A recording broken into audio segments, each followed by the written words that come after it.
Frankenstein by Mary Wollstonecraft Shelley. Chapter 1. Letter I. To Mrs. Saville, England, St. Petersburg, Dec. 11th, 17. You will rejoice to hear that no disaster has accompanied the commencement of an enterprise which you have regarded with such evil forebodings.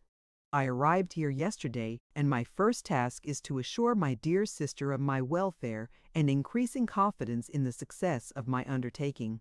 I am already far north of London, and as I walk in the streets of Petersburg, I feel a cold northern breeze play upon my cheeks, which braces my nerves and fills me with delight. Do you understand this feeling? This breeze, which has traveled from the regions towards which I am advancing, gives me a foretaste of those icy climes. Inspirited by this wind of promise, my daydreams become more fervent and vivid. I try in vain to be persuaded that the pole is the seat of frost and desolation. It ever presents itself to my imagination as the region of beauty and delight. There, Margaret, the sun is forever visible, its broad disk just skirting the horizon and diffusing a perpetual splendor.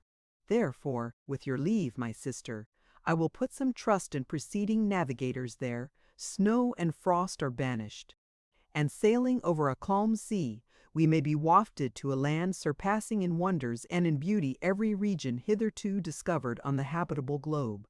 Its productions and features may be without example, as the phenomena of the heavenly bodies undoubtedly are in those undiscovered solitudes.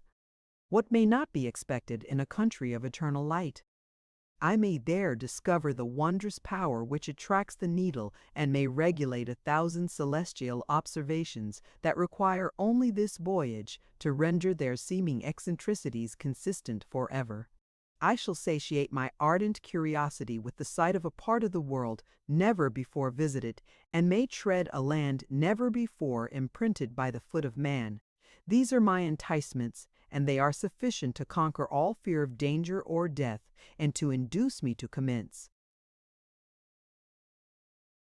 this laborious voyage with the joy a child feels when he embarks in a little boat with his holiday mates on an expedition of discovery up his native river. But supposing all these conjectures to be false, you cannot contest the inestimable benefit which I shall confer on all mankind to the last generation by discovering a passage near the pole to those countries, to reach which at present so many months are requisite, or by ascertaining the secret of the magnet, which, if at all possible, can only be effected by an undertaking such as mine. These reflections have dispelled the agitation with which I began my letter, and I feel my heart glow with an enthusiasm which elevates me to heaven, for nothing contributes so much to tranquilize the mind as a steady purpose, a point on which the soul may fix its intellectual eye. This expedition has been the favorite dream of my early years. I have read with ardor the accounts of the various voyages which have been made in the prospect of arriving at the North Pacific Ocean through the seas which surround the pole. You may remember that a history of all the voyages made for purposes of discovery composed the whole of our good Uncle Thomas's library. My education was neglected, yet I was passionately fond of reading. These volumes were my study day and night, and my familiarity with them increased that regret which I had felt as a child on learning that my father's dying injunction had forbidden my uncle to allow me to embark in a seafaring life.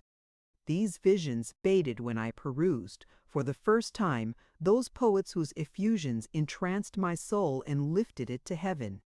I also became a poet, and for 1 year lived in the paradise of my own creation. I imagined that I also might obtain a niche in the temple where the names of Homer and Shakespeare are consecrated. You are well acquainted with my failure, and how heavily I bore the disappointment. But just at that time I inherited the fortune of my cousin, and my thoughts were turned into the channel of their earlier bent. 6 years have passed since I resolved on my present undertaking. I can, even now, remember the hour from which I dedicated myself to this great enterprise.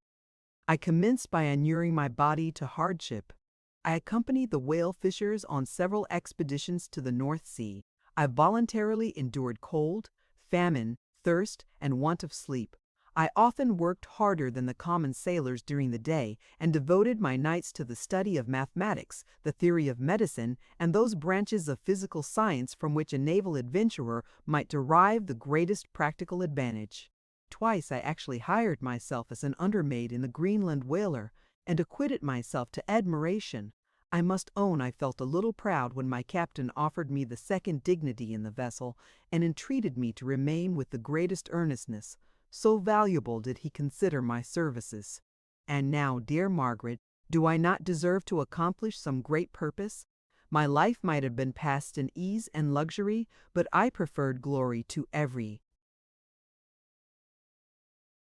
enticement that wealth placed in my path. Oh, that some encouraging voice would answer in the affirmative. My courage and my resolution is firm, but my hopes fluctuate and my spirits are often depressed. I am about to proceed on a long and difficult voyage, the emergencies of which will demand all my fortitude. I am required not only to raise the spirits of others, but sometimes to sustain my own, when theirs are failing. This is the most favorable period for traveling in Russia. They fly quickly over the snow in their sledges. The motion is pleasant, and, in my opinion, far more agreeable than that of an English stagecoach.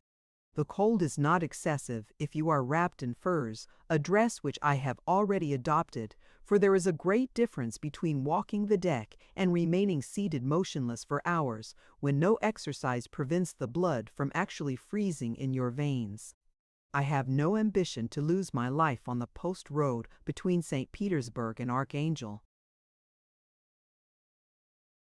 I shall depart for the latter town in a fortnight or 3 weeks, and my intention is to hire a ship there, which can easily be done by paying the insurance for the owner, and to engage as many sailors as I think necessary among those who are accustomed to the whale fishing. I do not intend to sail until the month of June. And when shall I return? Ah, dear sister, how can I answer this question? If I succeed, many, many months, perhaps years, will pass before you and I may meet. If I fail, you will see me again soon, or never. Farewell, my dear, excellent Margaret. Heaven shower down blessings on you, and save me, that I may again and again testify my gratitude for all your love and kindness. Your affectionate brother, R. Walton. Chapter 2, Letter 2. How slowly the time passes here, encompassed as I am by frost and snow. Yet a second step is taken towards my enterprise. I have hired a vessel and am occupied in collecting my sailors. Those whom I have already engaged appear to be men on whom I can depend and are certainly possessed of dauntless courage. But I have one want which I have never yet been able to satisfy, and the absence of the object of which I now feel as a most severe evil. I have no friend. Margaret, when I am glowing with the enthusiasm of success, there will be none to participate my joy. If I am assailed by disappointment, no one will endeavor to sustain me in dejection. I shall commit my thoughts to paper, it is true, but that is a poor medium for the communication of feeling. I desire the company of a man who could sympathize with me, whose eyes would reply to mine. You may deem me romantic, my dear sister, but I bitterly feel the want of a friend. I have no one near me, gentle yet courageous, possessed of a cultivated as well as of a capacious mind, whose tastes are like my own, to approve or amend my plans. How would such a friend repair the faults of your poor brother? I am too ardent in execution and too impatient of difficulties. But it is a still greater evil to me that I am self-educated. For the first 14 years of my life I ran wild on a common, and read nothing but our Uncle Thomas's books of voyages. At that age I became acquainted with the celebrated poets of our own country, but it was only when it had ceased to be in my power to derive its most important benefits from such a conviction that I perceived the necessity of becoming acquainted with more languages than that of my native country. Now I am 28, and am in reality more illiterate than many schoolboys of 15. It is true that I have thought more and that my daydreams are more extended and magnificent, but they want, as the painters call it, keeping. and I greatly need a friend who would have sense enough not to despise me as romantic and affection enough for me to endeavor to regulate my mind. Well, these are useless complaints. I shall certainly find no friend on the wide ocean, nor even here an archangel, among merchants and seamen. Yet some feelings, unallied to the dross of human nature, beat even in these rugged bosoms. My lieutenant, for instance, is a man of wonderful courage and enterprise. He is madly desirous of glory, or rather, to word my phrase more characteristically, of advancement in his profession. He is an Englishman, and in the midst of national and professional prejudices, unsoftened by cultivation, retains some of the noblest endowments of humanity. I first became acquainted with him on board a whale vessel. Finding that he was unemployed in the city, I easily engaged him to assist in my enterprise. The master is a person of an excellent disposition, and is remarkable in the ship for his gentleness and the mildness of his discipline. This circumstance, added to his well-known integrity and dauntless courage, made me very desirous to engage him. A youth passed in solitude, my best years spent under your gentle and feminine fosterage, has so refined the groundwork of my character that I cannot overcome an intense distaste to the usual brutality exercised on board ship. I have never believed it to be necessary, and when I heard of a mariner equally noted for his kindliness of heart and the respect and obedience paid to him by his crew, I felt myself peculiarly fortunate in being able to secure his services. I heard of him first in rather a romantic manner from a lady who owes to him the happiness of her life. This, briefly, is his story. Some years ago he loved a young Russian lady of moderate fortune, and having amassed a considerable sum in prize money, the father of the girl consented to the match. He saw his mistress once before the destined ceremony, but she was bathed in tears, and throwing herself at his feet, entreated him to spare her, confessing at the same time that she loved another, but that he was poor and that her father would never consent to the union. My generous friend reassured the suppliant, and on being informed of the name of her lover, instantly abandoned his pursuit. He had already bought a farm with his money, on which he had designed to pass the remainder of his life. But he bestowed the whole on his rival, together with the remains of his prize money to purchase stock, and then himself solicited the young woman's father to consent to her marriage with her lover. But the old man decidedly refused, thinking himself bound in honor to my friend, who, when he found the father inexorable, quitted his country, nor returned until he heard that his former mistress was married according to her inclinations. What a noble fellow, you will exclaim. He is so.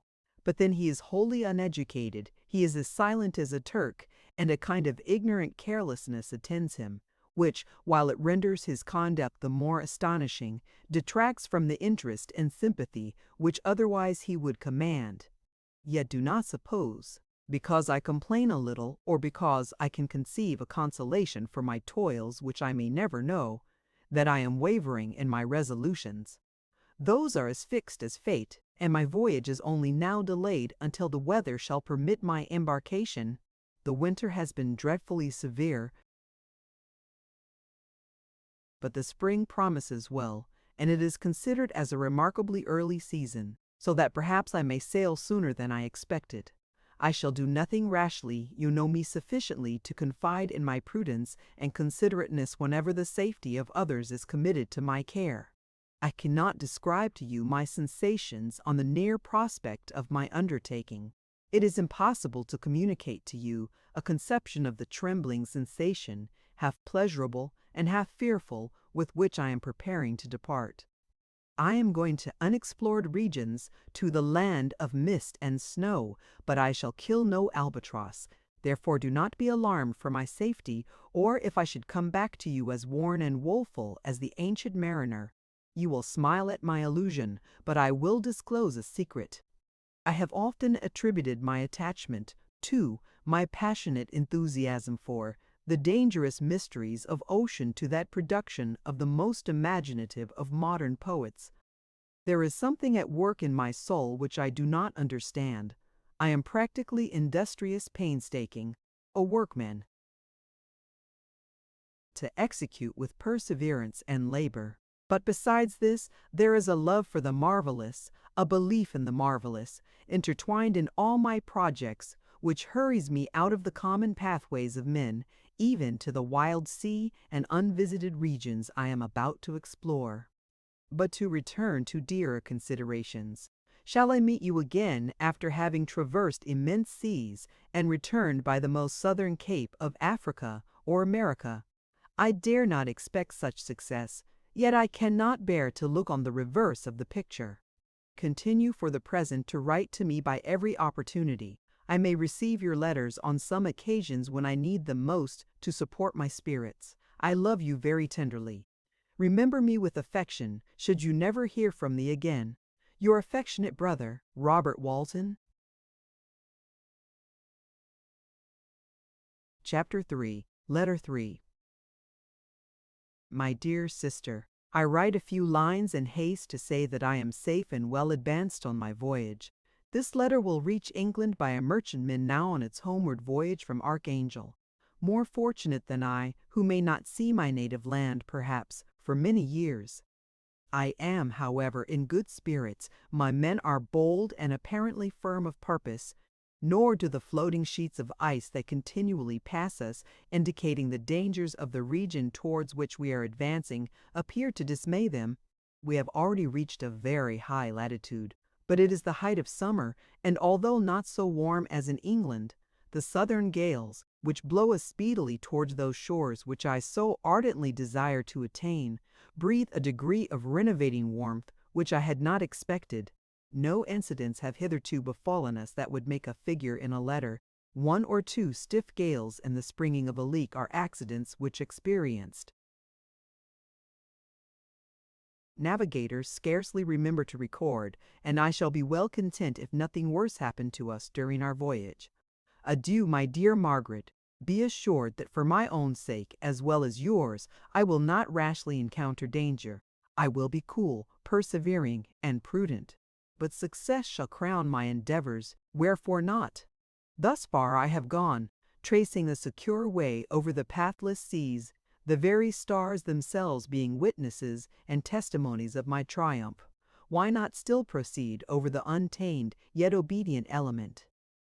What can stop the determined heart and resolved will of man? My swelling heart involuntarily pours itself out thus, but I must finish. Heaven bless my beloved sister, R.W. Chapter 4, Letter 4. So strange an accident has happened to us that I cannot forbear recording it, although it is very probable that you will see me before these papers can come into your possession. Last Monday, July 31st, we were nearly surrounded by ice, which closed in the ship on all sides, scarcely leaving her the sea room in which she floated. Our situation was somewhat dangerous, especially as we were compassed round by a very thick fog. We accordingly lay to, hoping that some change would take place in the atmosphere and weather. About 2 o'clock the mist cleared away, and we beheld, stretched out in every direction, vast and irregular plains of ice, which seemed to have no end. Some of my comrades groaned, and my own mind began to grow watchful with anxious thoughts, when a strange sight suddenly attracted our attention and diverted our solicitude from our own situation. We perceived a low carriage fixed on a sledge and drawn by dogs pass on towards the north at the distance of half a mile. A being which had the shape of a man, but apparently of gigantic stature, sat in the sledge and guided the dogs. We watched the rapid progress of the traveler with our telescopes until he was lost among the distant inequalities of the ice. This appearance excited our unqualified wonder. We were, as we believed, many hundred miles from any land, but this apparition seemed to denote that it was not, in reality, so distant as we had supposed. Shut in, however, by ice, it was impossible to follow his track, which we had observed with the greatest attention. About 2 hours after this occurrence we heard the ground sea, and before night the ice broke and freed our ship. We, however, lay to until the morning, fearing to encounter in the dark those large loose masses which float about after the breaking up of the ice. I profited of this time to rest for a few hours. In the morning, however, as soon as it was light, I went upon deck and found all the sailors busy on one side of the vessel, apparently talking to someone in the sea. It was, in fact, a sledge, like that we had seen before, which had drifted towards us in the night on a large fragment of ice. Only one dog remained alive, but there was a human being within it whom the sailors were persuading to enter the vessel. He was not, as the other travelers seemed to be, a savage inhabitant of some undiscovered island, but a European. When I appeared on deck, the master said, "Here is our captain, and he will not allow you to perish on the open sea." On perceiving me, the stranger addressed me in English, although with a foreign accent. "Before I come on board your vessel," said he, "will you have the kindness to inform me whither you are bound?" You may conceive my astonishment on hearing such a question addressed to me from a man on the brink of destruction, and to whom I should have supposed that my vessel would have been a resource which he would not have exchanged for the most precious wealth the earth can afford.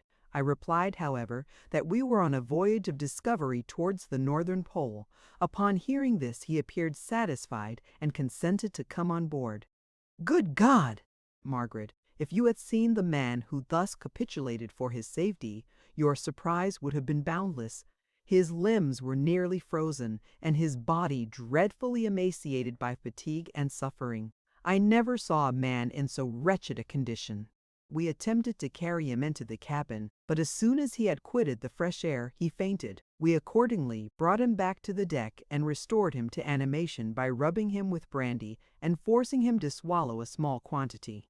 As soon as he showed signs of life, we wrapped him up in blankets and placed him near the chimney of the kitchen stove. By slow degrees he recovered and ate a little soup, which restored him wonderfully.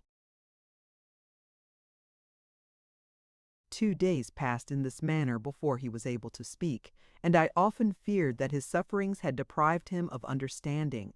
When he had in some measure recovered, I removed him to my own cabin and attended on him as much as my duty would permit. I never saw a more interesting creature. His eyes have generally an expression of wildness and even madness, but there are moments when, if anyone performs an act of kindness towards him or does him any the most trifling service, his whole countenance is lighted up, as it were, with a beam of benevolence and sweetness that I never saw equaled. But he is generally melancholy and despairing, and sometimes he gnashes his teeth, as if impatient of the weight of woes that oppresses him.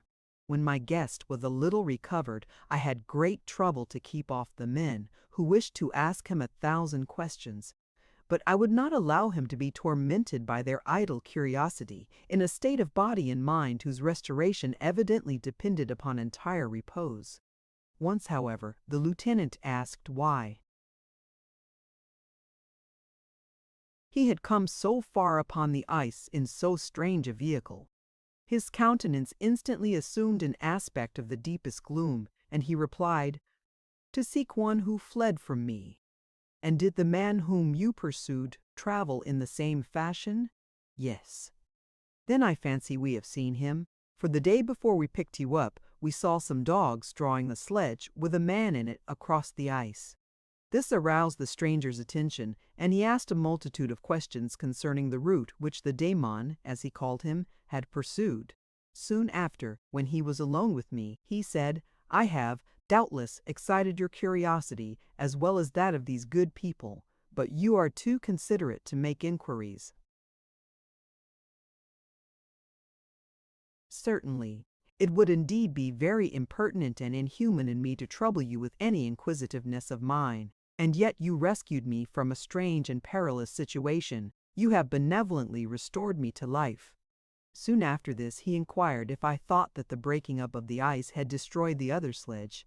I replied that I could not answer with any degree of certainty, for the ice had not broken until near midnight, and the traveler might have arrived at a place of safety before that time.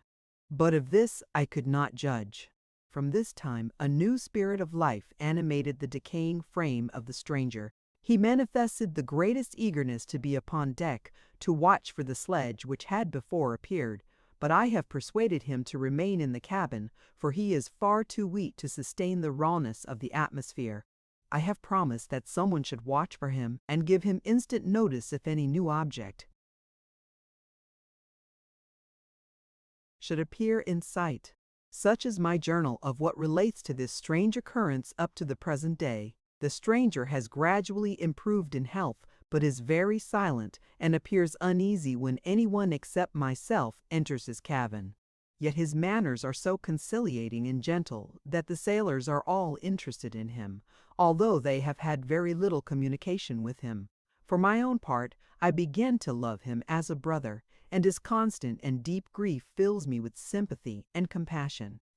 He must have been a noble creature in his better days, being even now in wreck so attractive and amiable.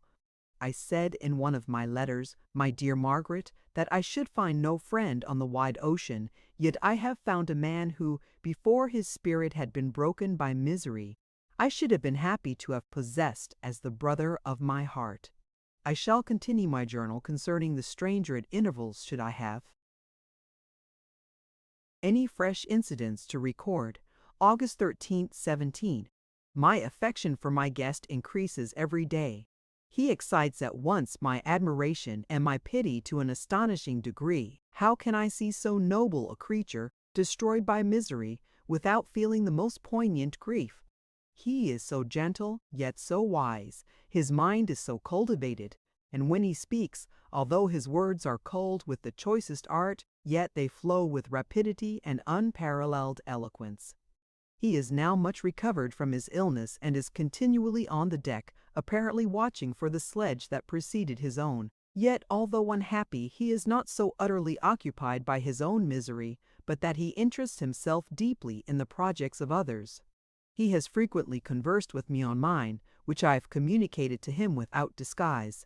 He entered attentively into all my arguments in favor of my eventual success and into every minute detail of the measures I had taken to secure it. I was easily led by the sympathy which he evinced to use the language of my heart, to give utterance to the burning ardor of my soul, and to say, with all the fervor that warmed me, how gladly I would sacrifice my fortune, my existence, my every hope, to the furtherance of my enterprise. One man's life or death were but a small price to pay for the acquirement of the knowledge which I sought, for the dominion I should acquire and transmit over the elemental foes of our race. As I spoke, a dark gloom spread over my listener's countenance. At first I perceived that he tried to suppress his emotion. He placed his hands before his eyes, and my voice quivered and failed me as I beheld tears trickle fast from between his fingers. A groan burst from his heaving breast. I paused. At length he spoke, in broken accents. "Unhappy man, do you share my madness? Have you drunk also of the intoxicating draught? Hear me, let me reveal my tale, and you will dash the cup from your lips."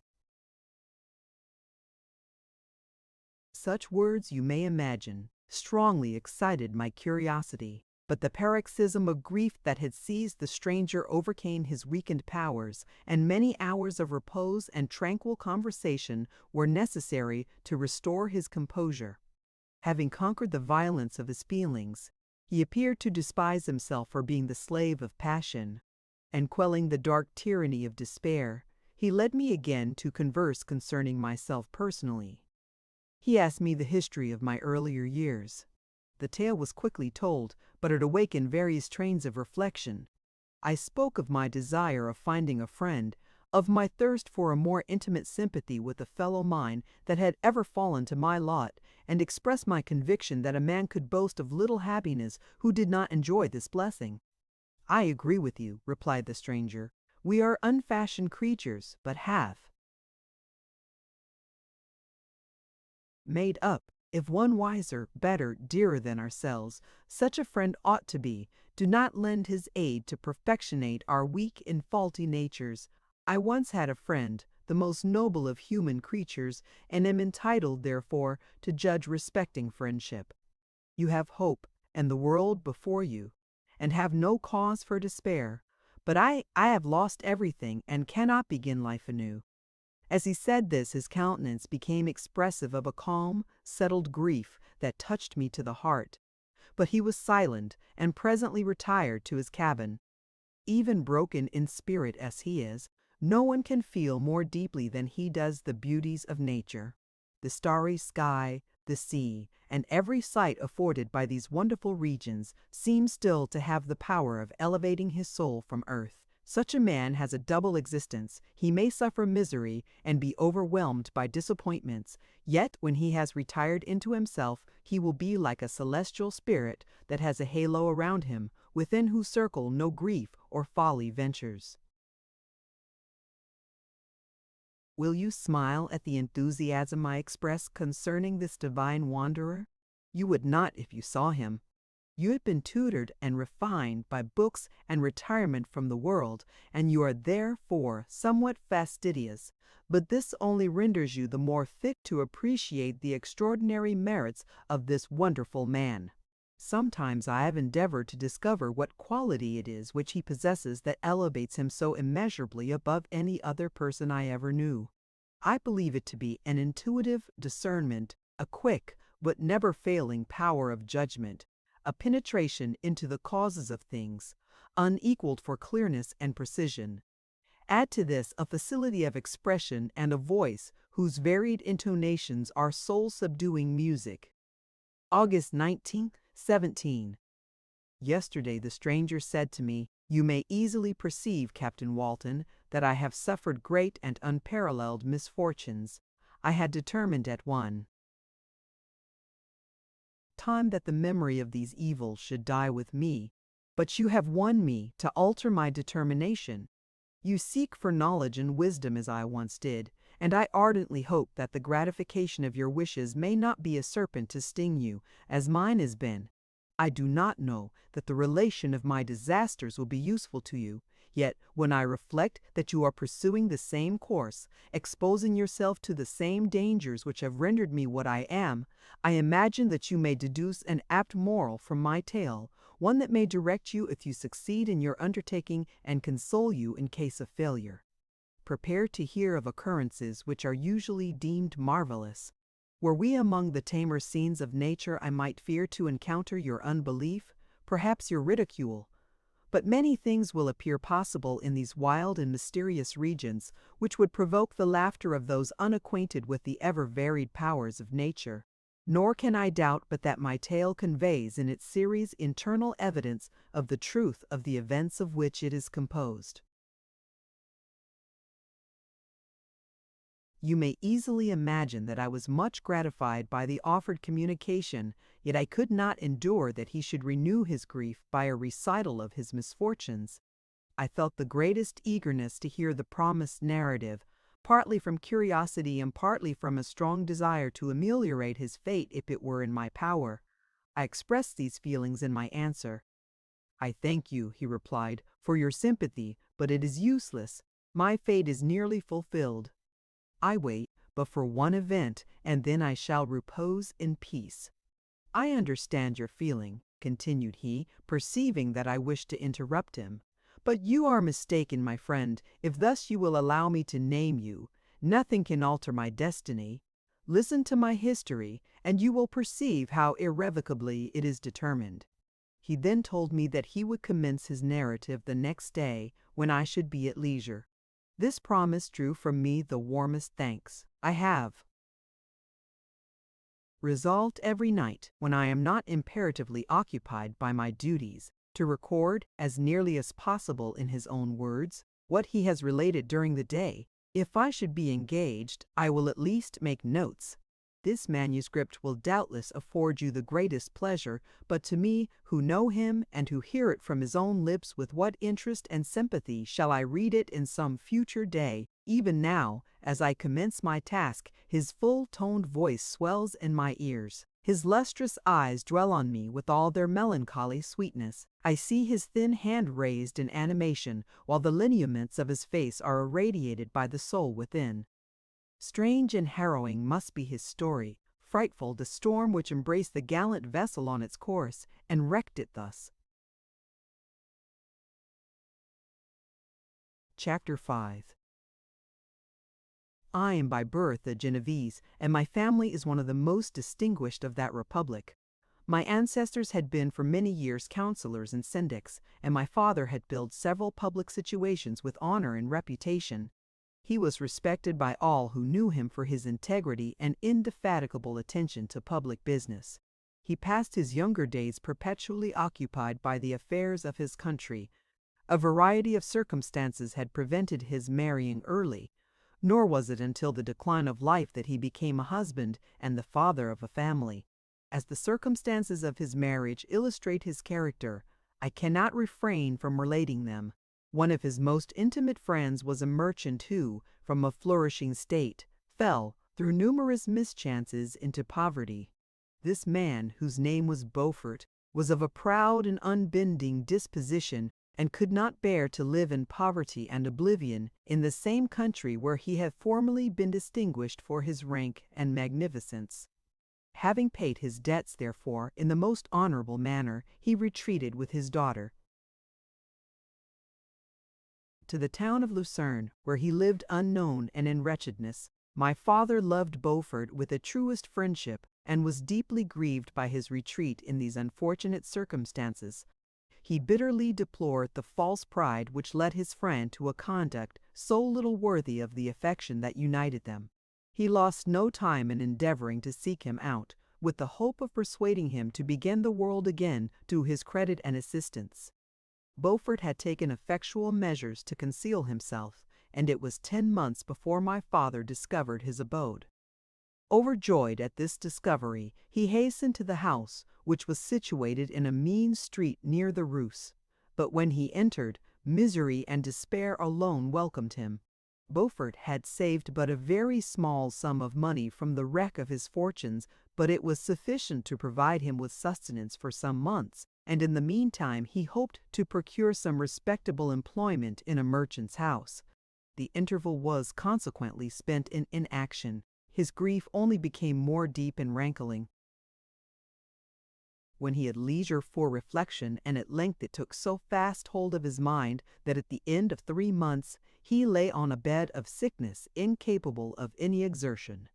His daughter attended him with the greatest tenderness, but she saw with despair that their little fund was rapidly decreasing, and that there was no other prospect of support.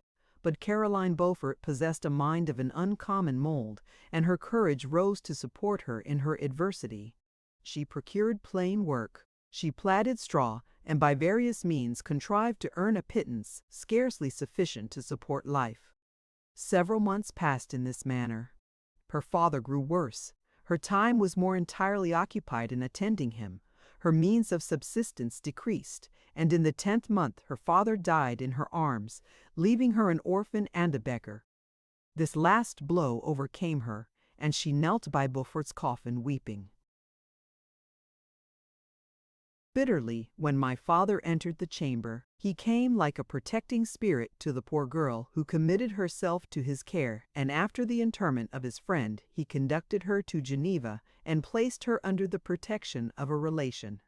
2 years after this event, Caroline became his wife. There was a considerable difference between the ages of my parents, but this circumstance seemed to unite them only closer in bonds of devoted affection. There was a sense of justice in my father's upright mind, which rendered it necessary that he should approve highly to love strongly. Perhaps during former years he had suffered from the late discovered unworthiness of one beloved, and so was disposed to set a greater value on tried worth.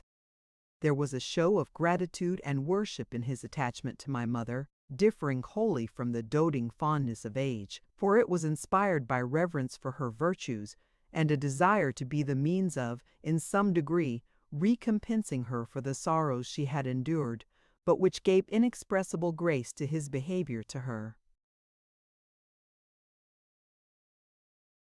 everything was made to yield to her wishes and her convenience.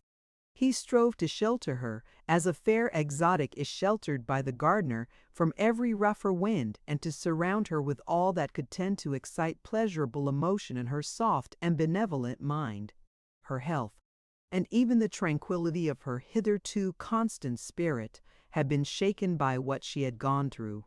During the 2 years that had elapsed previous to their marriage, my father had gradually relinquished all his public functions, and immediately after their union they sought the pleasant climate of Italy, and the change of scene and interest attendant on a tour through that land of wonders as a restorative for her weakened frame. From Italy they visited Germany and France. I, their eldest child, was born at Naples, and as an infant accompanied them in their rambles. I remained for several years their only child. Much as they were attached to each other, they seemed to draw inexhaustible stores of affection from a very mine of love to bestow them upon me. My mother's tender caresses and my father's smile of benevolent pleasure while regarding me are my first recollections. I was their plaything and their idol, and something better their child, the innocent and helpless creature bestowed on them by heaven, whom to bring up to good, and whose future lot it was in their hands to direct to happiness or misery, according as they fulfilled their duties towards me. With this deep consciousness of what they owed towards the being to which they had given life, added to the active spirit of tenderness that animated both, it may be imagined that while during every hour of my infant life I received a lesson of patience, of charity, and of self-control, I was so guided by a silken cord that all seemed but one train of enjoyment to me. For a long time I was their only care. My mother had much desire to have a daughter, but I continued their single offspring.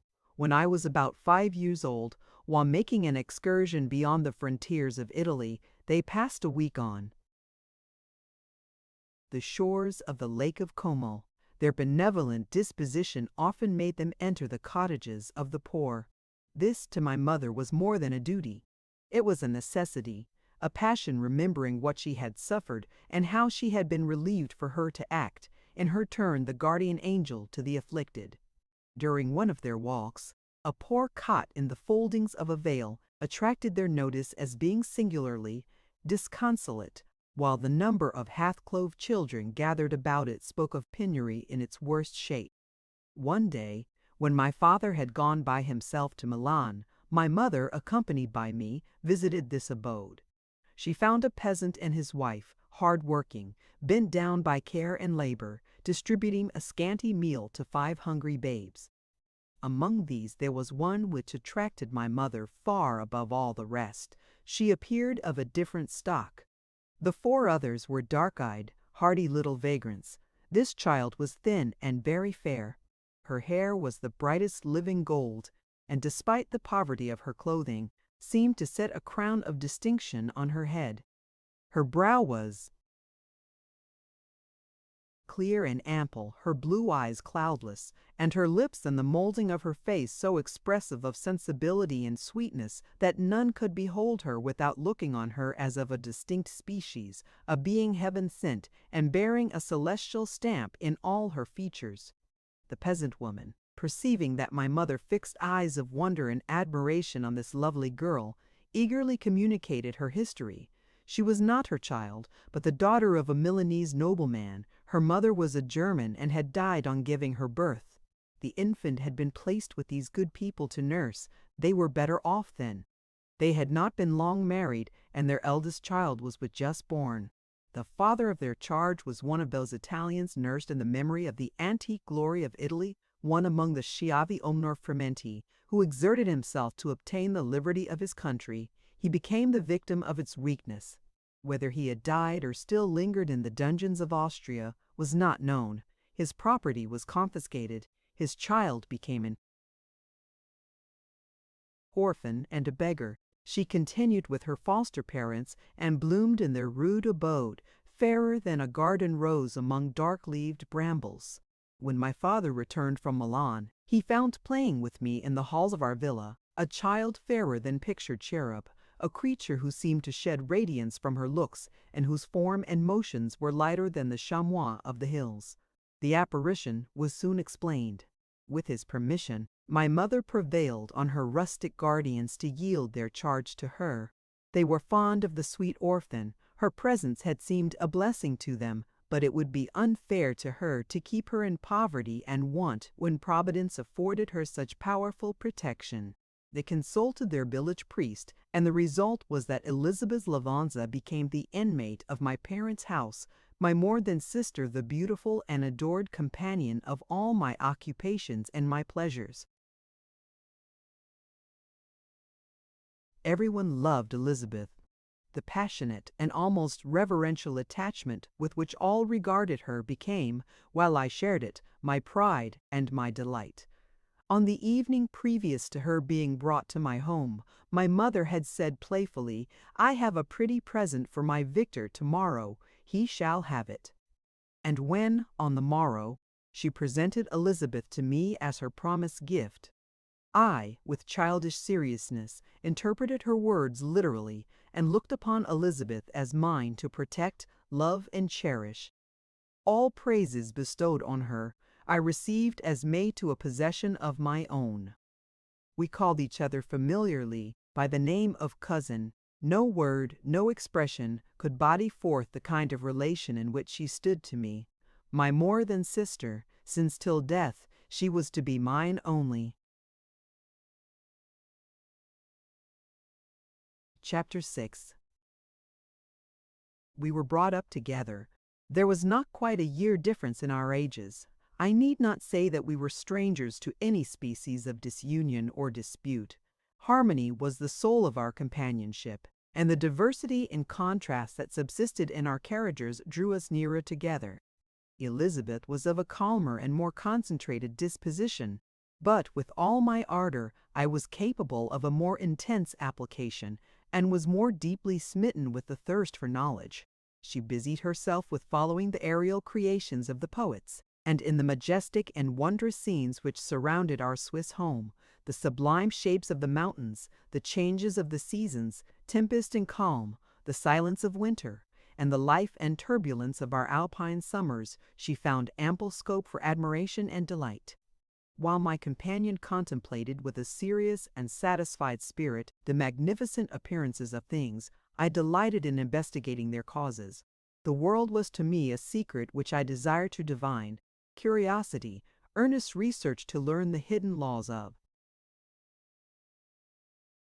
Nature, gladness akin to rapture, as they were unfolded to me, are among the earliest sensations I can remember. On the birth of the second son, my junior by 7 years, my parents gave up entirely their wandering life and fixed themselves in their native country. We possessed a house in Geneva and a campaign on Believe, the eastern shore of the lake, at the distance of rather more than a league from the city. We resided principally in the latter, and the lives of my parents were passed in considerable seclusion. It was my temper to avoid a crowd and to attach myself fervently to a few. I was indifferent, therefore, to my school fellows in general, but I united myself in the bonds of the closest friendship to one among them. Henry Clerval was the son of a merchant of Geneva. He was a boy of singular talent and fancy. He loved enterprise, hardship, and even danger for its own sake. He was deeply read in books of chivalry and romance. He composed heroic songs and began to write many a tale of enchantment and knightly adventure. He tried to make us act plays and to enter into masquerades in which the characters were drawn from the heroes of Roncesvalles, of the Round Table of King Arthur, and the chivalrous train who shed their blood to redeem the Holy Sepulchre from the hands of the infidels. No human being could have passed a happier childhood than myself. My parents were possessed by the very spirit of kindness and indulgence. We felt that they were not the tyrants to rule our lot according to their caprice, but the agents and creators of all the many delights which we enjoyed. When I mingled with other families, I distinctly discerned how peculiarly fortunate my lot was, and gratitude assisted the development of filial love. My temper was sometimes violent, and my passions vehement. But by some law in my temperature they were turned not towards childish pursuits, but to an eager desire to learn, and not to learn all things indiscriminately. I confess that neither the structure of languages, nor the code of governments, nor the politics of various states possessed attractions for me.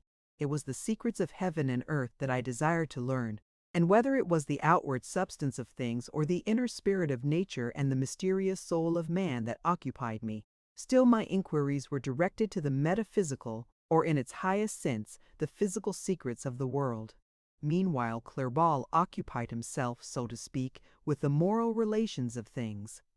The busy stage of life, the virtues of heroes, and the actions of men were his theme, and his hope and his dream was to become one among those whose names are recorded in story as the gallant and adventurous benefactors of our species.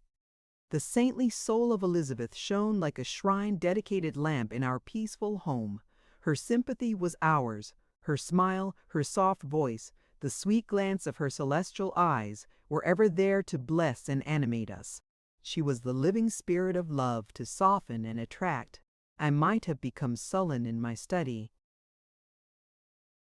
rough through the ardor of my nature, but that she was there to subdue me to a semblance of her own gentleness. And Clerval could aught ill entrench on the noble spirit of Clerval, yet he might not have been so perfectly humane, so thoughtful in his generosity, so full of kindness and tenderness amidst his passion for adventurous exploit, had she not unfolded to him the real loveliness of beneficence, and made the doing good the end and aim of his soaring ambition. I feel exquisite pleasure in dwelling on the recollections of childhood, before misfortune had tainted my mind and changed its bright visions of extensive usefulness into gloomy and narrow reflections upon self. Besides, in drawing the picture of my early days, I also record those events which led, by insensible steps, to my after-tale of misery. For when I would account to myself for the birth of that passion which afterwards ruled my destiny, I find it arise like a mountain river, from ignoble and almost forgotten sources. But swelling as it proceeded, it became the torrent which in its course has swept away all my hopes and joys. Natural philosophy is the genius that has regulated my fate.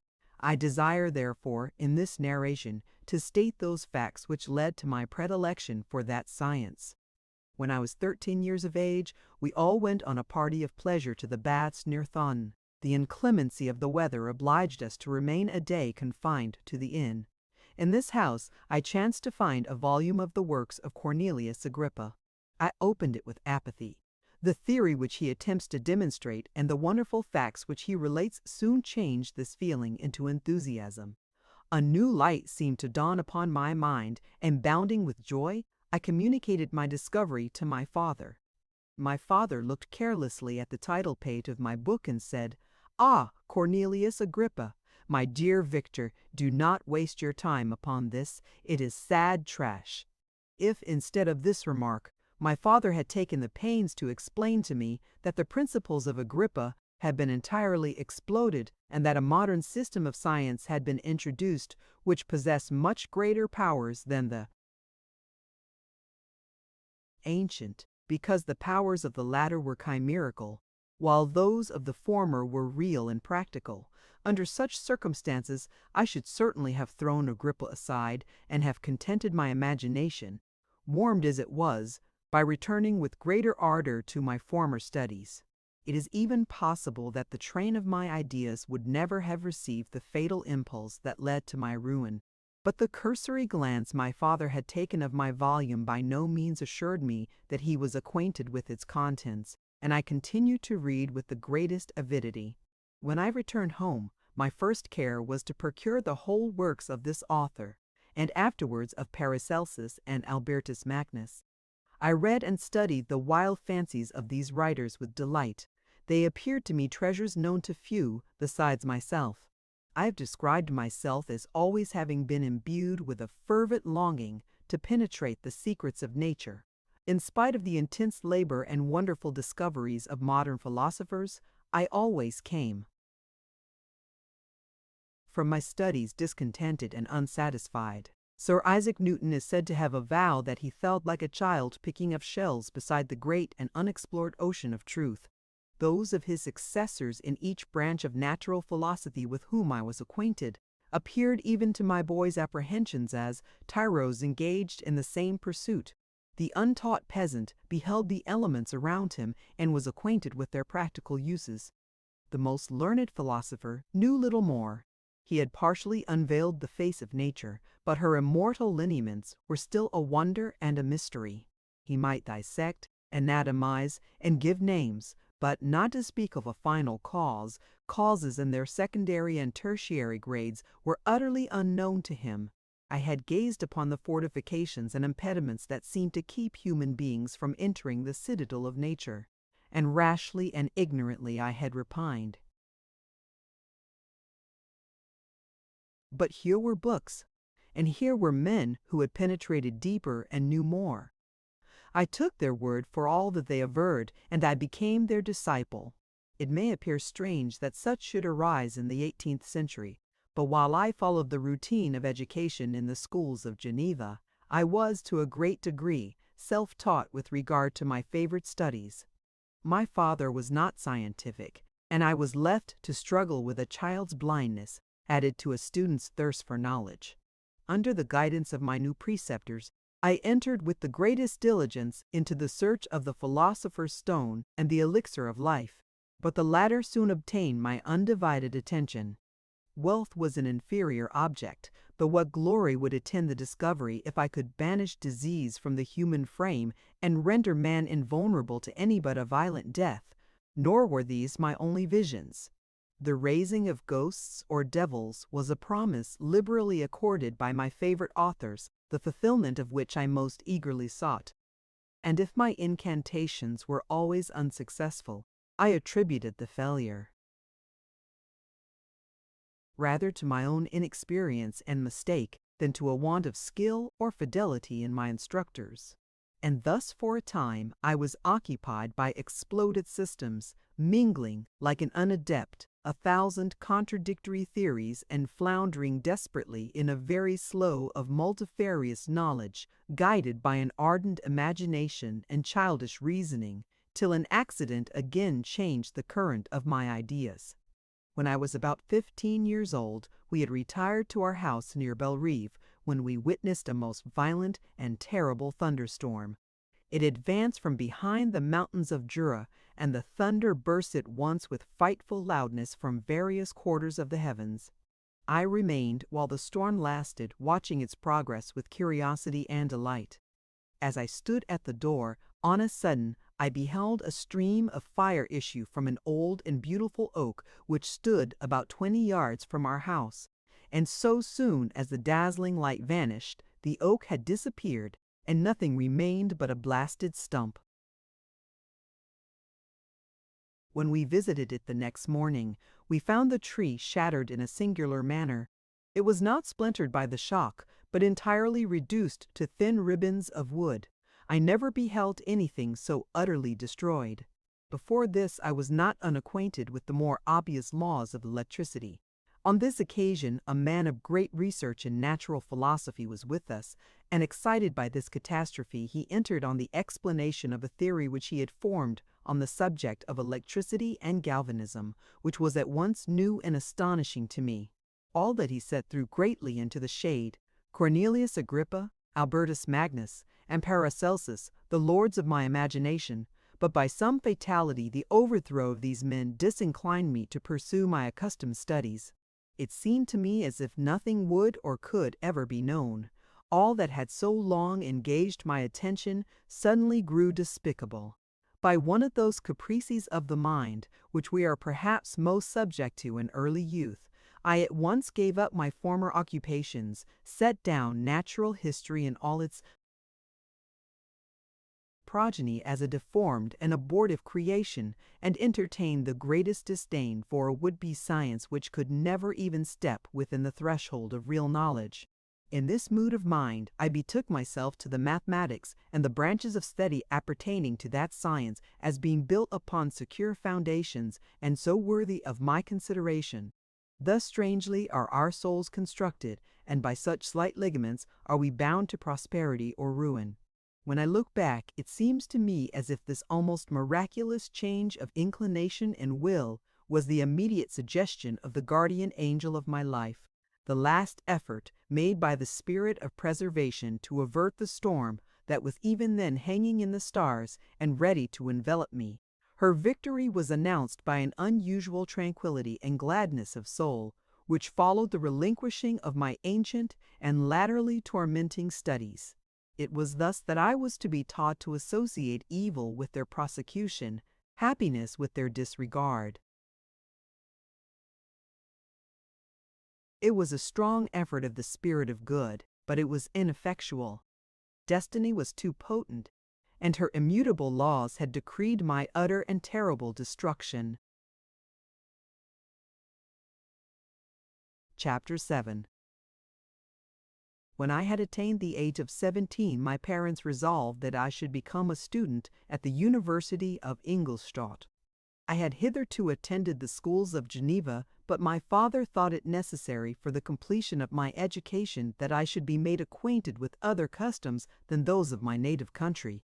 My departure was therefore fixed at an early date, but before the day resolved upon could arrive, the first misfortune of my life occurred, an omen, as it were, of my future misery. Elizabeth had caught the scarlet fever. Her illness was severe, and she was in the greatest danger. During her illness, many arguments had been urged to persuade my mother to refrain from attending upon her. She had at first yielded to our entreaties, but when she heard that the life of her favorite was menaced, she could no longer control her anxiety. She attended her sick bed. Her watchful attentions triumphed over the malignity of the distemper. Elizabeth was saved, but the consequences of this imprudence were fatal to her preserver. En naissant. Third day, my mother sickened. Her fever was accompanied by the most alarming symptoms, and the looks of her medical attendants prognosticated the worst event. On her deathbed, the fortitude and benignity of this best of women did not desert her. She joined the hands of Elizabeth and myself. "My children," she said, "my firmest hopes of future happiness were placed on the prospect of your union. This expectation will now be the consolation of your father. Elizabeth, my love, you must supply my place to my younger children. Alas! I regret that I am taken from you, and happy and beloved as I have been. Is it not hard to quit you all? But these are not thoughts befitting me. I will endeavor to resign myself cheerfully to death, and will indulge a hope of meeting you in another world." She died calmly, and her countenance expressed affection even in death.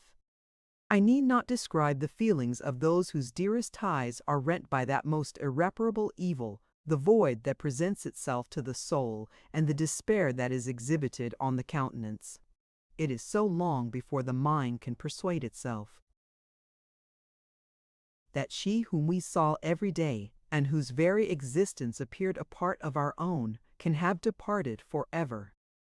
That the brightness of a beloved eye can have been extinguished, and the sound of a voice so familiar and dear to the ear can be hushed, never more to be heard. These are the reflections of the first days, but when the lapse of time proves the reality of the evil, then the actual bitterness of grief commences. Yet, from whom has not that rude hand rent away some dear connection? And why should I describe a sorrow which all have felt, and must feel? The time at length arrives when grief is rather an indulgence than a necessity, and the smile that plays upon the lips, although it may be deemed a sacrilege, is not banished. My mother was dead, but we had still duties which we ought to perform. We must continue our course with the rest, and learn to think ourselves fortunate whilst one remains whom the spoiler has not seized. My departure for Ingolstadt, which had been deferred by these events, was now again determined upon. I obtained from my father a respite of some weeks. It appeared to me sacrilege so soon to leave the repose, akin to death, of the house of mourning, and to rush into the thick of life. I was new to sorrow, but it did not the less alarm me. I was unwilling to quit the sight of those that remained to me, and above all, I desired to see my sweet Elizabeth in some degree consoled. She indeed veiled her grief and strove to act the comforter to us all. She looked steadily on life and assumed its duties with courage and zeal. She devoted herself to those whom she had been taught to call her uncle and cousins. Never was she so enchanting as at this time, when she recalled the sunshine of her smiles and spent them upon us. She forgot even her own regret in her endeavors to make us forget. The day of my departure at length arrived. Clerval spent the last evening with us. He had endeavored to persuade his father to permit him to accompany me and to become my fellow student, but in vain. His father was a narrow-minded traitor and saw idleness and ruin in the aspirations and ambition of his son. Henry deeply felt the misfortune of being debarred from a liberal education. He said little, but when he spoke I read in his kindling eye, and in his animated glance, a restrained but firm resolve not to be chained to the miserable details of commerce.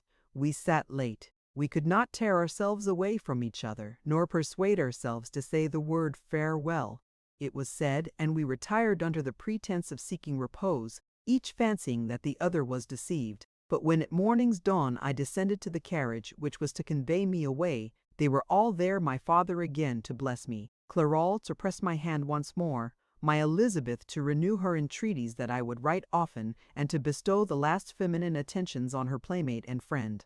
I threw myself into the chaise that was to convey me away, and indulged in the most melancholy reflections.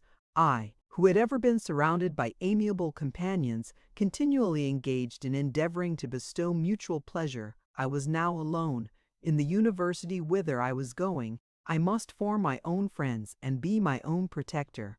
My life had hitherto been remarkably secluded and domestic, and this had given me invincible repugnance to new countenances. I loved my brothers, Elizabeth and Clerval. These were old familiar faces, but I believed myself totally unfitted for the company of strangers. Such were my reflections as I commenced my journey, but as I proceeded, my spirits and hopes rose. I ardently desired the acquisition of knowledge. I had often, when at home, thought it hard to remain during my youth cooped up in one place, and had longed to enter the world and take my station among other human beings. Now my desires were complied with, and it would, indeed, have been folly to repent. I had sufficient leisure for these and many other reflections during my journey to Ingolstadt, which was long and fatiguing. At length the high white steeple of the town met my eyes. I alighted and was conducted to my solitary apartment to spend the evening as I pleased. The next morning I delivered my letters of introduction and paid a visit to some of the principal professors. Chance, or rather the evil influence, the angel of destruction, which asserted omnipotent sway over me from the moment I turned my reluctant steps from my father's door, led me first to M. Krempe, professor of natural philosophy. He was an uncouth man, but deeply imbued in the secrets of his science. He asked me several questions concerning my progress in the different branches of science appertaining to natural philosophy. I replied carelessly, and partly in contempt, mentioned the names of my alchemists as the principal authors I had studied. The professor stared. "Have you," he said, "really spent your time in studying such nonsense?" I replied in the affirmative. "Every minute," continued M. Krempe with warmth, "every instant that you have wasted on those books is utterly and entirely lost. You have burdened your memory with exploded systems and useless names. Good God! In what desert land have you lived, where no one was kind enough to inform you that these fancies which you have so greedily imbibed are 1,000 years old, and as musty as they are ancient? I little expected, in this enlightened and scientific age, to find a disciple of Albertus Magnus and Paracelsus. My dear sir, you must begin your studies entirely anew." So saying, he stepped aside and wrote down a list of several books, treating of natural philosophy, which he desired me to procure, and dismissed me after mentioning that in the beginning of the following week he intended to commence a course of lectures upon natural philosophy in its general relations, and that Miss General Relations Waldman, a fellow professor, would lecture upon chemistry the alternate days that he omitted. I returned home not disappointed, for I have said that I had long considered those authors useless whom the professor reprobated, but I returned not at all the more inclined to recur to these studies in any shape. M. Krempe was a little squat man with a gruff voice and a repulsive countenance. The teacher, therefore, did not prepossess me in favor of his pursuits. In rather a too philosophical and connected a strain, perhaps, I have given an account of the conclusions I had come to concerning them in my early years. As a child, I had not been content with the results promised by the modern professors of natural science. With a confusion of ideas only to be accounted for by my extreme youth and my want of a guide on such matters, I had retrod the steps of knowledge along the paths of time, and exchanged the discoveries of recent inquirers for the dreams of forgotten alchemists. Besides, I had a contempt for the uses of modern natural philosophy. It was very different when the masters of the science sought immortality and power. Such views, although feudal, were grand, but now the scene was changed. The ambition of the inquirer seemed to limit itself to the annihilation of those visions on which my interest in science was chiefly founded. I was required to exchange chimeras of boundless grandeur for realities of little worth. Such were my reflections during the first 2 or 3 days of my residence at Ingolstadt, which were chiefly spent in becoming acquainted with the localities and the principal residents in my new abode. But as the ensuing week commenced, I thought of the information which Endabode Krempe had given me concerning the lectures, and although I could not consent to go and hear that little conceited fellow deliver sentences out of a pulpit, I recollected what he had said of Miss Waldman, whom I had never seen, as he had hitherto been out of town. Partly from curiosity and partly from idleness, I went into the lecturing room, which M. Waldman entered shortly after. This professor was very unlike his colleague. He appeared about 50 years of age, but with an aspect expressive of the greatest benevolence. A few gray hairs covered his temples, but those at the back of his head were nearly black. His person was short but remarkably erect, and his voice the sweetest I had ever heard. He began his lecture by a recapitulation of the history of chemistry and the various improvements made by different men of learning, pronouncing with fervor the names of the most distinguished discoverers. He then took a cursory view of the present state of the science and explained many of its elementary terms. After having made a few preparatory experiments, he concluded with a panegyric upon modern chemistry, the terms of which I shall never forget. The ancient teachers of this science, said he, promised impossibilities and performed nothing. The modern masters promise very little. They know that metals cannot be transmuted and that the elixir of life is a chimera. But these philosophers, whose hands seem only made to dabble in dirt, and their eyes to pore over the microscope or crucible, have indeed performed miracles. They penetrate into the recesses of nature and show how she works in her hiding places. They ascend into the heavens. They have discovered how the blood circulates and the nature of the air we breathe. They have acquired new and almost unlimited powers. They can command the thunders of heaven, mimic the earthquake, and even mock the invisible world with its own shadows. Such were the professor's words, rather let me say such the words of the fate announced to destroy me. As he went on, I felt as if my soul were grappling with a palpable enemy. One by one, the various keys were touched which formed the mechanism of my being. Chord after chord was sounded, and soon my mind was filled with one thought, one conception, one purpose. So much has been done, exclaimed the soul of Frankenstein. Far more will I achieve. Treading in the steps already marked, I will pioneer a new way, explore unknown powers, and unfold to the world the deepest mysteries of creation. I closed not my eyes that night. My internal being was in a state of insurrection and turmoil. I felt that order would thence arise, but I had no power to produce it. By degrees, after the morning's dawn, sleep came. I awoke, and my yesternight's thoughts were as a dream.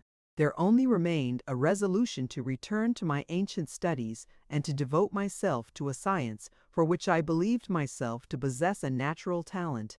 On the same day I paid Mary Wollstonecraft a visit.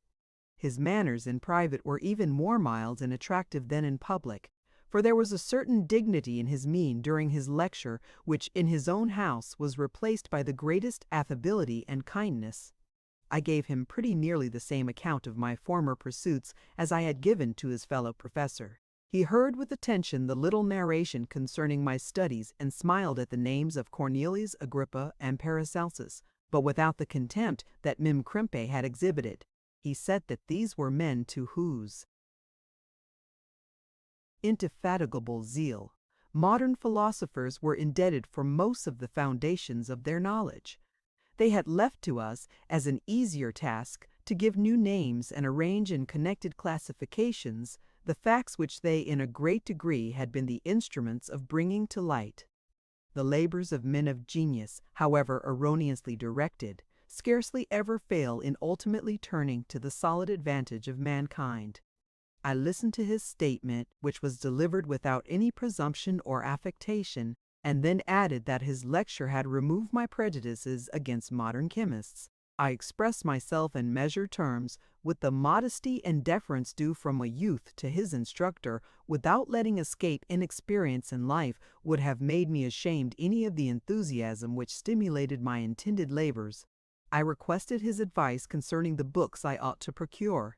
"I am happy," said Miss Waldman, "to have gained a disciple, and if your application equals your ability, I have no doubt of your success. Chemistry is that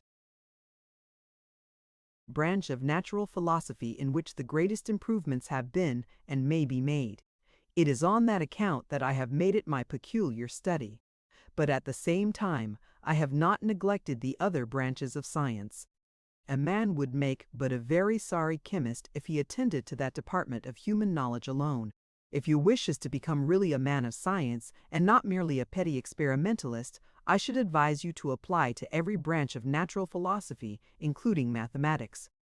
He then took me into his laboratory and explained to me the uses of his various machines, instructing me as to what I ought to procure, and promising me the use of his own when I should have advanced far enough in the science not to derange their mechanism.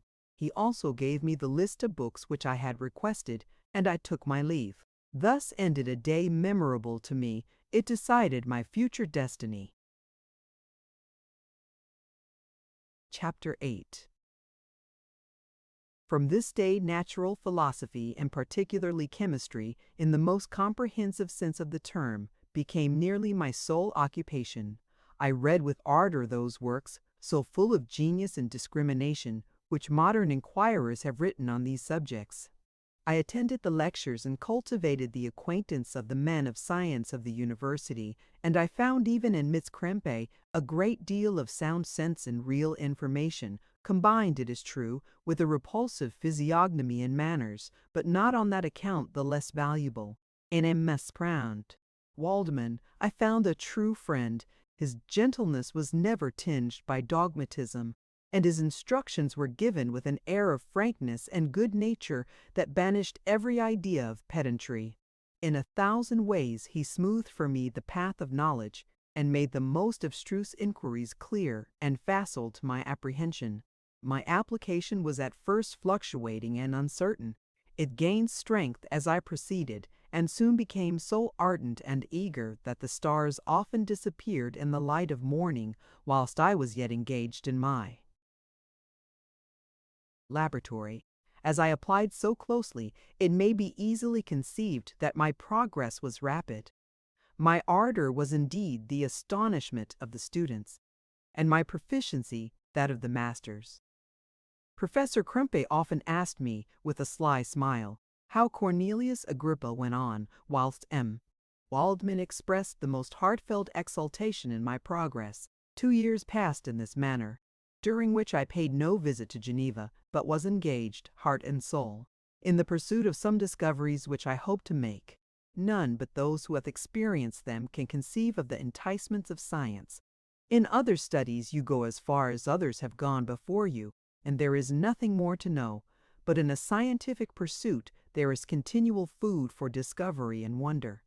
A mind of moderate capacity, which closely pursues one study, must infallibly arrive at great proficiency in that study. And I, who continually sought the attainment of one object of pursuit and was solely wrapped up in this, improved so rapidly that at the end of 2 years I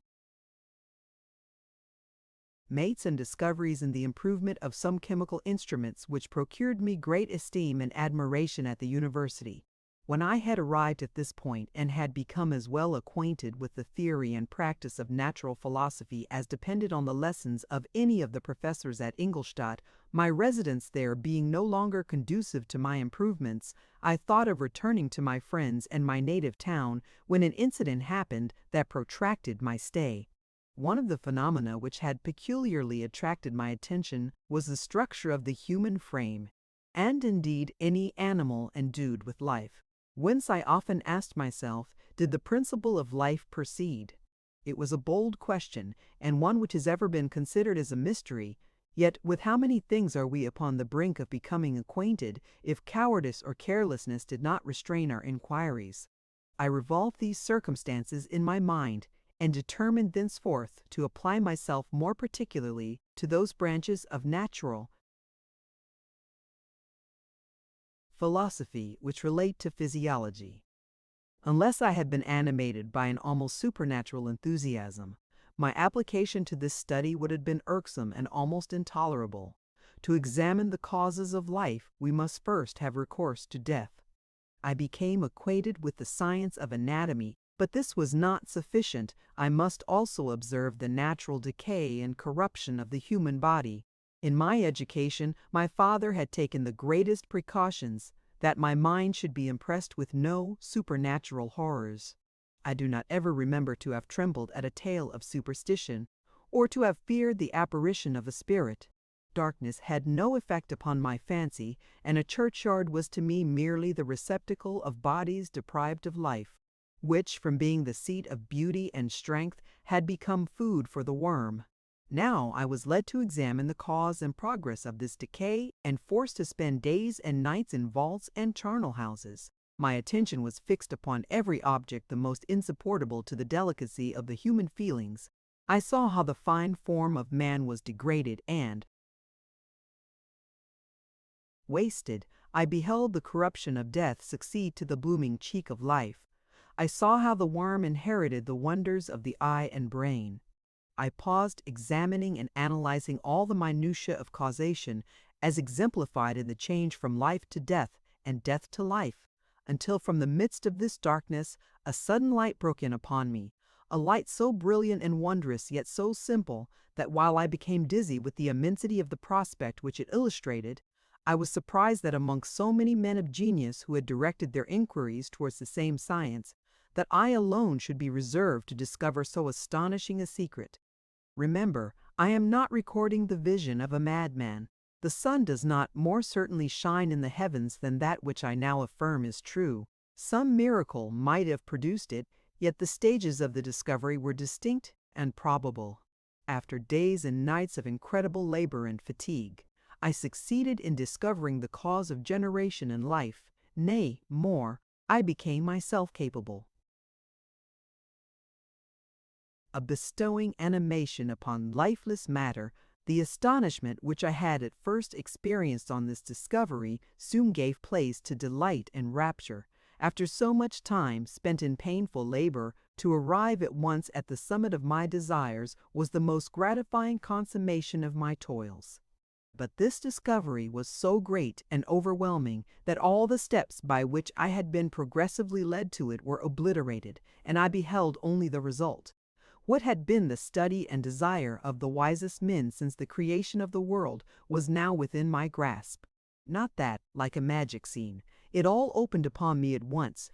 The information I had obtained was of a nature rather to direct my endeavors so soon as I should point them towards the object of my search, than to exhibit that object already accomplished. I was like the Arabian who had been buried with the dead, and found a passage to life, aided only by one glimmering and seemingly ineffectual light.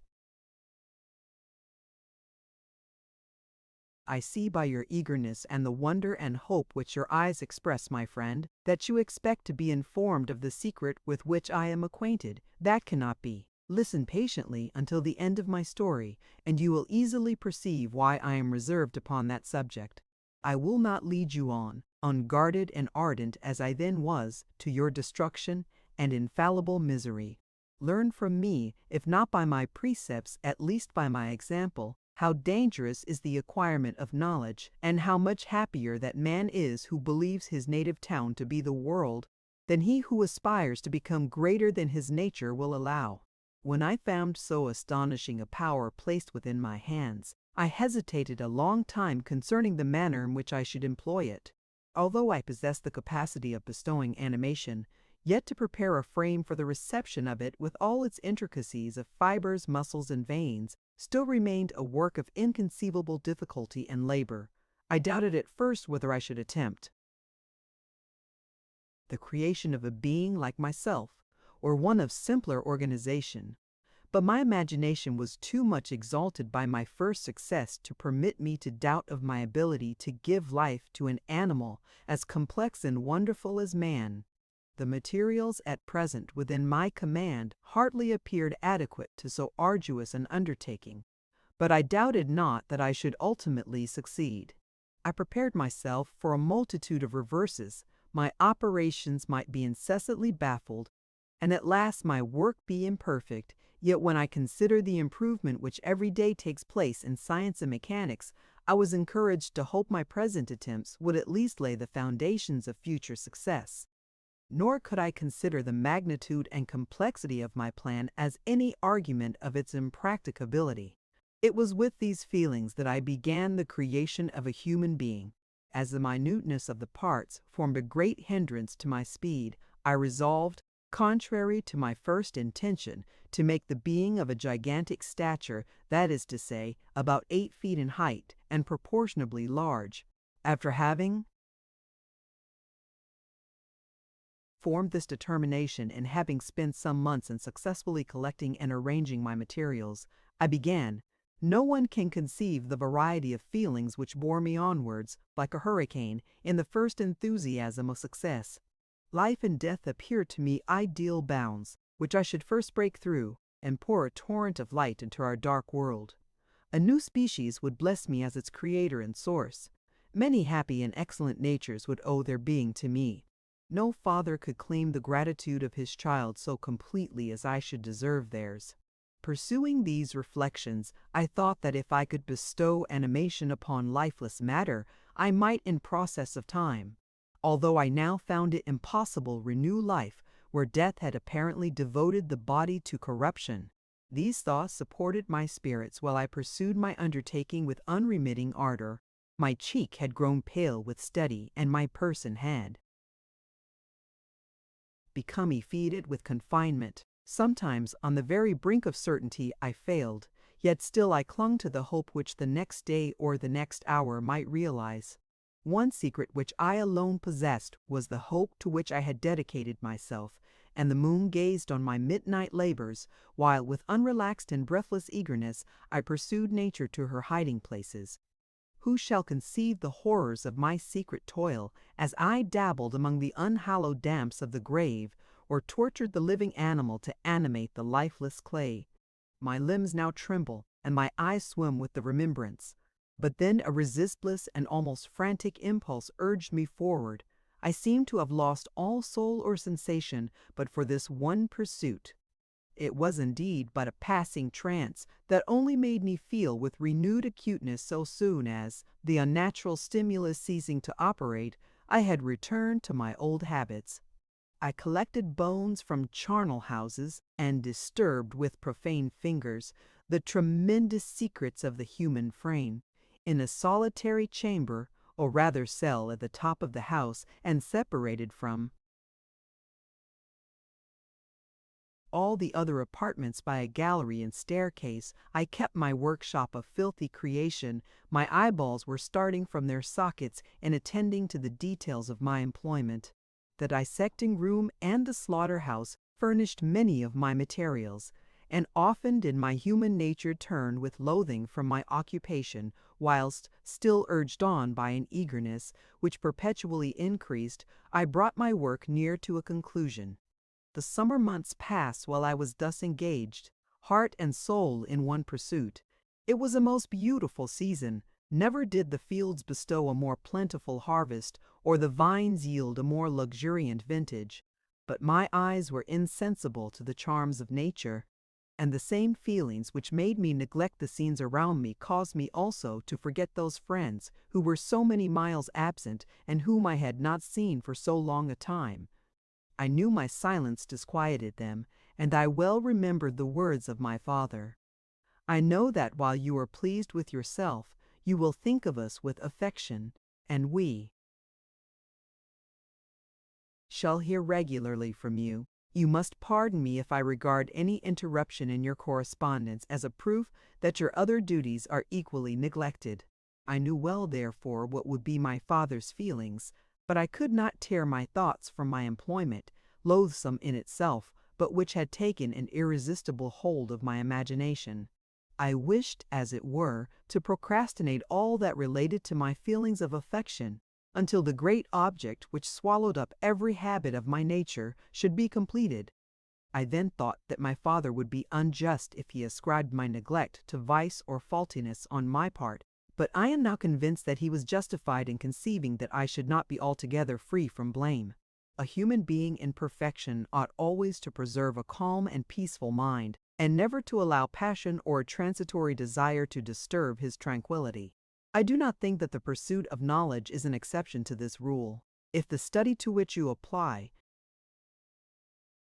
yourself has a tendency to weaken your affections and to destroy your taste for those simple pleasures in which no alloy can possibly mix, then that study is certainly unlawful, that is to say, not befitting the human mind. If this rule were always observed, if no man allowed any pursuit whatsoever to interfere with the tranquillity of his domestic affections, Greece had not been enslaved, Caesar would have spared his country, America would have been discovered more gradually, and the empires of Mexico and Peru had not been destroyed. But I forget that I am moralizing in the most interesting part of my tale, and your looks remind me to proceed. My father made no reproach in his letters, and only took notice of my silence by inquiring into my occupations more particularly than before. Winter, spring, and summer passed away during my labors, but I did not watch the blossom or the expanding leaf sights which before always yielded me supreme delight. So deeply was I engrossed in my occupation. The leaves of that year had withered before my work drew near to a close, and now every day showed me more plainly how well I had succeeded. But my enthusiasm was checked by my anxiety, and I appeared rather like one doomed by slavery, toil in the mines, or any other unwholesome trade than an artist occupied by his favorite employment. Every night I was oppressed by a slow fever, and I became nervous to a most painful degree. The fall of a leaf startled me, and I shunned my fellow creatures as if I had been guilty of a crime. Sometimes I grew alarmed at the wreck I perceived that I had become. The energy of my purpose alone sustained me. My labors would soon end, and I believed that exercise and amusement would then drive away incipient disease, and I promised myself both of these when my creation should be complete. Chapter 9. It was on a dreary night of November that I beheld the accomplishment of my toils. With an anxiety that almost amounted to agony, I collected the instruments of life around me, that I might infuse a spark of being into the lifeless thing that lay at my feet. It was already 1 in the morning. The rain pattered dismally against the panes, and my candle was nearly burnt out, when, by the glimmer of the half-extinguished light, I saw the dull yellow eye of the creature open. It breathed hard, and a convulsive motion agitated its limbs. How can I describe my emotions at this catastrophe, or how delineate the wretch whom with such infinite pains and care I had endeavored to form? His limbs were in proportion, and I had selected his features as beautiful. Beautiful! Great God! His yellow skin scarcely covered the work of muscles and arteries beneath. His hair was of a lustrous black and flowing, his teeth of a pearly whiteness. But these luxuriances only formed a more horrid contrast with his watery eyes, that seemed almost of the same color as the dun white sockets in which they were set, his shriveled complexion and straight black lips. The different accidents of life are not so changeable as the feelings of human nature. I had worked hard for nearly 2 years for the sole purpose of infusing life into an inanimate body. For this I had deprived myself of rest and health. I had desired it with an ardor that far exceeded moderation. But now that I had finished, the beauty of the dream vanished, and breathless horror and disgust filled my heart. Unable to endure the aspect of the being I had created, I rushed out of the room and continued a long time traversing my bedchamber, unable to compose my mind to sleep. At length lassitude succeeded to the tumult I had before endured, and I threw myself on the bed in my clothes, endeavoring to seek a few moments of forgetfulness. But it was in vain. I slept indeed, but I was disturbed by the wildest dreams. I thought I saw Elizabeth, in the bloom of health, walking in the streets of Ingolstadt. Delighted and surprised, I embraced her, but as I imprinted the first kiss on her lips, they became livid with the hue of death. Her features appeared to change, and I thought that I held the corpse of my dead mother in my arms. A shroud enveloped her form, and I saw the grave worms crawling in the folds of the flannel. I started from my sleep with horror. A cold dew covered my forehead, my teeth chattered, and every limb became convulsed, when, by the dim and yellow light of the moon, as it forced its way through the window shutters, I beheld the wretch, the miserable monster whom I had created. He held up the curtain of the bed, and his eyes, if eyes they may be called, were fixed on me. His jaws opened and he muttered some inarticulate sounds, while a grin wrinkled his cheeks. He might have spoken, but I did not hear. One hand was stretched out, seemingly to detain me, but I escaped and rushed downstairs. I took refuge in the courtyard belonging to the house which I inhabited, where I remained during the rest of the night, walking up and down in the greatest agitation, listening attentively, catching and fearing each sound as if it were to announce the approach of the demoniacal corpse to which I had so miserably given life. Oh! No mortal could support the horror of that countenance. A mummy again endued with animation could not be so hideous as that wretch.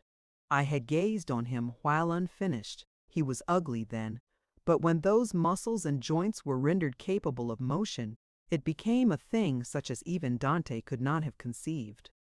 I passed the night wretchedly.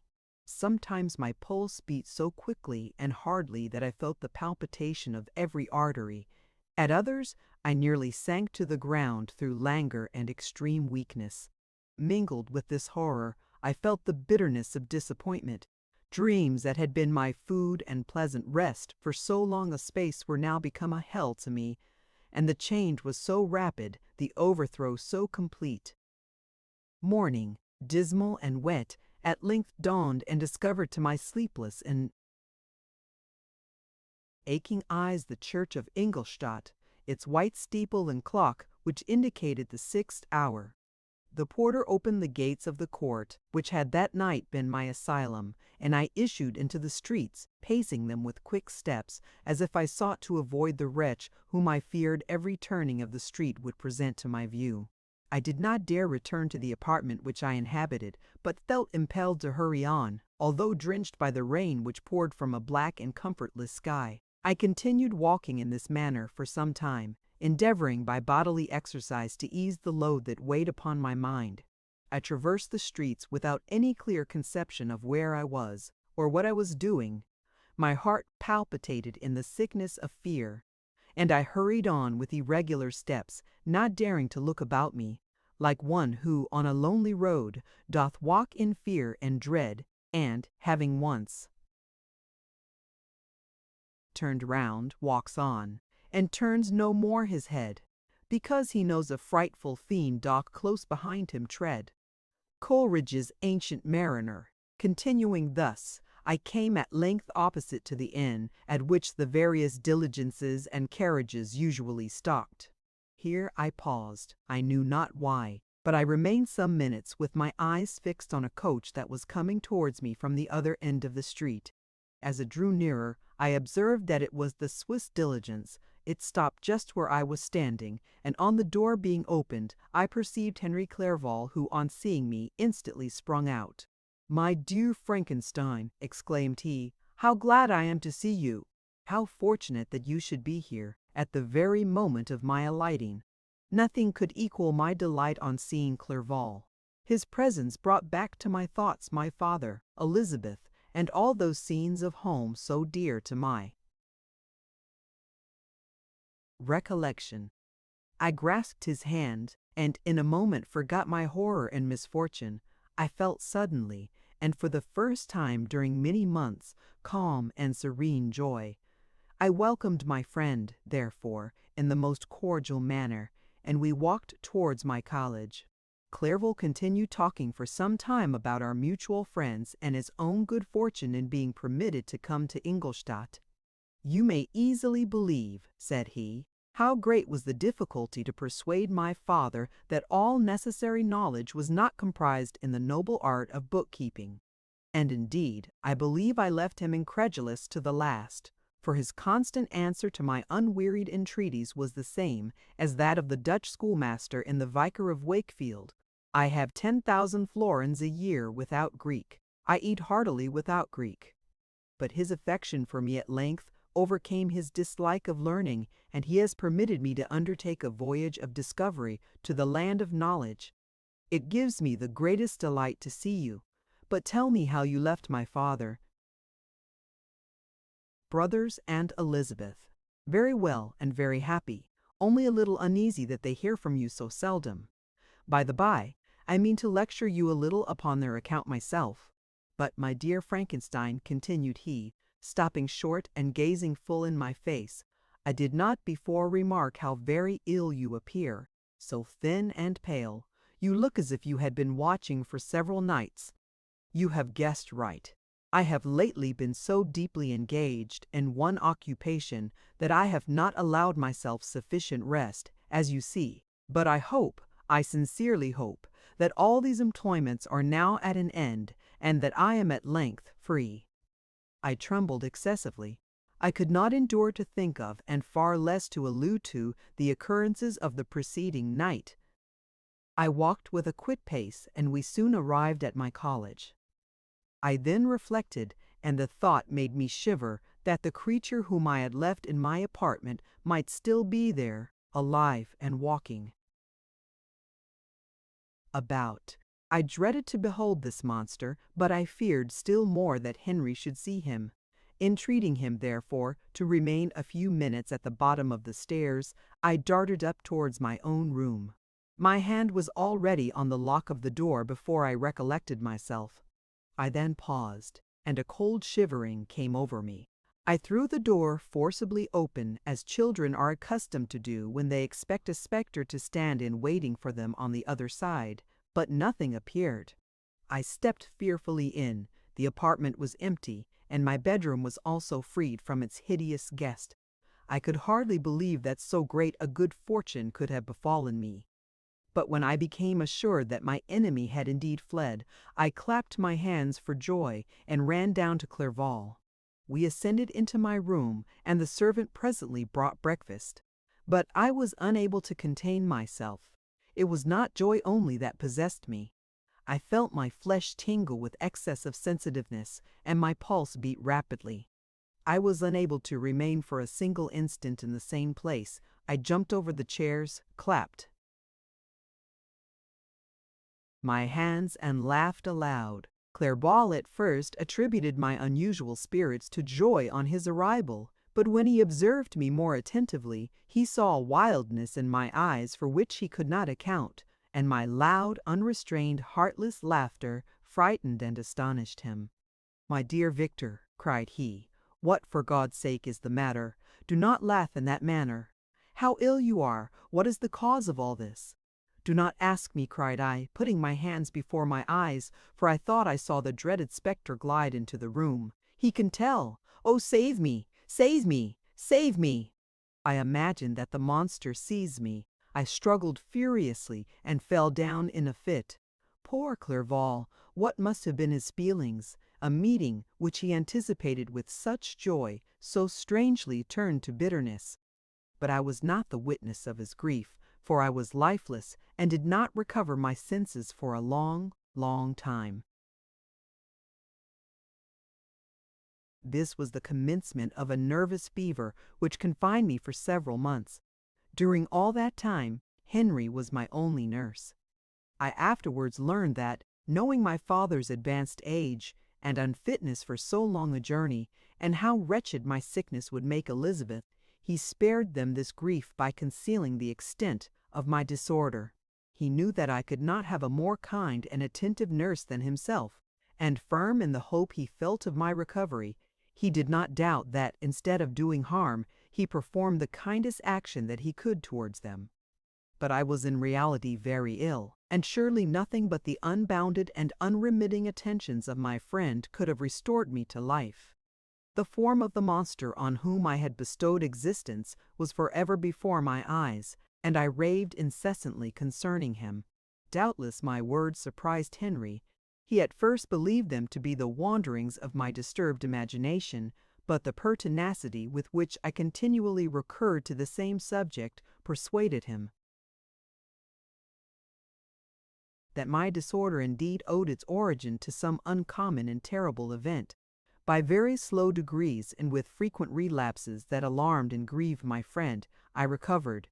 I remember the first time I became capable of observing outward objects with any kind of pleasure. I perceived that the fallen leaves had disappeared and that the young buds were shooting forth from the trees that shaded my window. It was a divine spring, and the season contributed greatly to my convalescence. I felt also sentiments of joy and affection revive in my bosom. My gloom disappeared, and in a short time I became as cheerful as before I was attacked by the fatal passion. "Dearest Clerval," exclaimed I, "how kind, how very good you are to me! This whole winter, instead of being spent in study, as you promised yourself, has been consumed in my sick room. How shall I ever repay you? I feel the greatest remorse for the disappointment of which I have been the occasion, but you will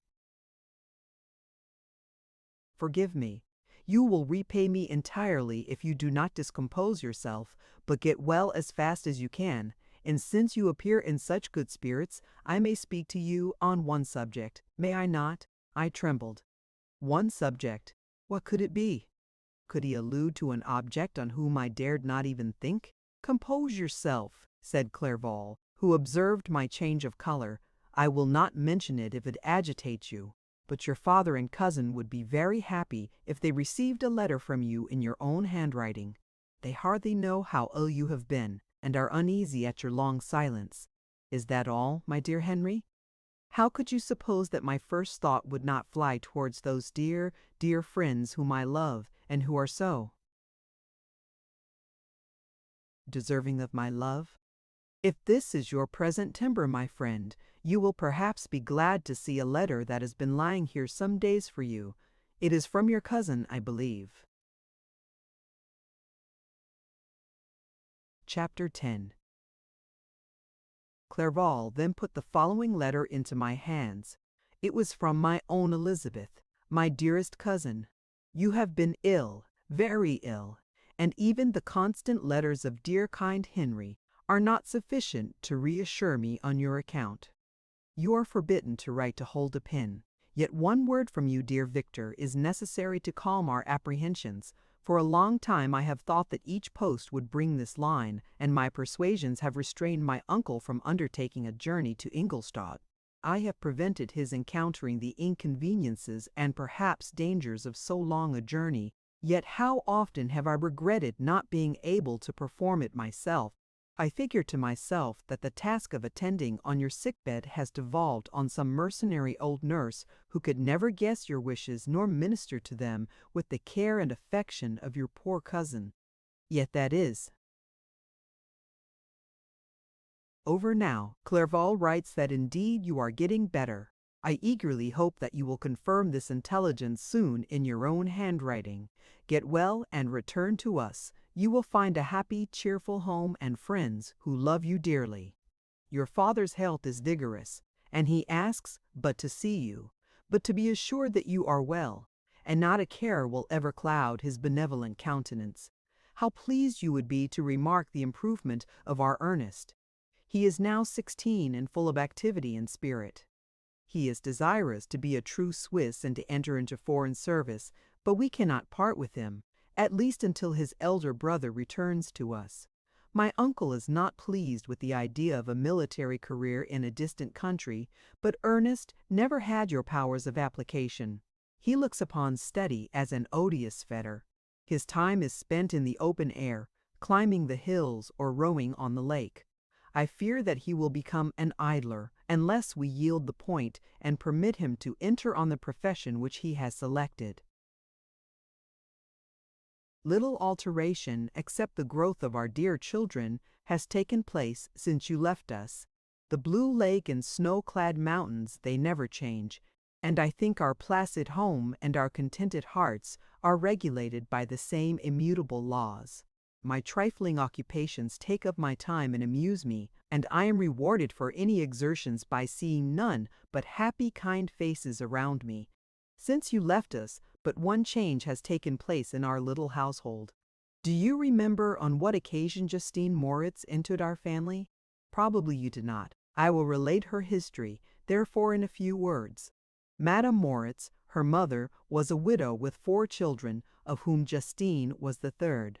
This girl had always been the favorite of her father, but through a strange perversity, her mother could not endure her, and after the death of Miss Moritz, treated her very ill. My aunt observed this, and when Justine was 12 years of age, prevailed on her mother to allow her to live at our house. The republican institutions of our country have produced simpler and happier manners than those which prevail in the great monarchies that surround it. Hence there is less distinction between the several classes of its inhabitants, and the lower orders, being neither so poor nor so despised, their manners are more refined and moral. A servant in Geneva does not mean the same thing as a servant in France and England. Justine, thus received in our family, learned the duties of a servant, a condition which, in our fortunate country, does not include the idea of ignorance and a sacrifice of the dignity of a human being. Justine, you may remember, was a great favorite of yours, and I recollect you once remarked that if you were in an ill humor, one glance from Justine could dissipate it, for the same reason that Ariosto gives concerning the beauty of Angelica. She looked so frank-hearted and happy. My aunt conceived a great attachment for her, by which she was induced to give her an education superior to that which she had at first intended. This benefit was fully repaid. Justine was the most grateful little creature in the world. I do not mean that she made any professions. I never heard one pass her lips, but you could see by her eyes that she almost adored her protectress. Although her disposition was gay and in many respects inconsiderate, yet she paid the greatest attention to every gesture of my aunt. She thought her the model of all excellence, and endeavored to imitate her phraseology and manners, so that even now she often reminds me of her. When my dearest aunt died, everyone was too much occupied in their own grief to notice poor Justine, who had attended her during her illness with the most anxious affection. Poor Justine was very ill, but other trials were reserved for her. One by one, her brothers and sister died, and her mother, with the exception of her neglected daughter, was left childless. The conscience of the woman was troubled. She began to think that the deaths of her favorites was a judgment from heaven to chastise her partiality. She was a Roman Catholic, and I believe her confessor confirmed the idea which she had conceived. Accordingly, a few months after your departure for Ingolstadt, Justine was called home by her repentant mother. Poor girl! She wept when she quitted our house. She was much altered since the death of my aunt. Grief had given softness and a winning mildness to her manners, which had before been remarkable for vivacity. Nor was her residence at her mother's house of a nature to restore her gaiety. The poor woman was very vacillating in her repentance. She sometimes begged Justine to forgive her unkindness, but much oftener accused her of having caused the deaths of her brothers and sister. Perpetual fretting at length threw Madame Moritz into a decline, which at first increased her irritability, but she is now at peace forever. She died on the first approach of cold weather, at the beginning of this last winter. Justine has just returned to us, and I assure you I love her tenderly. She is very clever and gentle, and extremely pretty. As I mentioned before, her mien and her expression continually remind me of my dear aunt. I must say also a few words to you, my dear cousin, of little darling William. I wish you could see him. He is very tall of his age, with sweet, laughing blue eyes, dark eyelashes, and curling hair. When he smiles, 2 little dimples appear on each cheek, which are rosy with health. He has already had 1 or 2 little wives, but Louisa Byron is his favorite, a pretty little girl of 5 years of age. Now, dear Victor, I dare say you wish to be indulged in a little gossip concerning the good people of Geneva. The pretty Miss Mansfield has already received the congratulatory visits on her approaching marriage with a young Englishman, John Melbourne, Esq. Her ugly sister Manon married M. Duvillard, the rich banker, last autumn. Your favorite schoolfellow, Louis Manoir, has suffered several misfortunes since the departure of Clerval from Geneva, but he has already recovered his spirits and is reported to be on the point of marrying a lively, pretty Frenchwoman, Madame Tavernier. She is a widow and much older than Manoir, but she is very much admired and a favorite with everybody. I have written myself into better spirits, dear cousin, but my anxiety returns upon me as I conclude. Write, dearest Victor. 1 line, 1 word will be a blessing to us. 10,000 thanks to Henry for his kindness, his affection, and his many letters. We are sincerely grateful. Adieu, my cousin. Take care of yourself, and I entreat you write. Elizabeth Lavenza, Geneva, March 18th, 17. Dear Elizabeth, Lavenza, Geneva, March 18th, 17. Dear Elizabeth, I exclaimed when I had read her letter, I will write instantly and relieve them from the anxiety they must feel. I wrote, and this exertion greatly fatigued me, but my convalescence had commenced and proceeded regularly. In another fortnight I was able to leave my chamber. One of my first duties on my recovery was to introduce Clerval to the several professors of the university. In doing this, I underwent a kind of rough usage ill befitting the wounds that my mind had sustained. Ever since the fatal night, the end of my labors and the beginning of my misfortunes, I had conceived a violent antipathy even to the name of natural philosophy. When I was otherwise quite restored to health, the sight of a chemical instrument would renew all the agony of my nervous symptoms. Henry saw this, and had removed all my apparatus from my view. He had also changed my apartment, for he perceived that I had acquired a dislike for the room which had previously been my laboratory. But these cares of Clerval were made of no avail when I visited the professors. In men, Waldman inflicted torture when he praised, with kindness and warmth, the astonishing progress I had made in the sciences. He soon perceived that I disliked the subject, but not guessing the real cause, he attributed my feelings to modesty and changed the subject from my improvement to the modesty. Science itself, with the desire, as I evidently saw, of drawing me out, what could I do? He meant to please, and he tormented me. I felt as if he had placed carefully, one by one, in my view, those instruments which were to be afterwards used in putting me to a slow and cruel death. I writhed under his words, yet dared not exhibit the pain I felt. Clerval, whose eyes and feelings were always quick in discerning the sensations of others, declined the subject, alleging in excuse his total ignorance. and the conversation took a more general turn. I thanked my friend from my heart, but I did not speak. I saw plainly that he was surprised, but he never attempted to draw my secret from me, and although I loved him with a mixture of affection and reverence that knew no bounds, yet I could never persuade myself to confide in him that event which was so often present to my recollection, but which I feared the detail to another would only impress more deeply. Mcrimpe was not equally docile, and in my condition at that time of almost insupportable sensitiveness, his harsh, blunt encomiums gave me even more pain than the benevolent approbation of "Man, D.N. the fellow," cried he. "Why, Ain Clerval, I assure you he has outstripped us all. I stare if you please, but it is nevertheless true." A youngster who, but a few years ago, believed in Cornelius Agrippa as firmly as in the Gospel, has now set himself at the head of the university, and if he is not soon pulled down, we shall all be out of countenance. "Ay," continued he, observing my face expressive of suffering, "Immoral.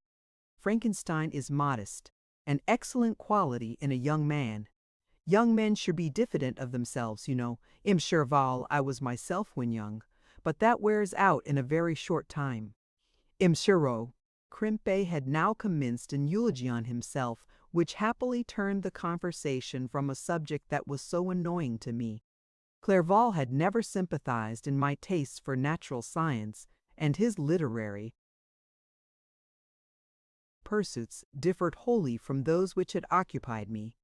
He came to the university with the design of making himself complete master of the Oriental languages, and thus he should open a field for the plan of life he had marked out for himself. Resolved to pursue no inglorious career, he turned his eyes toward the East, as affording scope for his spirit of enterprise. The Persian, Arabic, and Sanskrit languages engaged his attention, and I was easily induced to enter on the same studies. Idleness had ever been irksome to me, and now that I wished to fly from reflection, and hated my former studies, I felt great relief in being the fellow pupil with my friend, and found not only instruction, but consolation in the works of the Orientalists. I did not, like him, attempt a critical knowledge of their dialects, for I did not contemplate making any other use of them than temporary amusement. I read merely to understand their meaning, and they well repaid my labors. Their melancholy is soothing, and their joy elevating, to a degree I never experienced in studying the authors of any other country. When you read their writings, life appears to consist in a warm sun and a garden of roses, in the smiles and frowns of a fair enemy, and the fire that consumes your own heart. How different from the manly and heroical poetry of Greece and Rome! Summer passed away in these occupations, and my return to Geneva was fixed for the latter end of autumn. But being delayed by several accidents, winter and snow arrived, the roads were deemed impassable, and my journey was retarded until the ensuing spring. I felt this delay very bitterly, for I longed to see my native town and my beloved friends. My return had only been delayed so long, from an unwillingness to leave Clerval in a strange place before he had become acquainted with any of its inhabitants. The winter, however, was spent cheerfully, and although the spring was uncommonly late, when it came its beauty compensated for its dilatoriness. The month of May had already commenced, and I expected the letter daily, which was to fix the date of my departure, when Henry proposed a pedestrian tour in the environs of Ingolstadt, that I might bid a personal farewell to the country I had so long inhabited. I acceded with pleasure to this proposition. I was fond of exercise, and Clerval had always been my favorite companion in the ramble of this nature that I had taken among the scenes of my native country. We passed a fortnight in these perambulations. My health and spirits had long been restored, and they gained additional strength from the salubrious air I breathed, the natural incidents of our progress, and the conversation of my friend. Study had before secluded me from the intercourse of my fellow creatures and rendered me unsocial, but Clerval called forth the better feelings of my heart. he again taught me to love the aspect of nature and the cheerful faces of children. Excellent friend, how sincerely you did love me, and endeavored to elevate my mind until it was on a level with your own. A selfish pursuit had cramped and narrowed me, until your gentleness and affection warmed and opened my senses. I became the same happy creature who, a few years ago, loved and beloved by all, had no sorrow or care. When happy, inanimate nature had the power of bestowing on me the most delightful sensations. A serene sky and verdant fields filled me with ecstasy. The present season was indeed divine. The flowers of spring bloomed in the hedges, while those of summer were already in bud. I was undisturbed by thoughts which during the preceding year had pressed upon me, notwithstanding my endeavors to throw them off, with an invincible burden. Henry rejoiced in my gaiety, and sincerely sympathized in my feelings. He exerted himself to amuse me, while he expressed the sensations that filled his soul. The resources of his mind on this occasion were truly astonishing. His conversation was full of imagination, and very often, in imitation of the Persian and Arabic writers, he invented tales of wonderful fancy and passion. At other times he repeated my favorite poems, or drew me out into arguments which he supported with great ingenuity. We returned to our college on a Sunday afternoon. The peasants were dancing, and everyone we met appeared gay and happy. My own spirits were high, and I bounded along with feelings of unbridled joy and hilarity. Chapter 11. On my return, I found the following letter from my father. My dear Victor, you have probably waited impatiently for a letter to fix the date of your return to us, and I was at first tempted to write only a few lines, merely mentioning the day on which I should expect you. But that would be a cruel kindness, and I dare not do it. What would be your surprise, my son, when you expected a happy and glad welcome, to behold, on the contrary, tears and wretchedness? And how, Victor, can I relate our misfortune? Absence cannot have rendered you callous to our joys and griefs. And how shall I inflict pain on my long-absent son? I wish to prepare you for the woeful news, but I know it is impossible. Even now your eye skims over the page to seek the words which are to convey to you the horrible tidings. William is dead, that sweet child whose smiles delighted and warmed my heart, who was so gentle yet so gay. Victor, he is murdered. I will not attempt to console you, but will simply relate the circumstances of the transaction. Last Thursday, May 7th, I, my niece, and your 2 brothers went to walk in Plain Palais. The evening was warm and serene, and we prolonged our walk farther than usual. It was already dusk before we thought of returning, and then we discovered that William and Ernest, who had gone on before, were not to be found. We accordingly rested on a seat until they should return. Presently Ernest came and inquired if we had seen his brother. He said that he had been playing with him, that William had run away to hide himself, and that he vainly sought for him, and afterwards waited for a long time, but that he did not return. This account rather alarmed us, and we continued to search for him until night fell, when Elizabeth conjectured that he might have returned to the house. He was not there. We returned again with torches, for I could not rest when I thought that my sweet boy had lost himself, and was exposed to all the damps and dews of night. Elizabeth also suffered extreme anguish. About 5 in the morning I discovered my lovely boy, whom the night before I had seen blooming and active in health, stretched on the grass livid and motionless. The print of the murder's finger was on his neck.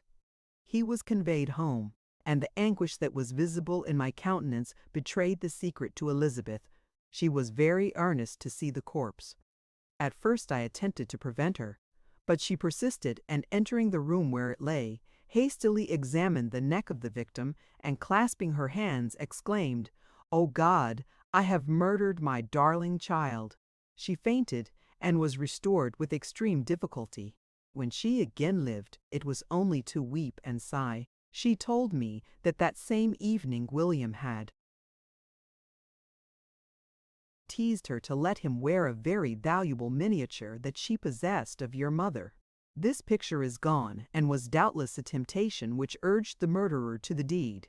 We have no trace of him at present, although our exertions to discover him are unremitted. But they will not restore my beloved William. Come, dearest Victor, you alone can console Elizabeth. She weeps continually, and accuses herself unjustly as the cause of his death. Her words pierce my heart. We are all unhappy, but will not that be an additional motive for you, my son, to return and be our comforter? Your dear mother. Alas, Victor, I now say, thank God, she did not live to witness the cruel, miserable death of her youngest darling. Come, Victor, not brooding thoughts of vengeance against the assassin, but with feelings of peace and gentleness that will heal, instead of festering, the wounds of our minds. Enter the house of mourning, my friend, but with kindness and affection for those who love you, and not with hatred for your enemies. Your affectionate and afflicted father, Alphonse Frankenstein. Geneva, May 12, 17. Clerval, who had watched my countenance as I read this letter, was surprised to observe the despair that succeeded the joy I had first expressed on receiving news from my friends. I threw the letter on the table and covered my face with my hands. "My dear Frankenstein," exclaimed Henry, when he perceived me weep with bitterness, "are you always to be unhappy? My dear friend, what has happened?" I motioned him to take up the letter while I walked up and down the room in the extremest agitation. Tears also gushed from the eyes of Clerval as he read the account of my misfortune. "I can offer you no consolation, my friend," said he. "Your disaster is irreparable. What do you intend to do?" "To go instantly to Geneva. Come with me, Henry, to order the horses." During our walk, Clerval endeavored to say a few words of consolation. He could only express his heartfelt sympathy. "Poor William," said he. "Dear lovely child, he now sleeps with his angel mother." Who that had seen him bright and joyous in his young beauty, but must weep over his untimely loss, to die so miserably, to feel the murderer's grasp? How much more a murder that could destroy radiant innocence? Poor little fellow! One only consolation have we. His friends mourn and weep, but he is at rest. The pang is over, his sufferings are at an end forever. A sod covers his gentle form, and he knows no pain. He can no longer be a subject for pity. We must reserve that for his miserable survivors. Clerval spoke thus as we hurried through the streets. The words impressed themselves on my mind, and I remembered them afterwards in solitude. But now, as soon as the horses arrived, I hurried into a cabriolet and bade farewell to my friend. My journey was very melancholy. At first I wished to hurry on, for I longed to console and sympathize with my loved and sorrowing friends, but when I drew near my native town, I slackened my progress. I could hardly sustain the multitude of feelings that crowded into my mind. I passed through scenes familiar to my youth, but which I had not seen for nearly 6 years. How altered everything might be during that time! One sudden and desolating change had taken place, but 1,000 little circumstances might have by degrees worked other alterations, which, although they were done more tranquilly, might not be the less decisive. Fear overcame me. I dared no advance, dreading 1,000 nameless evils that made me tremble, although I was unable to define them. I remained 2 days at Lausanne in this painful state of mind. I contemplated the lake. The waters were placid, all around was calm, and the snowy mountains, the palaces of nature, were not changed. By degrees the calm and heavenly scene restored me, and I continued my journey towards Geneva. The road ran by the side of the lake, which became narrower as I approached my native town. I discovered more distinctly the black sides of Jura and the bright summit of Mont Blanc. I wept like a child. Dear mountains, my own beautiful lake, how do you welcome your wanderer? Your summits are clear. The sky and lake are blue and placid. Is this to prognosticate peace, or to mock at my unhappiness? I fear, my friend, that I shall render myself tedious by dwelling on these preliminary circumstances, but they were days of comparative happiness, and I think of them with pleasure. My country, my beloved country, who but a native can tell the delight I took in again beholding thy streams, thy mountains, and, more than all, thy lovely lake? Yet, as I drew nearer home, grief and fear again overcame me. Night also closed around, and when I could hardly see the dark mountains, I felt still more gloomily. The picture appeared a vast and dim scene of evil, and I foresaw obscurely that I was destined to become the most wretched of human beings. Alas! I prophesied truly, and failed only in one single circumstance, that in all the misery I imagined and dreaded, I did not conceive the 100th part of the anguish I was destined to endure. It was completely dark when I arrived in the environs of Geneva, the gates of Got. The town were already shut, and I was obliged to pass the night at Secaron, a village at the distance of half a league from the city. The sky was serene, and, as I was unable to rest, I resolved to visit the spot where my poor William had been murdered.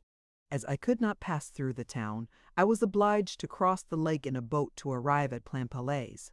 During this short voyage, I saw the lightning playing on the summit of Mont Blanc in the most beautiful figures. The storm appeared to approach rapidly, and, on landing, I ascended a low hill, that I might observe its progress. It advanced. The heavens were clouded, and I soon felt the rain coming slowly in large drops, but its violence quickly increased.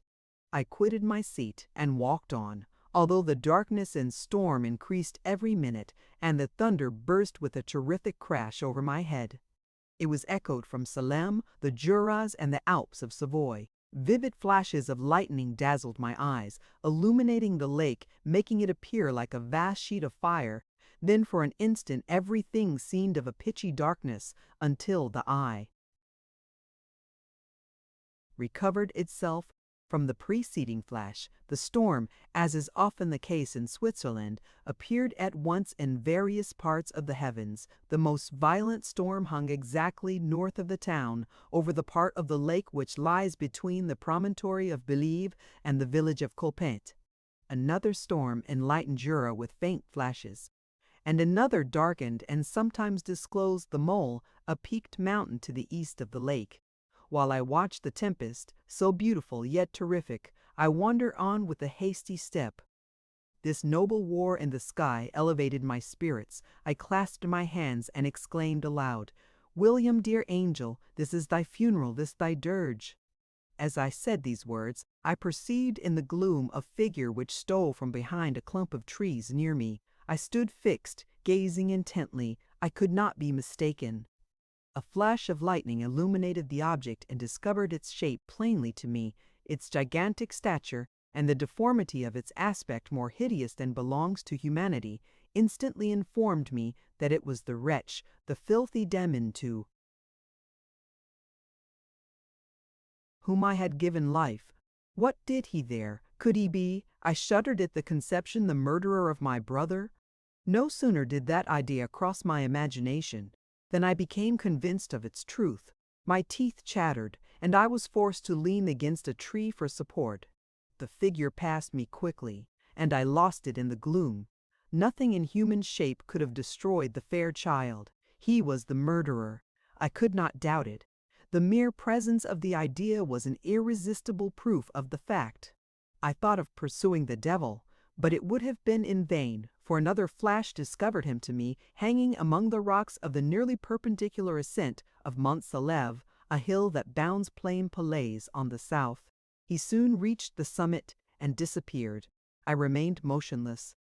The thunder ceased, but the rain still continued, and the scene was enveloped in an impenetrable darkness. I revolved in my mind the events which I had until now sought to forget, the whole train of my progress toward the creation, the appearance of the works of my own hands at my bedside, its departure, 2 years had now nearly elapsed since the night on which he first received life. And was this his first crime? Alas! I had turned loose into the world a depraved wretch whose delight was in carnage and misery. Had he not murdered my brother? No one can conceive the anguish I suffered during the remainder of the night, which I spent, cold and wet, in the open air. But I did not feel the inconvenience of the weather. My imagination was busy in scenes of evil and despair. I considered the being whom I had cast among mankind, and endowed with the will and power to effect purposes of horror, such as the deed which he had now done, nearly in the light of my own vampire, my own spirit let loose from the grave, and forced to destroy all that was dear to me. Day dawned, and I directed my steps towards the town. The gates were open, and I hastened to my father's house. My first thought was to discover what I knew of the murderer, and cause instant pursuit to be made. But I paused when I reflected on the story that I had to tell. A being whom I myself had formed and endued with life had met me at midnight among the precipices of an inaccessible mountain. I remembered also the nervous fever with which I had been seized just at the time that I dated my creation, and which would give an air of delirium to a tale otherwise so utterly improbable. I well knew that if any other had communicated such a relation to me, I should have looked upon it as the ravings of insanity. Besides, the strange nature of the animal would elude all pursuit, even if I were so far credited as to persuade my relatives to commence it. And then of what use would be pursuit? Who could arrest a creature capable of scaling the overhanging sides of Mont Salève? These reflections determined me, and I resolved to remain silent. It was about 5 in the morning when I entered my father's house. I told the servants not to disturb the family, and went into the library to attend their usual hour of rising. 6 years had elapsed, passed in a dream but for one indelible trace, and I stood in the same place where I had last embraced my father before my departure for Ingolstadt. Beloved and venerable parent, he still remained to me. I gazed on the picture of my mother, which stood over the mantelpiece. It was an historical subject, painted at my father's desire, and represented Caroline Beaufort in an agony of despair, kneeling by the coffin of her dead father. Her garb was rustic and her cheek pale, but there was an air of dignity and beauty that hardly permitted the sentiment of pity. Below this picture was a miniature of William, and my tears flowed when I looked upon it. While I was thus engaged, Ernest entered. He had heard me arrive and hastened to welcome me. "Welcome, my dearest Victor," said he. "Ah, I wish you had come 3 months ago, and then you would have found us all joyous and delighted. You come to us now to share a misery which nothing can alleviate. Yet your presence will, I hope, revive our father, who seems sinking under his misfortune, and your persuasions will induce poor Elizabeth to cease her vain and tormenting self-accusations. Poor William, he was our darling and our pride." Tears, unrestrained, fell from my brother's eyes. A sense of mortal agony crept over my frame. Before I had only imagined the wretchedness of my desolated home. The reality came on me as a new, and a not less terrible, disaster.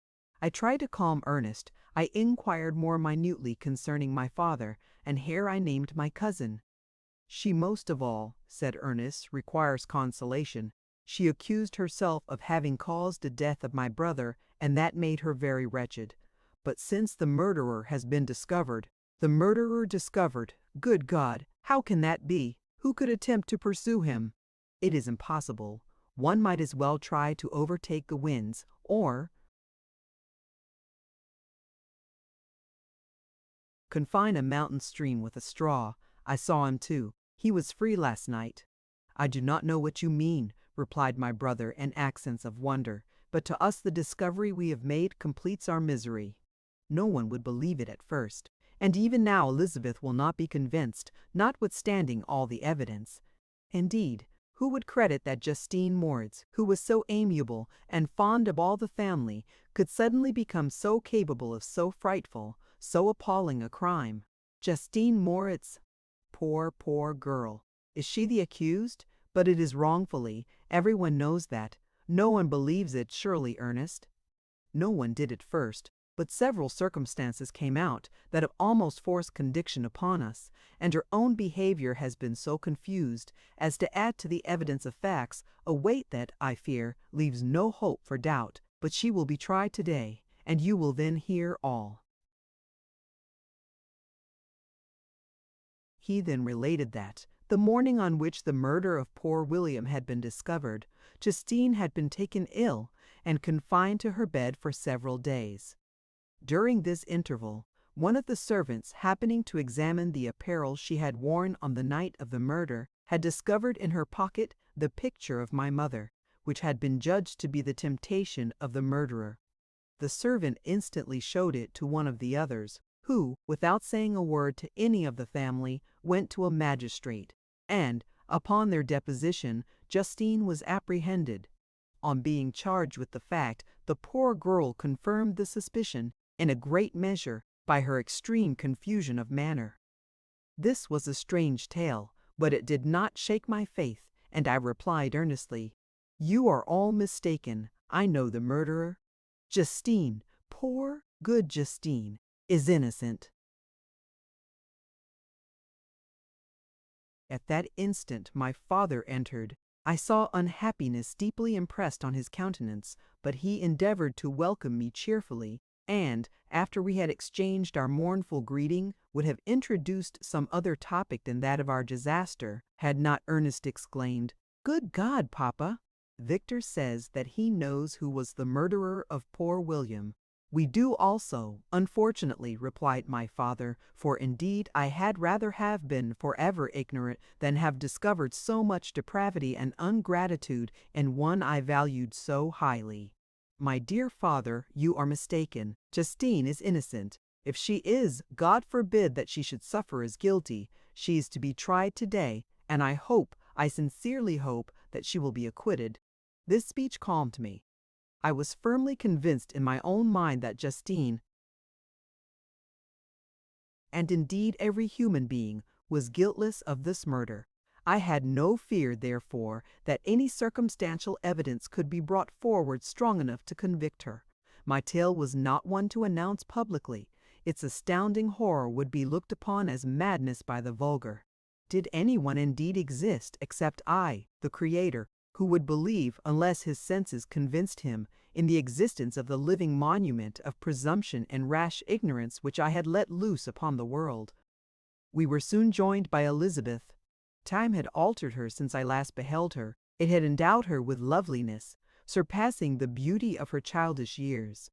There was the same candor, the same vivacity, but it was allied to an expression more full of sensibility and intellect. She welcomed me with the greatest affection. "Your arrival, my dear cousin," said she, "fills me with hope. You perhaps will find some means to justify my poor guiltless Justine. Alas, who is safe, if she be convicted of crime? I rely on her innocence as certainly as I do upon my own. Our misfortune is doubly hard to us. We have not only lost that lovely darling boy, but this poor girl, whom I sincerely love, is to be torn away by even a worse fate. If she is condemned, I never shall know joy more. But she will not, I am sure she will not. And then I shall be happy again, even after the sad death of my little William." "She is innocent, my Elizabeth," said I, "and that shall be proved. Fear nothing. But let your spirits be cheered by the assurance of her acquittal." "How kind and generous you are! Everyone else believes in her guilt, and that made me wretched, for I knew that it was impossible, and to see everyone else prejudiced in so deadly a manner rendered me hopeless and despairing." She wept. "Dearest niece," said my father, "dry your tears. If she is, as you believe, innocent, rely on the justice of our laws, and the activity with which I shall prevent the slightest shadow of partiality." Chapter 12. We passed a few sad hours until 11 o'clock, when the trial was to commence. My father and the rest of the family being obliged to attend as witnesses, I accompanied them to the court.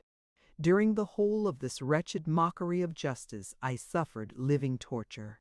It was to be decided whether the result of my curiosity and lawless devices would cause the death of two of my fellow beings, one a smiling babe full of innocence and joy, the other far more dreadfully murdered, with every aggravation of infamy that could make the murder memorable in horror. Justine also was a girl of merit and possessed qualities which promised to render her life happy. Now all was to be obliterated in an ignominious grave, and I, the cause. 1,000 times rather would I have confessed myself guilty of the crime ascribed to Justine, but I was absent when it was committed, and such a declaration would have been considered as the ravings of a madman, and would not have exculpated her who suffered through me. The appearance of Justine was calm. She was dressed in mourning, and her countenance, always engaging, was rendered, by the solemnity of her feelings, exquisitely beautiful. Yet she appeared confident in innocence and did not tremble, although gazed on and execrated by thousands, for all the kindness which her beauty might otherwise have excited was obliterated in the minds of the spectators by the imagination of the enormity she was supposed to have committed. She was tranquil, yet her tranquillity was evidently constrained, and as her confusion had before been adduced as a proof of her guilt, she worked up her mind to an appearance of courage. When she entered the court, she threw her eyes round it and quickly discovered where we were seated. A tear seemed to dim her eye when she saw us, but she quickly recovered herself, and the look of sorrowful affection seemed to attest her utter guiltlessness. The trial began, and after the advocate against her had stated the charge, several witnesses were called. Several strange facts combined against her, which might have staggered anyone who had not such proof of her innocence as I had. She had been out the whole of the night on which the murder had been committed, and towards morning had been perceived by a market woman not far from the spot where the body of the murdered child had been afterwards found. The woman asked her what she did there, but she looked very strangely, and only returned a confused and unintelligible answer. She returned to the house about 8 o'clock, and when one inquired where she had passed the night, she replied that she had been looking for the child and demanded earnestly if anything had been heard concerning him. When shown the body, she fell into violent hysterics and kept her bed for several days. The picture was then produced, which the servant had found in her pocket, and when Elizabeth, in a faltering voice, proved that it was the same which, an hour before the child had been missed, she had placed round his neck, a murmur of horror and indignation filled the court. Justine was called on for her defense. As the trial had proceeded, her countenance had altered. Surprise, horror, and misery were strongly expressed. Sometimes she struggled with her tears, but when she was desired to plead, she collected her powers and spoke in an audible although variable voice. "God knows," she said, "how entirely I am innocent, but I do not pretend that my protestations should acquit me. I rest my innocence on a plain and simple explanation of the facts which have been adduced against me, and I hope the character I have always borne will incline my judges to a favorable interpretation where any circumstance appears doubtful or suspicious." She then related that, by the permission of Elizabeth, she had passed the evening of the night on which the murder had been committed at the house of an aunt at Chêne, a village situated at about a league from Geneva. On her return, at about 9 o'clock, she met a man who asked her if she had seen anything of the child who was lost. She was alarmed by this account, and passed several hours in looking for him, when the gates of Geneva were shut, and she was forced to remain several hours of the night in a barn belonging to a cottage, being unwilling to call up the inhabitants, to whom she was well known. Most of the night she spent here watching. Towards morning she believed that she slept for a few minutes. Some steps disturbed her, and she awoke. It was dawn, and she quitted her asylum, that she might again endeavor to find my brother. If she had gone near the spot where his body lay, it was without her knowledge. That she had been bewildered when questioned by the market woman was not surprising, since she had passed a sleepless night and the fate of poor William was yet uncertain. Concerning the picture, she could give no account. "I know," continued the unhappy victim, "how heavily and fatally this one circumstance weighs against me, but I have no power of explaining it, and when I have expressed my utter ignorance, I am only left to conjecture concerning the probabilities by which it might have been placed in my pocket. But here also I am checked. I believe that I have no enemy on earth, and none surely would have been so wicked as to destroy me wantonly. Did the murderer place it there? I know of no opportunity afforded him for so doing. Or if I had, why should he have stolen the jewel, to part with it again so soon? I commit my cause to the justice of my judges, yet I see no room for hope. I beg permission to have a few witnesses examined concerning my character, and if their testimony shall not overweigh my supposed guilt, I must be condemned, although I would pledge my salvation on my innocence. Several witnesses were called who had known her for many years, and they spoke well of her, but fear and hatred of the crime of which they supposed her guilty rendered them timorous and unwilling to come forward. Elizabeth saw even this last resource, her excellent dispositions and irreproachable conduct, about to fail the accused, when, although violently agitated, she desired permission to address the court. "I am," said she, "the cousin of the unhappy child who was murdered, or rather his sister, for I was educated by and have lived with his parents ever since, and even long before his birth. It may therefore be judged indecent in me to come forward on this occasion. But when I see a fellow creature about to perish through the cowardice of her pretended friends, I wish to be allowed to speak, that I may say what I know of her character. I am well acquainted with the accused. I have lived in the same house with her, at one time for 5, and at another for nearly 2 years. During all that period she appeared to me the most amiable and benevolent of human creatures. She nursed Madame Frankenstein, my aunt, in her last illness, with the greatest affection and care, and afterwards attended her own mother during a tedious illness, in a manner that excited the admiration of all who knew her, after which she again lived in my uncle's house, where she was beloved by all the family.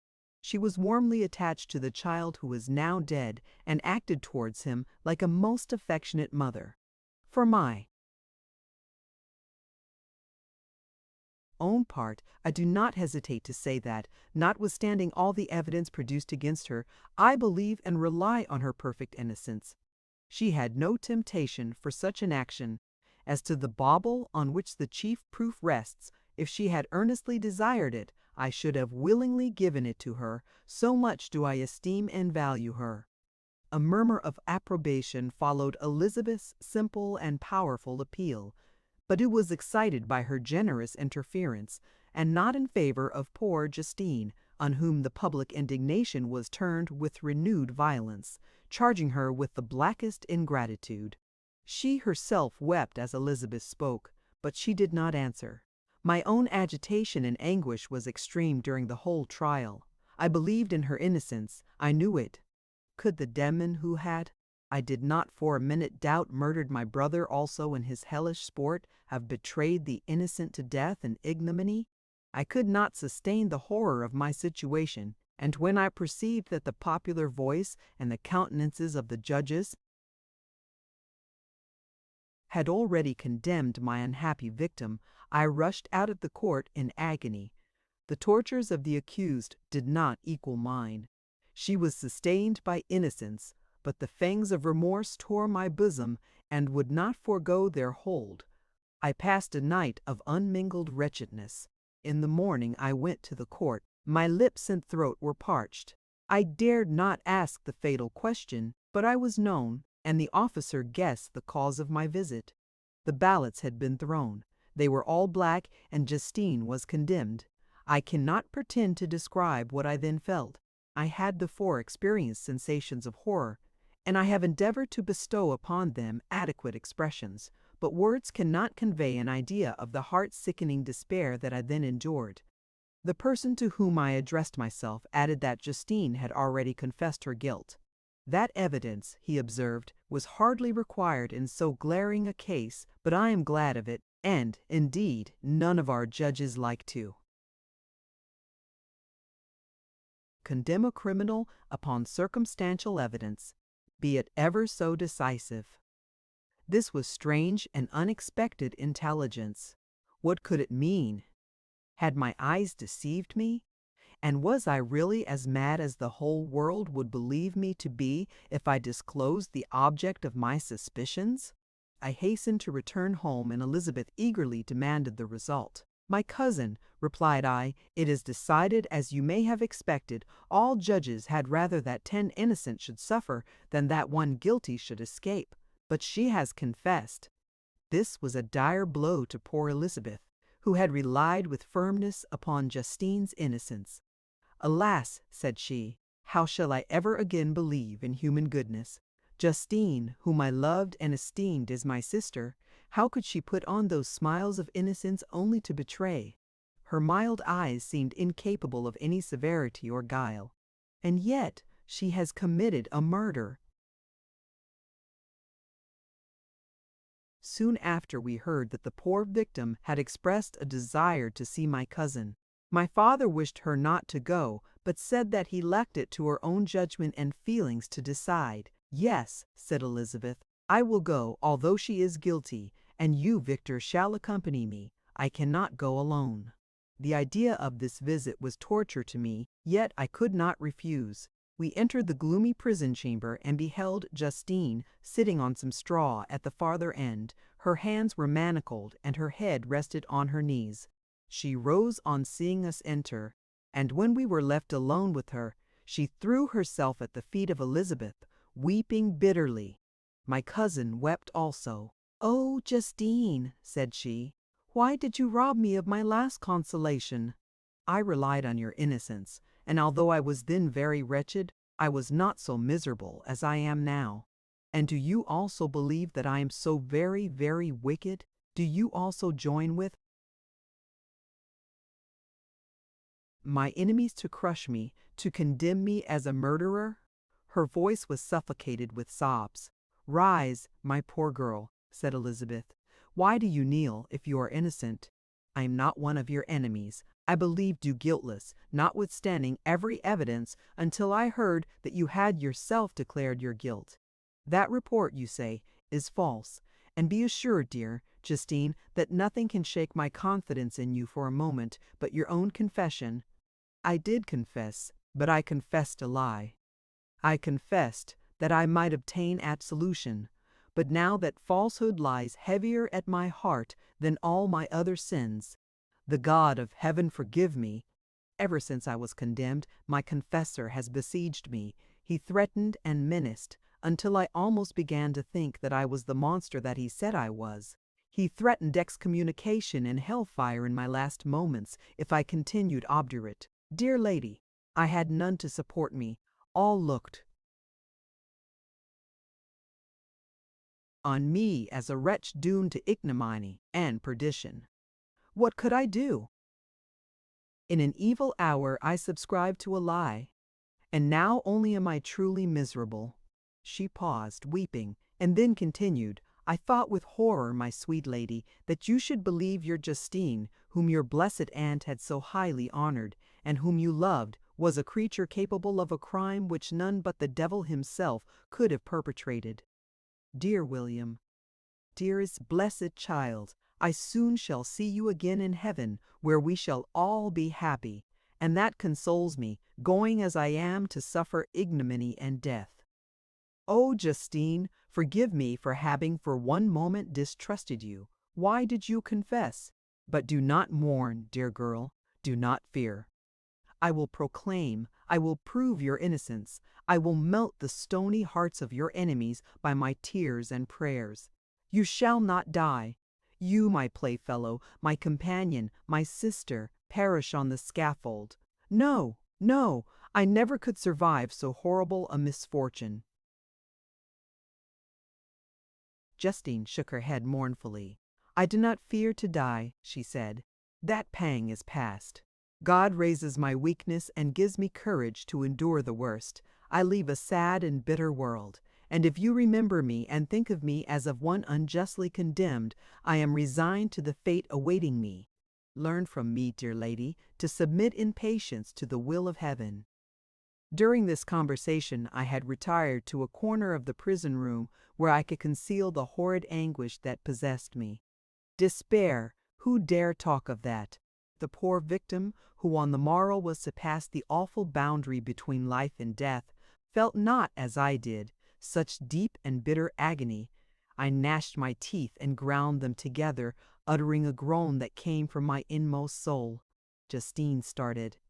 When she saw who it was, she approached me and said, "Dear sir, you are very kind to visit me. You, I hope, do not believe that I am guilty." I could not answer. "No, Justine," said Elizabeth. "He is more convinced of your innocence than I was, for even when he heard that you had confessed, he did not credit it. I truly thank him. In these last moments I feel the sincerest gratitude towards those who think of me with kindness. How sweet is the affection of others to such a wretch as I am! It removes more than half my misfortune, and I feel as if I could die in peace now that my innocence is acknowledged by you, dear lady, and your cousin." Thus the poor sufferer tried to comfort others and herself. She indeed gained the resignation she desired. But I, the true murderer, felt the never-dying worm alive in my bosom, which allowed of no hope or consolation. Elizabeth also wept and was unhappy, but hers also was the misery of innocence, which, like a cloud that passes over the fair moon, for a while hides, but cannot tarnish its brightness. Anguish and despair had penetrated into the core of my heart. I bore a hell within me, which nothing could extinguish. We stayed several hours with Justine, and it was with great difficulty that Elizabeth could tear herself away. "I wish," cried she, "that I were to die with you. I cannot live in this world of misery." Justine assumed an air of cheerfulness, while she with difficulty repressed her bitter tears. She embraced Elizabeth and said in a voice of half-suppressed emotion, "Farewell, sweet lady, dearest Elizabeth, my beloved and only friend. May heaven in its bounty bless and preserve you. May this be the last misfortune that you will ever suffer. Live and be happy and make others so." And on the morrow Justine died. Elizabeth's heart-rending eloquence failed to move the judges from their settled conviction in the criminality of the saintly sufferer. My passionate and indignant appeals were lost upon them, and when I received their cold answers and heard the harsh, unfeeling reasoning of these men, my purposed avowal died away on my lips. Thus I might proclaim myself a madman, but not revoke the sentence passed upon my wretched victim. She perished on the scaffold as a murderess. From the tortures of my own heart, I turned to contemplate the deep and voiceless grief of my Elizabeth. This also was my doing, and my father's woe, and the desolation of that late so smiling home, all was the work of my thrice accursed hands. Ye weep, unhappy ones, but these are not your last tears. Again shall you raise the funeral wail, and the sound of your lamentations shall again and again be heard. Frankenstein, your son, your kinsman, your early much-loved friend, he who would spend each vital drop of blood for your sakes, who has no thought nor sense of joy except as it is mirrored also in your dear countenances, who would fill the air with blessings and spend his life in serving you, he bids you weep, to shed countless tears, happy beyond his hopes, if thus inexorable fate be satisfied, and if the destruction pause before the peace of the grave have succeeded to your sad torments. Thus spoke my prophetic soul, as torn by remorse, horror, and despair, I beheld those I loved spend vain sorrow upon the graves of William and Justine, the first hapless victims to my unhallowed arts. Chapter 13. Nothing is more painful to the human mind than, after the feelings have been worked up by a quick succession of events, the dead calmness of an action and certainty which follows and deprives the soul both of hope and fear. Justine died, she rested, and I was alive. The blood flowed freely in my veins, but a weight of despair and remorse pressed on my heart which nothing could remove. Sleep fled from my eyes. I wandered like an evil spirit, for I had committed deeds of mischief beyond description. Horrible, and more, much more, I persuaded myself was yet behind. Yet my heart overflowed with kindness and the love of virtue. I had begun life with benevolent intentions and thirsted for the moment when I should put them in practice and make myself useful to my fellow beings. Now all was blasted. Instead of that serenity of conscience which allowed me to look back upon the past with self-satisfaction and from thence to gather promise of new hopes, I was seized by remorse and the sense of guilt, which hurried me away to a hell of intense torture such as no language can describe. This state of mind preyed upon my health, which had perhaps never entirely recovered from the first shock it had sustained. I shunned the face of man. All sound of joy or complacency was torture to me. Solitude was my only consolation. Deep, dark, death-like solitude. My father observed with pain the alteration perceptible in my disposition and habits, and endeavored by arguments deduced from the feelings of his serene conscience and guiltless life to inspire me with fortitude and awaken in me the courage to dispel the dark cloud which brooded over me. "Do you think, Victor," said he, "that I do not suffer also? No one could love a child more than I loved your brother." Tears came into his eyes as he spoke. But is it not a duty to the survivors that we should refrain from augmenting their unhappiness by an appearance of immoderate grief? It is also a duty owed to yourself, for excessive sorrow prevents improvement or enjoyment, or even the discharge of daily usefulness, without which no man is fit for society. This advice, although good, was totally inapplicable to my case. I should have been the first to hide my grief and console my friends if remorse had not mingled its bitterness and terror its alarm with my other sensations. Now I could only answer my father with a look of despair and endeavor to hide myself from his view. About this time we retired to our house at Believe. This change was particularly agreeable to me. The shutting of the gates regularly at 10 o'clock, and the impossibility of remaining on the lake after that hour had rendered our residence within the walls of Geneva very irksome to me. I was now free. Often, after the rest of the family had retired for the night, I took the boat and passed many hours upon the water. Sometimes, with my sails set, I was carried by the wind, and sometimes, after rowing into the middle of the lake, I left the boat to pursue its own course, and gave way to my own miserable reflections. I was often tempted, when all was at peace around me, and I the only unquiet thing that wandered restless in a scene so beautiful and heavenly, if I except some bat or the frogs, whose harsh and interrupted croaking was heard only when I approached the shore. Often, I say, I was tempted to plunge into the silent lake that the waters might close over me and my calamities forever. But I was restrained when I thought of the heroic and suffering Elizabeth whom I tenderly loved and whose existence was bound up in mine.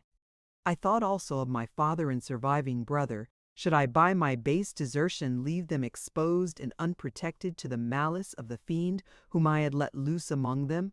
At these moments I wept bitterly and wished that peace would revisit my mind, only that I might afford them consolation and happiness. But that could not be. Remorse extinguished every hope. I had been the author of unalterable evils, and I lived in daily fear lest the monster whom I had created should perpetrate some new wickedness. I had an obscure feeling that all was not over, and that he would still commit some signal crime, which by its enormity should almost efface the recollection of the past. There was always scope for fear so long as anything I loved remained behind. My abhorrence of this being cannot be conceived. When I thought of him, I gnashed my teeth. My eyes became inflamed, and I ardently wished to extinguish that life which I had so thoughtlessly bestowed.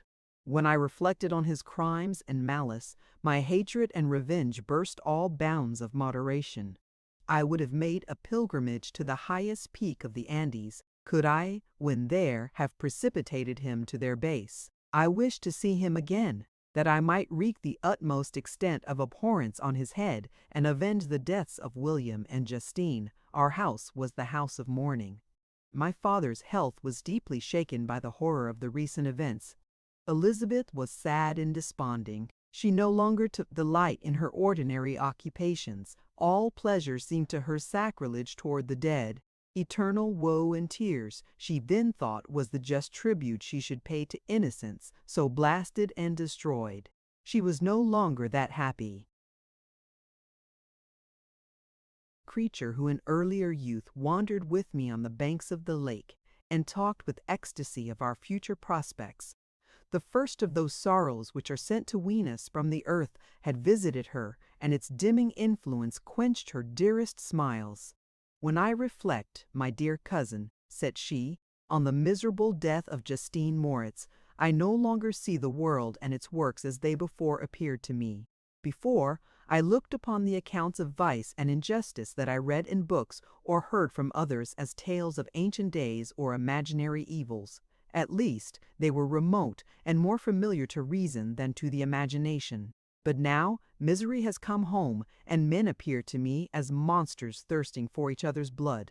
Yet I am certain everybody believed that poor girl to be guilty, and if she could have committed the crime for which she suffered, assuredly she would have been the most depraved of human creatures. For the sake of a few jewels, to have murdered the son of her benefactor and friend, a child whom she had nursed from its birth, and appeared to love as if it had been her own. I could not consent to the death of any human being, but certainly I should have thought such a creature unfit to remain in the society of men. But she was innocent. I know, I feel she was innocent. You are of the same opinion, and that confirms me. Alas, Victor, when falsehood can look so like the truth, who can assure themselves of certain happiness? I feel as if I were walking on the edge of a precipice, towards which thousands are crowding and endeavoring to plunge me into the abyss. William and Justine were assassinated, and the murderer escapes. He walks about the world free, and perhaps respected. But even if I were condemned to suffer on the scaffold for the same crimes, I would not change places with such a wretch. I listened to this discourse with the extremest agony. I, not in deed, but in effect, was the true murderer. Elizabeth read my anguish in my countenance, and kindly taking my hand, said, "My dearest friend, you must calm yourself. These events have affected me God knows how deeply, but I am not so wretched as you are. There is an expression of despair, and sometimes of revenge, in your countenance that makes me tremble. Dear Victor, banish these dark passions. Remember the friends around you who center all their hopes in you. Have we lost the power of rendering you happy? Ah! While we love, while we are true to each other, here in this land of peace and beauty, your native country, we may reap every tranquil blessing. What can disturb our peace? And could not such words from her whom I fondly prized before every other gift of fortune suffice to chase away the fiend that lurked in my heart? Even as she spoke, I drew near to her, as if in terror lest at that very moment the destroyer had been near to rob me of her. Thus not the tenderness of friendship, nor the beauty of earth, nor of heaven, could redeem my soul from woe. The very accents of love were ineffectual. I was encompassed by a cloud which no beneficial influence could penetrate. The wounded deer dragging its fainting limbs to some untrodden brake, there to gaze upon the arrow which had pierced it, and to die was but a type of me. Sometimes I could cope with the sullen despair that overwhelmed me, but sometimes the whirlwind passions of my soul drove me to seek, by bodily exercise and by change of place, some relief from my intolerable sensations. It was during an access of this kind that I suddenly left my home, and bending my steps towards the near alpine valleys, sought in the magnificence, the eternity of such scenes, to forget myself and my ephemeral, because human, sorrows. My wanderings were directed towards the valley of Chamonix. I had visited it frequently during my boyhood. 6 years had passed since then. I was a wreck, but naught had changed in those savage and enduring scenes. I performed the first part of my journey on horseback. I afterwards hired a mule, as the more sure-footed and least liable to receive injury on these rugged roads. The weather was fine. It was about the middle of the month of August, nearly 2 months after the death of Justine, that miserable epoch from which I dated all my woe. The weight upon my spirit was sensibly lightened as I plunged yet deeper in the ravine of Arvi. The immense mountains and precipices that overhung me on every side, the sound of the river raging among the rocks, and the dashing of the waterfalls around spoke of a power mighty as omnipotence, and I ceased to fear or to bend before any being less almighty than that which had created and ruled the elements, here displayed in their most terrific guise. Still, as I ascended higher, the valley assumed a more magnificent and astonishing character. Ruined castles hanging on the precipices of piny mountains, the impetuous Arvi, and cottages, every here and there peeping forth from among the trees, formed a scene of singular beauty. But it was augmented and rendered sublime by the mighty Alps, whose white and shining pyramids and domes towered above all, as belonging to another earth, the habitations of another race of beings. I passed the bridge of Pélissier, where the ravine, which the river forms, opened before me, and I began to ascend the mountain that overhangs it. Soon after, I entered the valley of Chamonix. This valley is more wonderful and sublime, but not so beautiful and picturesque as that of Seracs, through which I had just passed. The high and snowy mountains were its immediate boundaries, but I saw no more ruined castles and fertile fields. Immense glaciers approached the road. I heard the rumbling thunder of the falling avalanche and marked the smoke of its passage.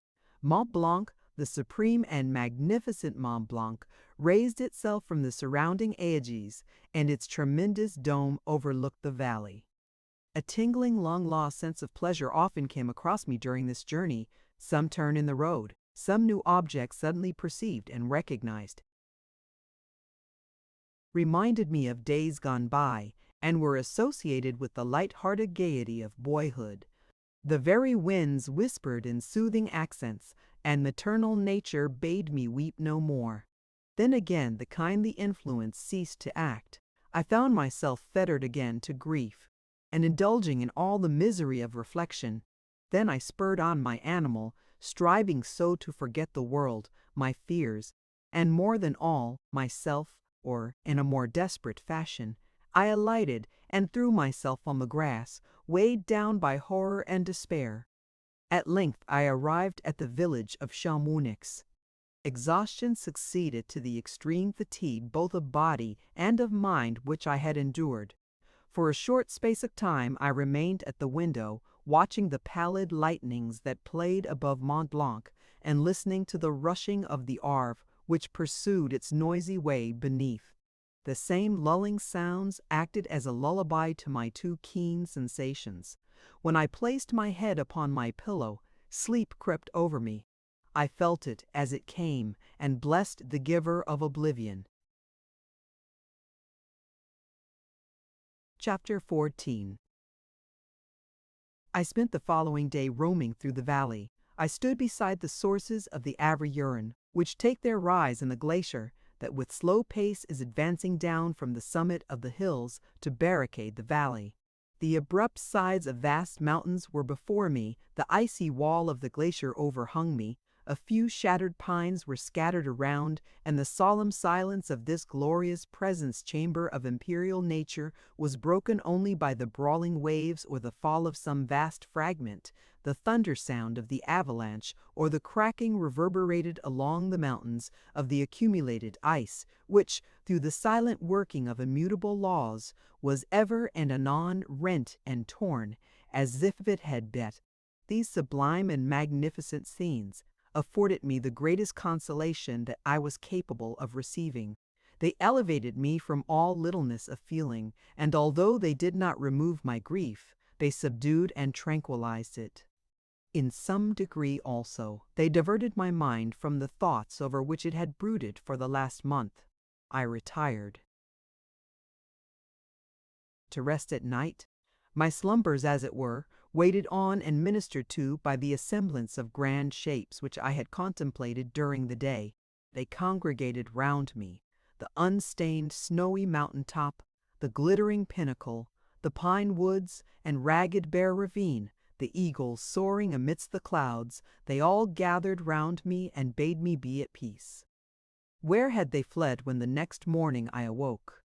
All of soul inspiriting fled with sleep, and dark melancholy clouded every thought. The rain was pouring in torrents, and thick mists hid the summits of the mountains, so that I even saw not the faces of those mighty friends. Still I would penetrate their misty veil, and seek them in their cloudy retreats. What were rain and storm to me? My mule was brought to the door, and I resolved to ascend to the summit of Montanvert. I remembered the effect that the view of the tremendous and ever-moving glacier had produced upon my mind when I first saw it. It had then filled me with a sublime ecstasy that gave wings to the soul and allowed it to soar from the obscure world to light and joy. The sight of the awful and majestic in nature had indeed always the effect of solemnizing my mind and causing me to forget the passing cares of life. I determined to go without a guide, for I was well acquainted with the path, and the presence of another would destroy the solitary grandeur of the scene. The ascent is precipitous, but the path is cut into continual and short windings, which enable you to surmount the perpendicularity of the mountain. It is a scene terrifically desolate. In 1,000 spots, the traces of the winter avalanche may be perceived, where trees lie broken and strewed on the ground, some entirely destroyed, others bent, leaning upon the jutting rocks of the mountain, or transversely upon other trees. The path, as you ascend higher, is intersected by ravines of snow, down which stones continually roll from above. One of them is particularly dangerous, as the slightest sound, such as even speaking in a loud voice, produces a concussion of air sufficient to draw destruction upon the head of the speaker. The pines are not tall or luxuriant, but they are somber and add an air of severity to the scene. I looked on the valley beneath. Vast mists were rising from the rivers which ran through it, and curling in thick reeds around the opposite mountains, whose summits were hid in the uniform clouds, while rain poured from the dark sky and added to the melancholy impression I received from the objects around me. Alas!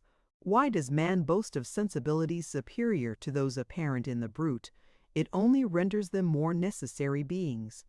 If our impulses were confined to hunger, thirst, and desire, we might be nearly free, but now we are moved by every wind that blows, and a chance word or scene that word may convey to us. We rest. A dream has power to poison sleep. We rise. One wandering thought pollutes the day.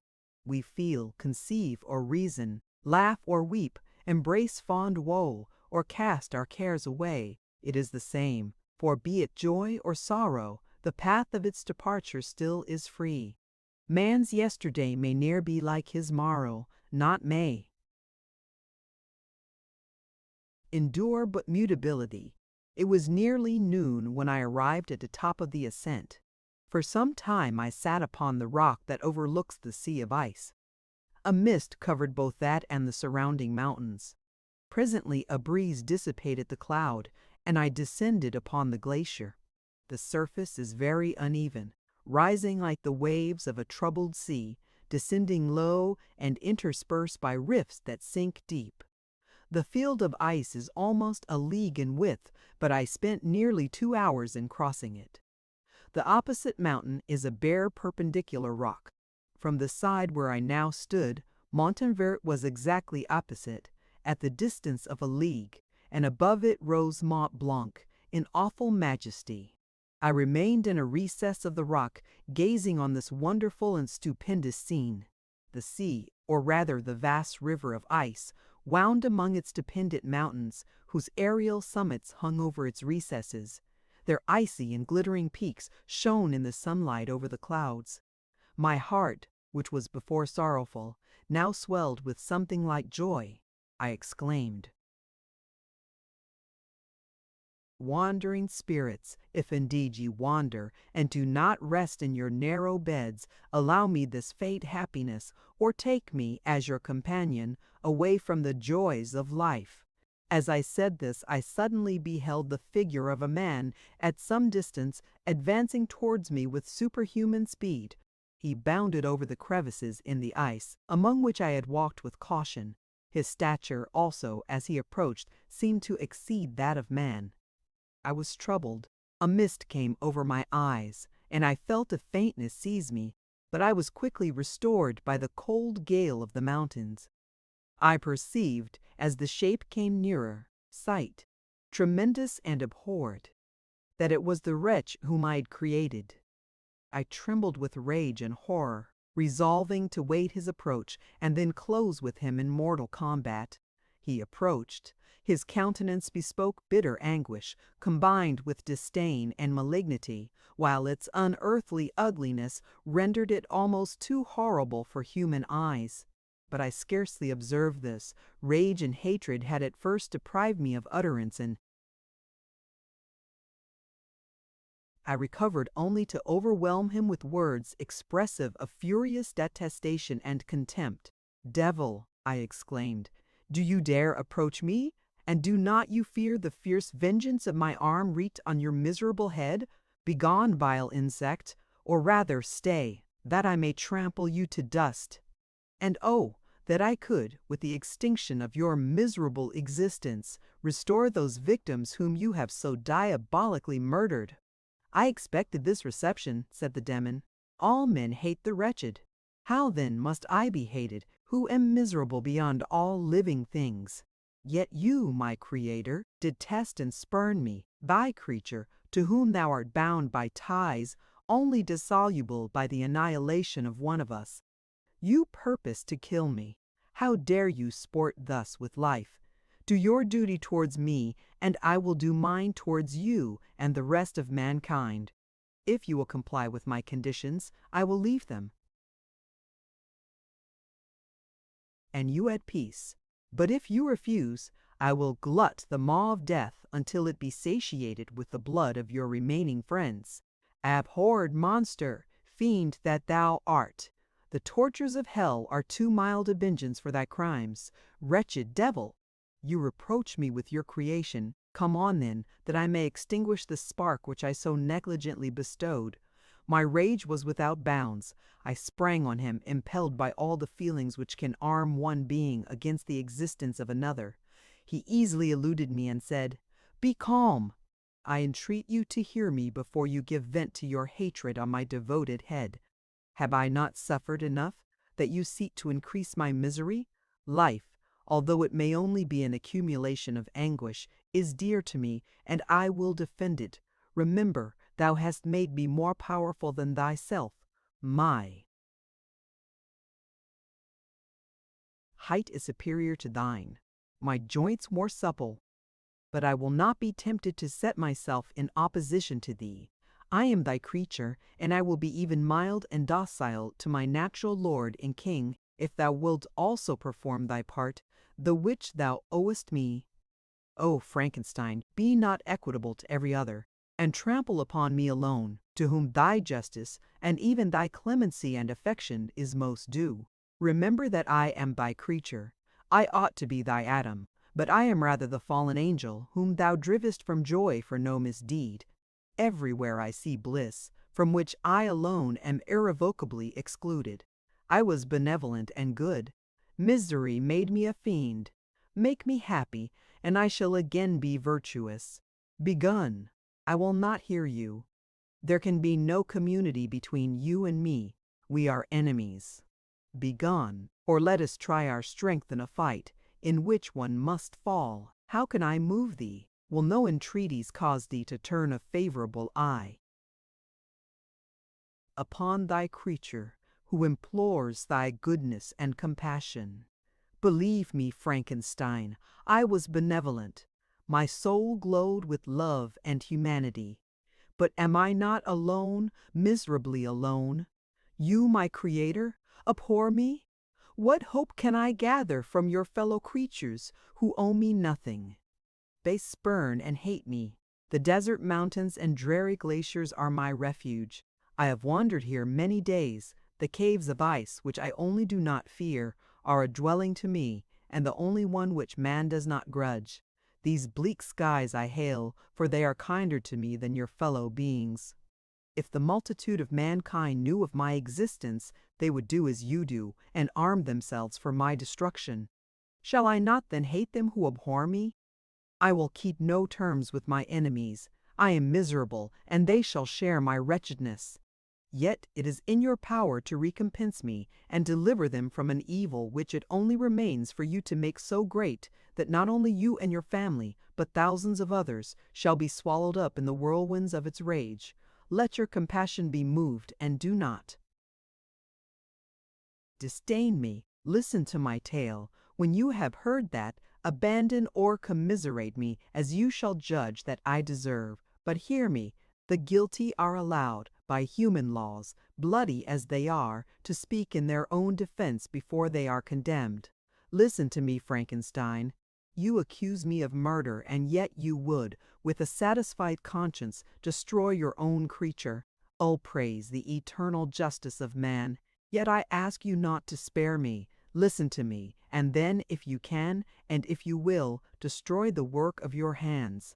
Why do you call to my remembrance, I rejoined, circumstances of which I shudder to reflect, that I have been the miserable origin and author? Cursed be the day, abhorred devil, in which you first saw light. Cursed, although I curse myself, be the hands that formed you. You have made me wretched beyond expression. You have left me no power to consider whether I am just to you or not. Begone, relieve me from the sight of your detested form.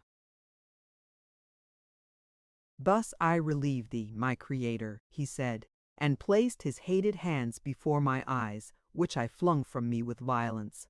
Thus I take from thee a sight which you abhor. Still thou canst listen to me, and grant me thy compassion. By the virtues that I once possessed, I demand this from you. Hear my tale. It is long and strange, and the temperature of this place is not fitting to your fine sensations. Come to the hut upon the mountain. The sun is yet high in the heavens. Before it descends to hide itself behind your snowy precipices and illuminate another world, you will have heard my story and can decide. On you it rests whether I quit forever the neighborhood of man and lead a harmless life, or become the scourge of your fellow creatures and the author of your own speedy ruin. As he said this, he led the way across the ice. I followed. My heart was full, and I did not answer him, but as I proceeded, I weighed the various arguments that he adduced and determined at least to listen to his tale. I was partly urged by curiosity, and compassion confirmed my resolution. I had hitherto supposed him to be the murderer of my brother, and I eagerly sought a confirmation or denial of this opinion. For the first time, also, I felt what the duties of a creator towards his creature were, and that I ought to render him happy before I complained of his wickedness. These motives urged me to comply with his demand. We crossed the ice, therefore, and ascended the opposite rock. The air was cold, and the rain again began to descend. We entered the hut, the fiend with an air of exultation, I with a heavy heart and depressed spirits. But I consented to listen, and seating myself by the fire which my odious companion had lighted, he thus began his tale. Chapter 15. It is with considerable difficulty that I remember the original era of my being. All the events of that period appear confused and indistinct. A strange multiplicity of sensations seized me, and I saw, felt, heard, and smelt at the same time, and it was indeed a long time before I learned to distinguish between the operations of my various senses. By degrees, I remember, a stronger light pressed upon my nerves, so that I was obliged to shut my eyes. Darkness then came over me and troubled me, but hardly had I felt this when, by opening my eyes as I now suppose, the light poured in upon me again. I walked and, I believe, descended, but I presently found a great alteration in my sensations. Before, dark and opaque bodies had surrounded me, impervious to my touch or sight, but I now found that I could wander on at liberty, with no obstacles which I could not either surmount or avoid. The light became more and more oppressive to me, and the heat wearying me as I walked, I sought a place where I could receive shade.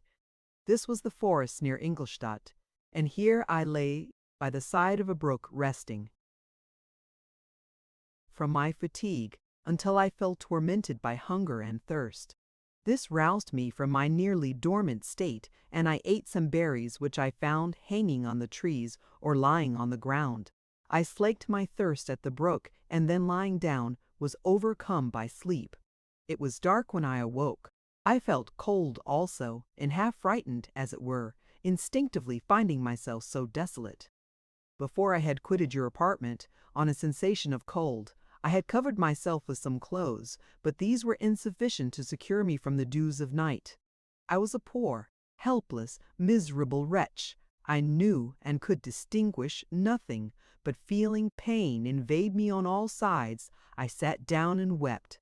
Soon a gentle light stole over the heavens and gave me a sensation of pleasure. I started up and beheld a radiant form rise from among the trees. The moon, I gazed with a kind of wonder. It moved slowly, but it enlightened my path, and I again went out in search of berries. I was still cold when under one of the trees I found a huge cloak, with which I covered myself, and sat down upon the ground. No distinct ideas occupied my mind. All was confused. I felt light, and hunger, and thirst, and darkness. Innumerable sounds rang in my ears, and on all sides various scents saluted me. The only object that I could distinguish was the bright moon, and I fixed my eyes on that with pleasure. Several changes of day and night passed, and the orb of night had greatly lessened, when I began to distinguish my sensations from each other. I gradually saw plainly the clear stream that supplied me with drink, and the trees that shaded me with their foliage. I was delighted when I first discovered that a pleasant sound, which often saluted my ears, proceeded from the throats of the little winged animals who had often intercepted the light from my eyes. I began also to observe with greater accuracy the forms that surrounded me, and to perceive the boundaries of the radiant roof of light which canopied me. Sometimes I tried to imitate the pleasant songs of the birds, but was unable. Sometimes I wished to express my sensations in my own mode, but the uncouth and inarticulate sounds which broke from me frightened me into silence again. The moon had disappeared from the night, and again, with a lessened form, showed itself, while I still remained in the forest. My sensations had by this time become distinct, and my mind received every day additional ideas. My eyes became accustomed to the light, and to perceive objects in their right forms. I distinguished the insect from the herb, and by degrees one herb from another. I found that the sparrow uttered none but harsh notes, whilst those of the blackbird and thrush were sweet and enticing. One day, when I was oppressed by cold, I found a fire which had been left by some wandering beggars, and was overcome with delight at the warmth I experienced from it. In my joy, I thrust my hand into the live embers, but quickly drew it out again with a cry of pain. How strange, I thought, that the same cause should produce such opposite effects. I examined the materials of the fire, and to my joy found it to be composed of wood. I quickly collected some branches, but they were wet and would not burn. I was pained at this, and sat still watching the operation of the fire. The wet wood which I had placed near the heat dried and itself became inflamed. I reflected on this, and by touching the various branches, I discovered the cause, and busied myself in collecting a great quantity of wood, that I might dry it and have a plentiful supply of fire. When night came on and brought sleep with it, I was in the greatest fear lest my fire should be extinguished. I covered it carefully with dry wood and leaves, and placed wet branches upon it, and then, spreading my cloak, I lay on the ground and sank into sleep. It was morning when I awoke, and my first care was to visit the fire. I uncovered it, and a gentle breeze quickly fanned it into a flame. I observed this also and contrived a fan of branches, which roused the embers when they were nearly extinguished. When night came again, I found with pleasure that the fire gave light as well as heat, and that the discovery of this element was useful to me in my food, for I found some of the offals that the travelers had left had been roasted, and tasted much more savory than the berries I gathered from the trees. I tried therefore to dress my food in the same manner, placing it on the live embers. I found that the berries were spoiled by this operation, and the nuts and roots much improved. Food, however, became scarce, and I often spent the whole day searching in vain for a few acorns to assuage the pangs of hunger. When I found this, I resolved to quit the place that I had hitherto inhabited, to seek for one where the few wants I experienced would be more easily satisfied. In this emigration I exceedingly lamented the loss of the fire which I had obtained through accident and knew not how to reproduce it. I gave several hours to the serious consideration of this difficulty, but I was obliged to relinquish all attempt to supply it, and wrapping myself up in my cloak, I struck across the wood towards the setting sun. I passed 3 days in these rambles, and at length discovered the open country. A great fall of snow had taken place the night before, and the fields were of one uniform white. The appearance was disconsolate, and I found my feet chilled by the cold, damp substance that covered the ground. It was about 7 in the morning, and I longed to obtain food and shelter. At length I perceived a small hut on a rising ground, which had doubtless been built for the convenience of some shepherd. This was a new sight to me, and I examined the structure with great curiosity. Finding the door open, I entered. An old man sat in it, near a fire, over which he was preparing his breakfast. He turned on hearing a noise, and perceiving me, shrieked loudly, and quitting the hut, ran across the fields with a speed of which his debilitated form hardly appeared capable. His appearance different from any I had ever before seen, and his flight somewhat surprised me, but I was enchanted by the appearance of the hut. Here the snow and rain could not penetrate, the ground was dry, and it presented to me then as exquisite and divine a retreat as Pandemonium appeared to the demons of hell after their sufferings in the lake of fire. I greedily devoured the remnants of the shepherd's breakfast, which consisted of bread, cheese, milk, and wine. The latter, however, I did not like. Then, overcome by fatigue, I lay down among some straw and fell asleep. It was noon when I awoke, and allured by the warmth of the sun, which shone brightly on the white ground, I determined to recommence my travels, and, depositing the remains of the peasant's breakfast in a wallet I found, I proceeded across the fields for several hours, until at sunset I arrived at a village.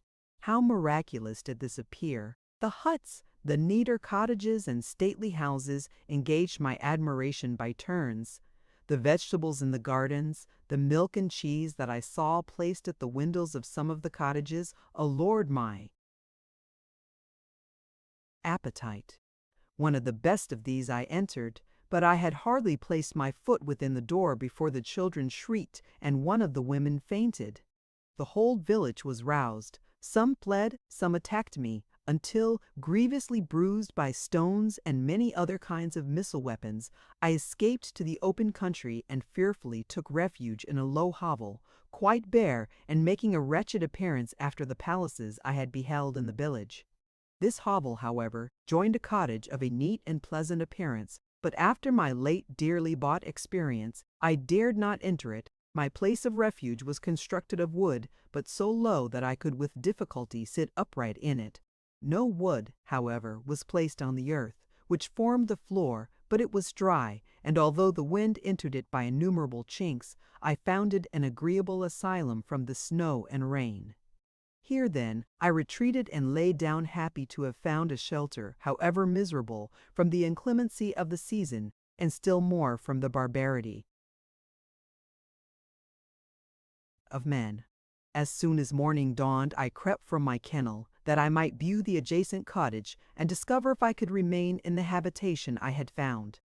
It was situated against the back of the cottage and surrounded on the sides, which were exposed by a pigsty and a clear pool of water.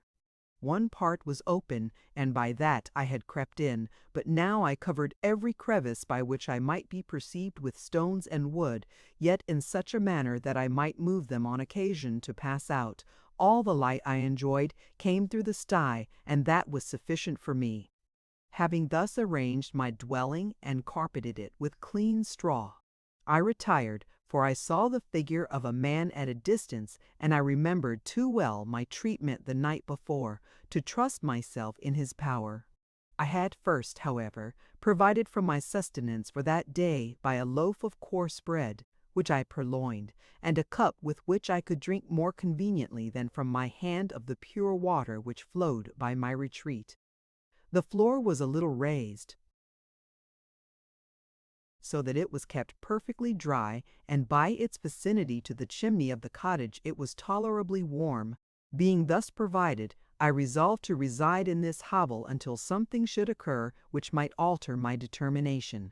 It was indeed a paradise compared to the bleak forest, my former residence, the rain-dropping branches and dank earth. I ate my breakfast with pleasure, and was about to remove a plank to procure myself a little water when I heard a step, and looking through a small chink, I beheld a young creature with a pail on her head passing before my hovel. The girl was young and of gentle demeanor, unlike what I have since found cottagers and farmhouse servants to be. Yet she was meanly dressed, a coarse blue petticoat and a linen jacket being her only garb. Her fair hair was plaited, but not adorned. She looked patient, yet sad. I lost sight of her, and in about a quarter of an hour she returned, bearing the pail, which was now partly filled with milk. As she walked along, seemingly incommoded by the burden, a young man met her, whose countenance expressed a deeper despondence. Uttering a few sounds with an air of melancholy, he took the pail from her head and bore it to the cottage himself. She followed, and they disappeared. Presently I saw the young man again, with some tools in his hand, cross the field behind the cottage, and the girl was also busied, sometimes in the house and sometimes in the yard. On examining my dwelling, I found that one of the windows of the cottage had formerly occupied a part of it, but the panes had been filled up with wood. In one of these was a small and almost imperceptible chink, through which the eye could just penetrate. Through this crevice a small room was visible, whitewashed and clean, but very bare of furniture. In one corner, near a small fire, sat an old man, leaning his head on his hands, in a disconsolate attitude. The young girl was occupied in arranging the cottage, but presently she took something out of a drawer, which employed her hands, and she sat down beside. The old man, who, taking up an instrument, began to play and to produce sounds sweeter than the voice of the thrush or the nightingale. It was a lovely sight, even to me, poor wretch, who had never beheld aught beautiful before. The silver hair and benevolent countenance of the aged cottager won my reverence, while the gentle manners of the girl enticed my love. He played a sweet mournful air, which I perceived drew tears from the eyes of his amiable companion, of which the old man took no notice, until she sobbed audibly. He then pronounced a few sounds, and the fair creature, leaving her work, knelt at his feet. He raised her and smiled with such kindness and affection that I felt sensations of a peculiar and overpowering nature.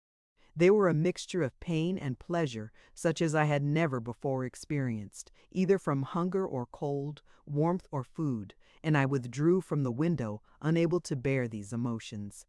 Soon after this, the young man returned, bearing on his shoulders a load of wood. The girl met him at the door, helped to relieve him of his burden, and, taking some of the fuel into the cottage, placed it on the fire. Then she and the youth went apart into a nook of the cottage, and he showed her a large loaf and a piece of cheese. She seemed pleased, and went into the garden for some roots and plants, which she placed in water, and then upon the fire. She afterwards continued her work, whilst the young man went into the garden and appeared busily employed in digging and pulling up roots. After he had been employed thus about an hour, the young woman joined him, and they entered the cottage together. The old man had, in the meantime, been pensive, but on the appearance of his companions he assumed a more cheerful air, and they sat down to eat. The meal was quickly dispatched. The young woman was again occupied in arranging the cottage. The old man walked before the cottage in the sun for a few minutes, leaning on the arm of the youth. Nothing could exceed in beauty the contrast between these two excellent creatures. One was old, with silver hairs and a countenance beaming with benevolence and love.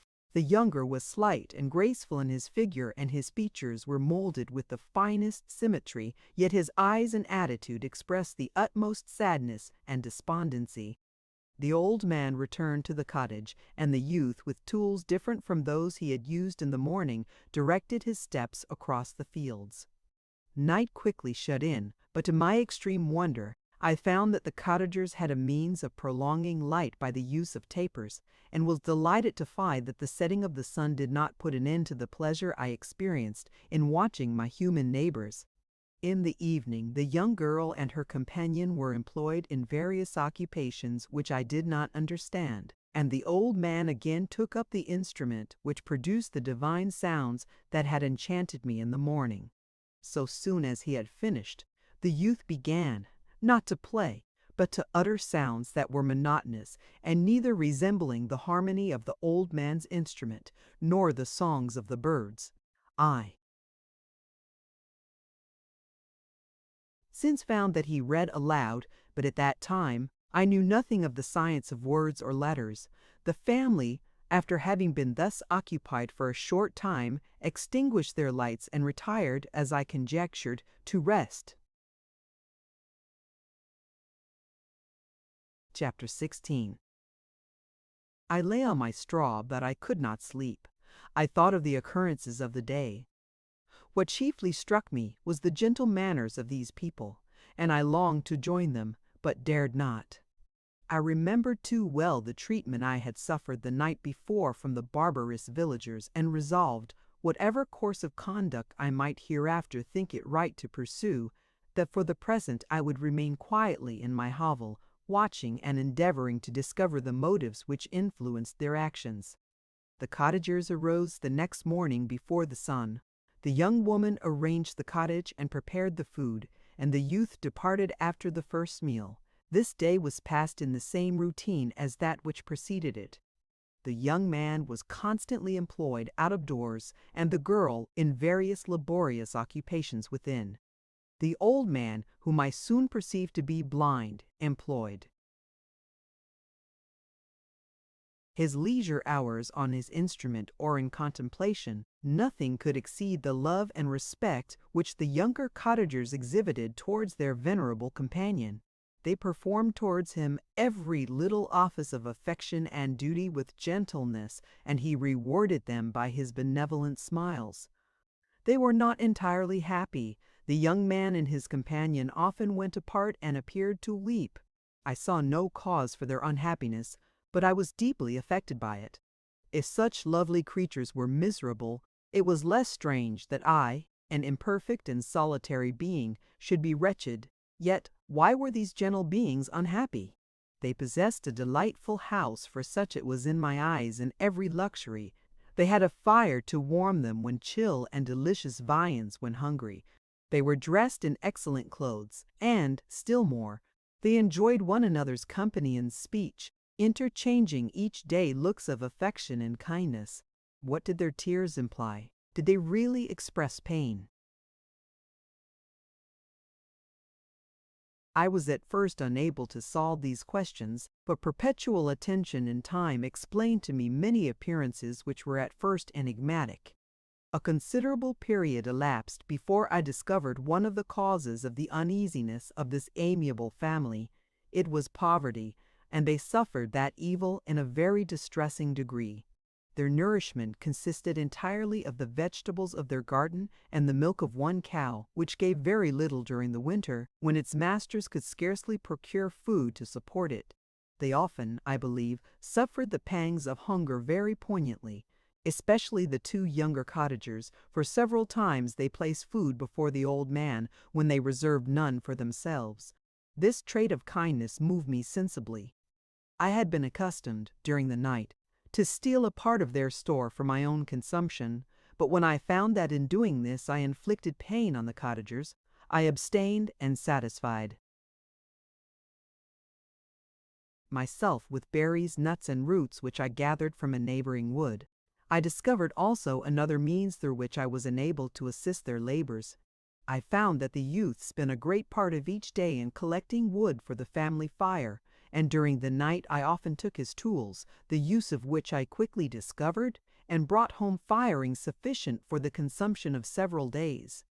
I remember the first time that I did this, the young woman, when she opened the door in the morning, appeared greatly astonished on seeing a great pile of wood on the outside. She uttered some words in a loud voice, and the youth joined her, who also expressed surprise. I observed with pleasure that he did not go to the forest that day, but spent it in repairing the cottage and cultivating the garden. By degrees I made a discovery of still greater moment. I found that these people possessed a method of communicating their experience and feelings to one another by articulate sounds. I perceived that the words they spoke sometimes produced pleasure or pain, smiles or sadness, in the minds and countenances of the hearers. This was indeed a godlike science, and I ardently desired to become acquainted with it.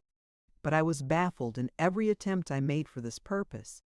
Their pronunciation was quick, and the words they uttered, not having any apparent connection with visible objects, I was unable to discover any clue by which I could unravel the mystery of their reference. By great application, however, and after having remained during the space of several revolutions of the moon in my hovel, I discovered the names that were given to some of the most familiar objects of discourse. I learned and applied the words fire, milk, bread, and wood. I learned also the names of the cottagers themselves. The youth and his companion had each of them several names, but the old man had only one, which was father. The girl was called sister, or Agatha, and the youth Felix, brother or son.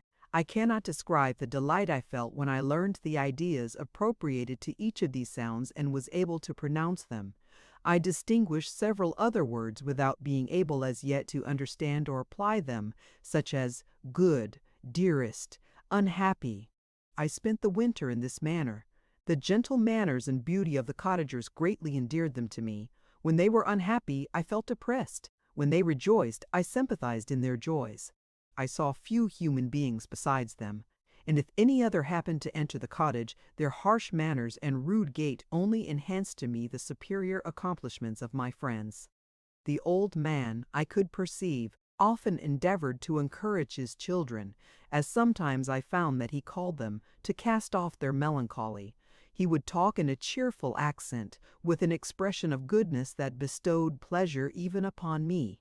Agatha listened with respect, her eyes sometimes filled with tears, which she endeavored to wipe away unperceived. But I generally found that her countenance and tone were more cheerful after having listened to the exhortations of her father. It was not thus with Felix.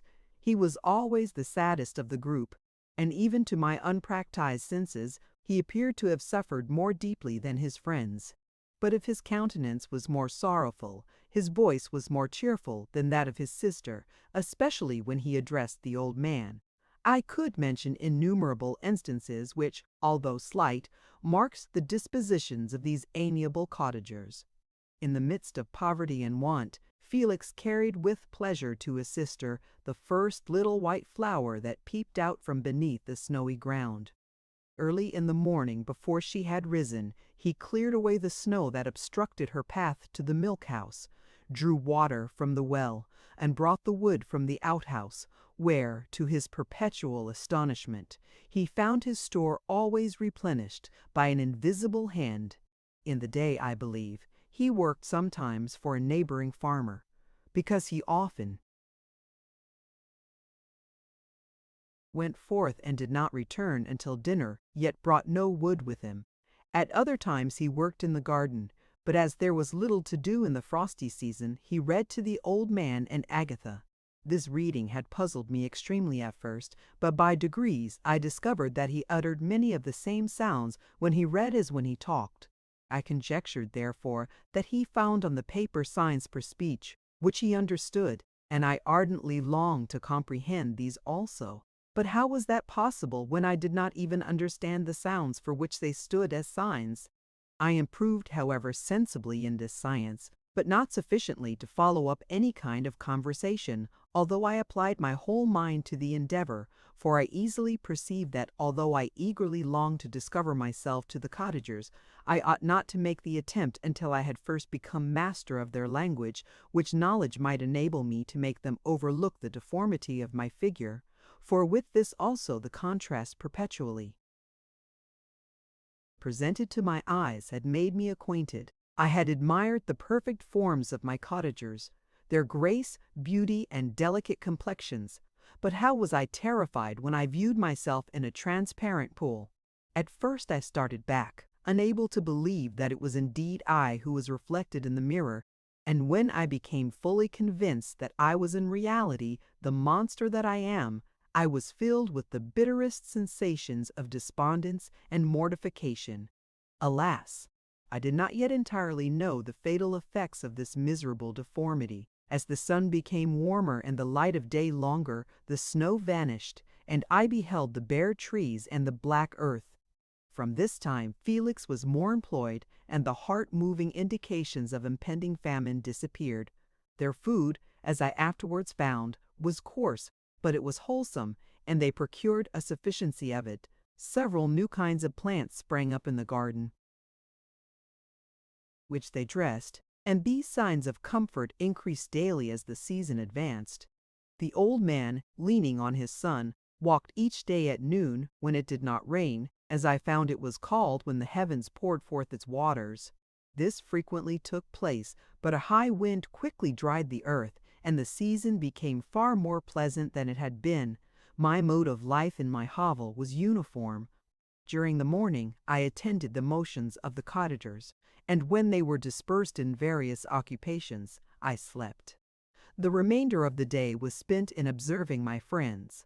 When they had retired to rest, if there was any moon or the night was starlight, I went into the woods and collected my own food and fuel for the cottage. When I returned as often as it was necessary, I cleared their path from the snow and performed those offices that I had seen done by Felix. I afterwards found that these labors,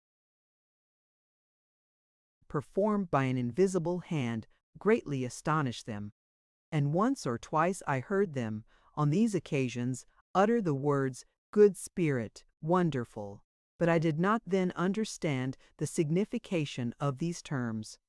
My thoughts now became more active, and I longed to discover the motives and feelings of these lovely creatures. I was inquisitive to know why Felix appeared so miserable and Agatha so sad. I thought, foolish wretch, that it might be in my power to restore happiness to these deserving people. When I slept or was absent, the forms of the venerable blind father, the gentle Agatha, and the excellent Felix flitted before me. I looked upon them as superior beings who would be the arbiters of my future destiny. I formed in my imagination 1,000 pictures of presenting myself to them and their reception of me.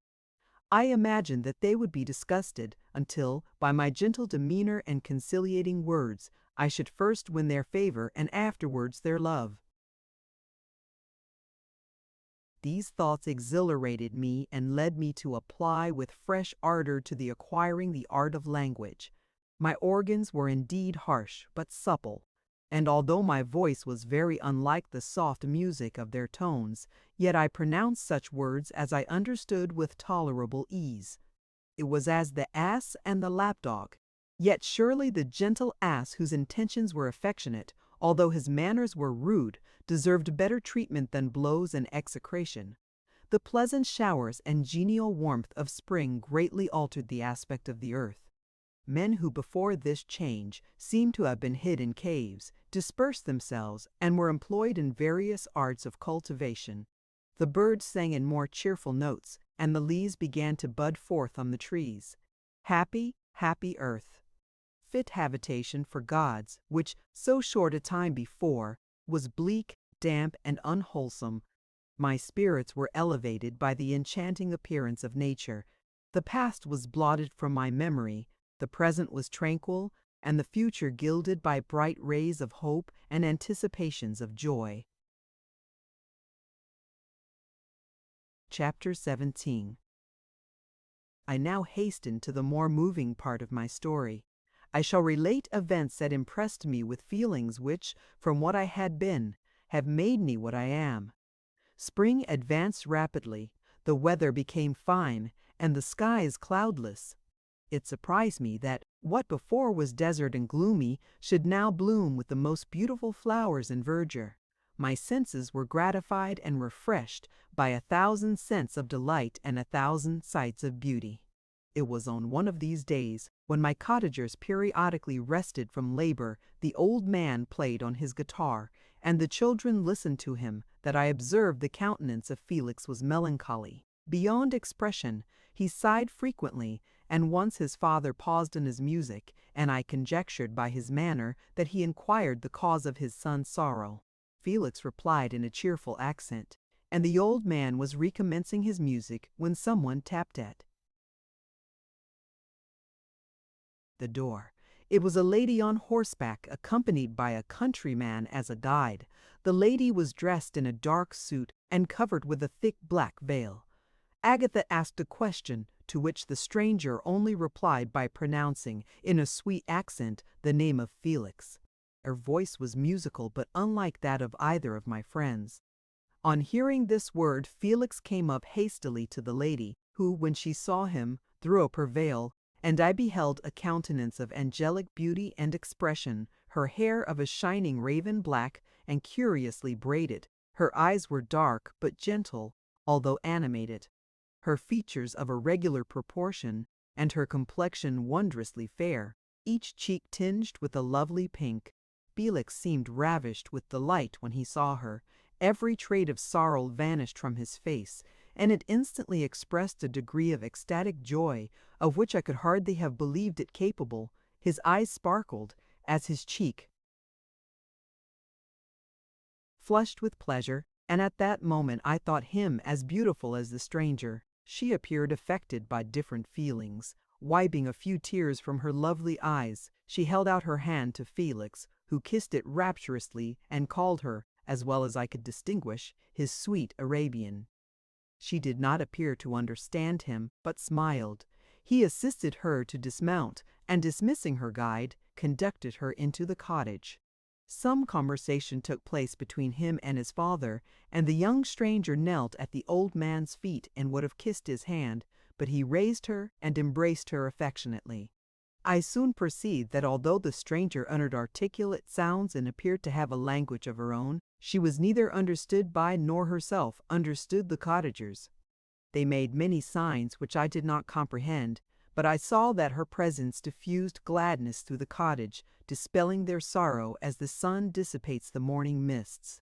Felix seemed peculiarly happy, and with smiles of delight welcomed his Arabian Agatha. They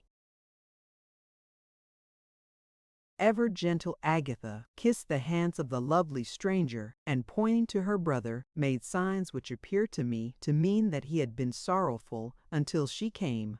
Some hours passed thus, while they, by their countenances, expressed joy, the cause of which I did not comprehend. Presently I found, by the frequent recurrence of some sound which the stranger repeated after them, that she was endeavoring to learn their language, and the idea instantly occurred to me that I should make use of the same instructions to the same end. The stranger learned about 20 words at the first lesson.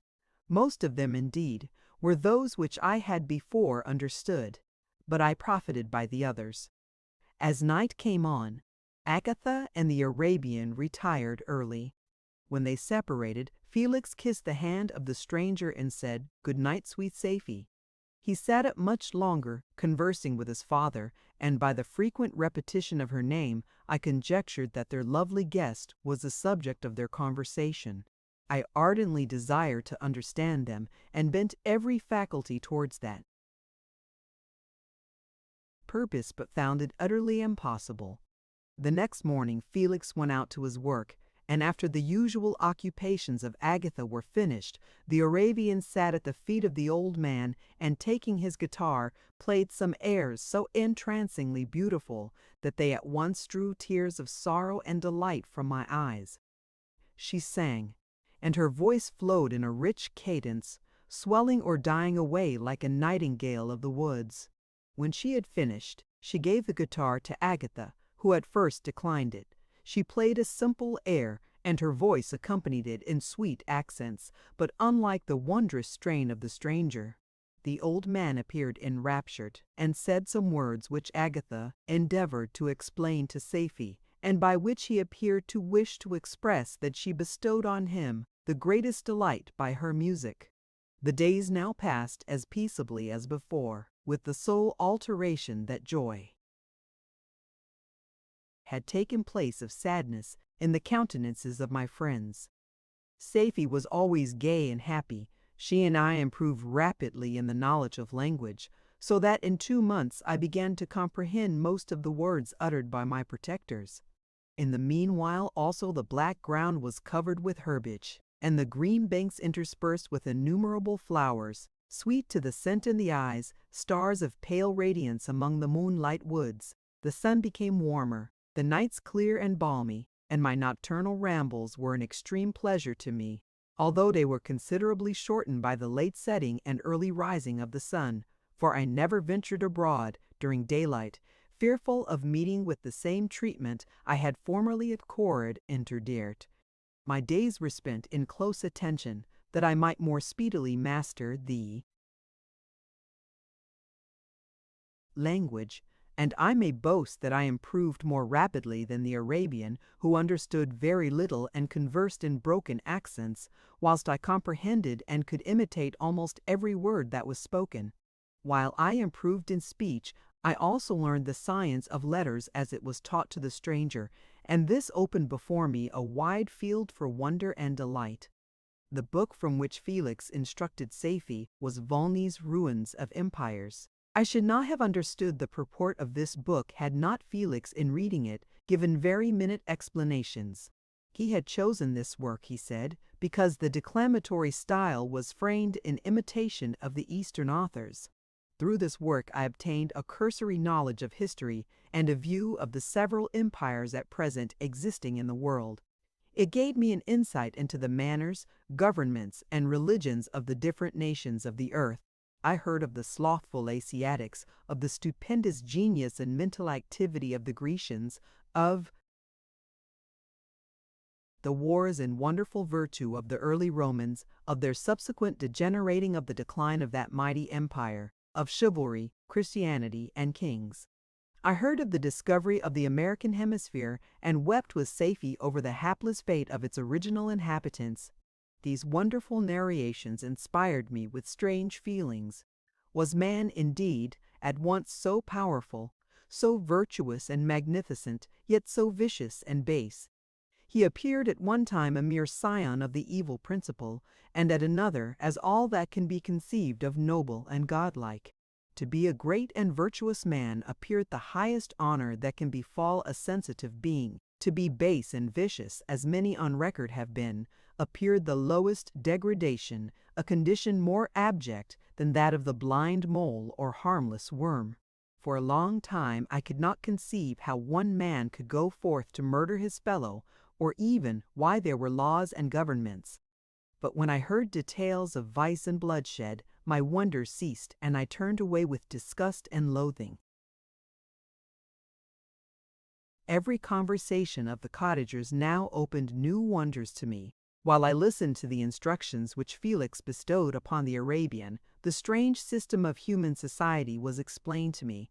I heard of the division of property, of immense wealth and squalid poverty, of rank, descent, and noble blood. The words induced me to turn towards myself. I learned that the possessions most esteemed by your fellow creatures were high and unsullied descent, united with riches. A man might be respected with only one of these advantages, but without either he was considered, except in very rare instances, as a vagabond and a slave, doomed to waste his powers for the profits of the chosen few. And what was I? Of my creation and Creator I was absolutely ignorant, but I knew that I possessed no money, no friends, no kind of property. I was, besides, endued with a figure hideously deformed and loathsome. I was not even of the same nature as man. I was more agile than they, and could subsist upon coarser diet.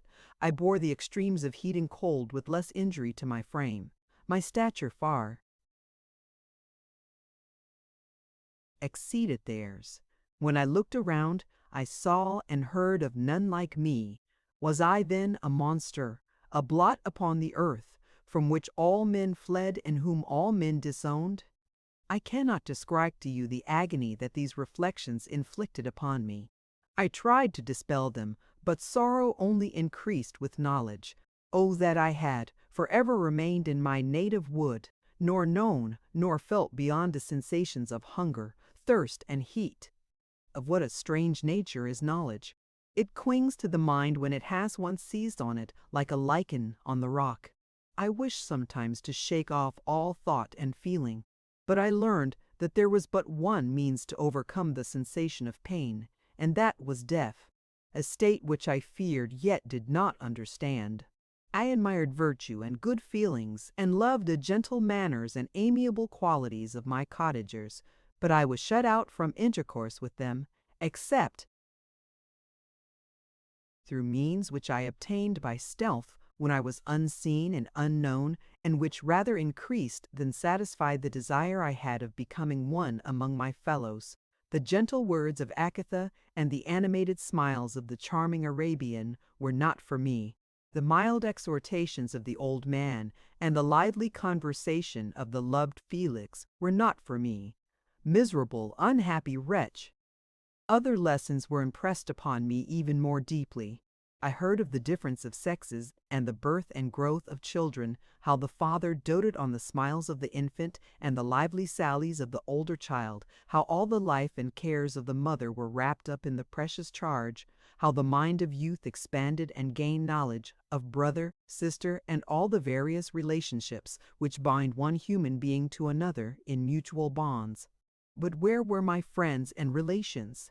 No father had watched my infant days, no mother had blessed me with smiles and caresses, or if they had, all my past life was now a blot, a blind vacancy in which I distinguished nothing. From my earliest remembrance I had been as I then was in height and proportion. I had never yet seen a being resembling me, or who claimed any intercourse with me. What was I? The question again recurred, to be answered only with groans.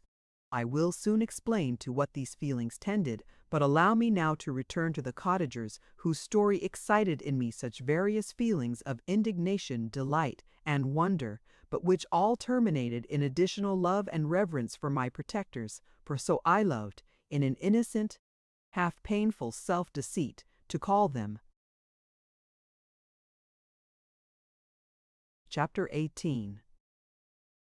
Some time elapsed before I learned the history of my friends. It was one which could not fail to impress itself deeply on my mind, unfolding as it did a number of circumstances, each interesting and wonderful to one so utterly inexperienced as I was. The name of the old man was de Lacy. He was descended from a good family in France, where he had lived for many years in affluence, respected by his superiors and beloved by his equals. His son was bred in the service of his country, and Agatha had ranked with ladies of the highest distinction. A few months before my arrival, they had lived in a large and luxurious city called Paris, surrounded by friends and possessed of every enjoyment which virtue, refinement of intellect, or taste, accompanied by a moderate fortune, could afford. The father of Safie had been the cause of their ruin. He was a Turkish merchant and had inhabited Paris for many years, when, For some reason which I could not learn, he became obnoxious to the government. He was seized and cast into prison the very day that Safie arrived from Constantinople to join him. He was tried and condemned to death. The injustice of his sentence was very flagrant. All Paris was indignant, and it was judged that his religion and wealth, rather than the crime alleged against him, had been the cause of his condemnation. Felix had accidentally been present at the trial. His horror and indignation were uncontrollable when he heard the decision of the court. He made, at that moment, a solemn vow to deliver him, and then looked around for the means. After many fruitless attempts to gain admittance to the prison, he found a strongly grated window in an unguarded part of the building, which lighted the dungeon of the unfortunate Mohammedan, who, loaded with chains, waited in despair the execution of the barbarous sentence. Felix visited the grate at night and made known to the prisoner his intentions in his favor. The Turk, amazed and delighted, endeavored to kindle the zeal of his deliverer by promises of reward and wealth. Felix rejected his offers with contempt, yet when he saw the lovely Safie, who was allowed to visit her father and who by her gestures expressed her lively gratitude, the youth could not help owning to his own mind that the captive possessed a treasure which would fully reward his toil and hazard. The Turk quickly perceived the impression that his daughter had made on the heart of Felix, and endeavored to secure him more entirely in his interests by the promise of her hand in marriage so soon as he should be conveyed to a place of safety. Felix was too delicate to accept this offer, yet he looked forward to the probability of the event as to the consummation of his happiness. During the ensuing days, while the preparations were going forward for the escape of the merchant, the zeal of Felix was warmed by several letters that he received from this lovely girl, who found means to express her thoughts in the language of her lover by the aid of an old man, a servant of her father who understood French. She thanked him in the most ardent terms for his intended services towards her parent, and at the same time she gently deplored her own fate. I have copies of these letters, for I found means, during my residence in the hovel, to procure the implements of writing, and the letters were often in the hands of Felix or Agatha. Before I depart, I will give them to you. They will prove the truth of my tale, but at present, as the sun is already far declined, I shall only have time to repeat the substance of them to you. Safie related that her mother was a Christian Arab, seized and made a slave by the Turks. Recommended by her beauty, she had won the heart of the father of Safie, who married her. The young girl spoke in high and enthusiastic terms of her mother, who, born in freedom, spurned the bondage to which she was now reduced. She instructed her daughter in the tenets of her religion, and taught her to aspire to higher powers of intellect and an independence of spirit forbidden to the female followers of Mohammed. This lady died, but her lessons were indelibly impressed on the mind of Safie, who sickened at the prospect of again returning to Asia and being immured within the walls of a harem, allowed only to occupy herself with infantile amusements, ill-suited to the temper of her soul, now accustomed to grand ideas and a noble emulation for virtue. The prospect of marrying a Christian and remaining in a country where women were allowed to take a rank in society was enchanting to her. The day for the execution of the Turk was fixed, but on the night previous to it he quitted his prison and before morning was distant many leagues from Paris. Felix had procured passports in the name of his father, sister, and himself. He had previously communicated his plan to the former, who aided the deceit by quitting his house under the pretense of a journey and concealed himself with his daughter in an obscure part of Paris. Felix conducted the fugitives through France to Lyons and across Mont Cenis to Leghorn, where the merchant had decided to wait a favorable opportunity of passing into some part of the Turkish dominions. Safie resolved to remain with her father until the moment of his departure, before which time the Turk renewed his promise that she should be united to his deliverer, and Felix remained with them in expectation of that event and in the meantime he enjoyed the society of the Arabian, who exhibited towards him the simplest and tenderest affection. They conversed with one another through the means of an interpreter, and sometimes with the interpretation of looks, and Safie sang to him the divine airs of her native country. The Turk allowed this intimacy to take place and encouraged the hopes of the youthful lovers, while in his heart he had formed far other plans. He loathed the idea that his daughter should be united to a Christian, but he feared the resentment of Felix if he should appear lukewarm, for he knew that he was still in the power of his deliverer if he should choose to betray him to the Italian state which they inhabited. He revolved 1,000 plans by which he should be enabled to prolong the deceit until it might be no longer necessary, and secretly to take his daughter with him when he departed. His plans were facilitated by the news which arrived from Paris. The government of France were greatly enraged at the escape of their victim and spared no pains to detect and punish his deliverer. The plot of Felix was quickly discovered, and De Lacy and Agatha were thrown into prison. The news reached Felix and roused him from his dream of pleasure. His blind and aged father and his gentle sister lay in a noisome dungeon while he enjoyed the free air and the society of her whom he loved. This idea was torture to him. He quickly arranged with the Turk that if the latter should find a favorable opportunity for escape before Felix could return to Italy, Safie should remain as a boarder at a convent at Leghorn, and then, quitting the lovely Arabian, he hastened to Paris and delivered himself up to the vengeance of the law, hoping to free De Lacy and Agatha by this proceeding. He did not succeed. They remained confined for 5 months before the trial took place, the result of which deprived them of their fortune and condemned them to a perpetual exile from their native country. They found a miserable asylum in the cottage in Germany, where I discovered them.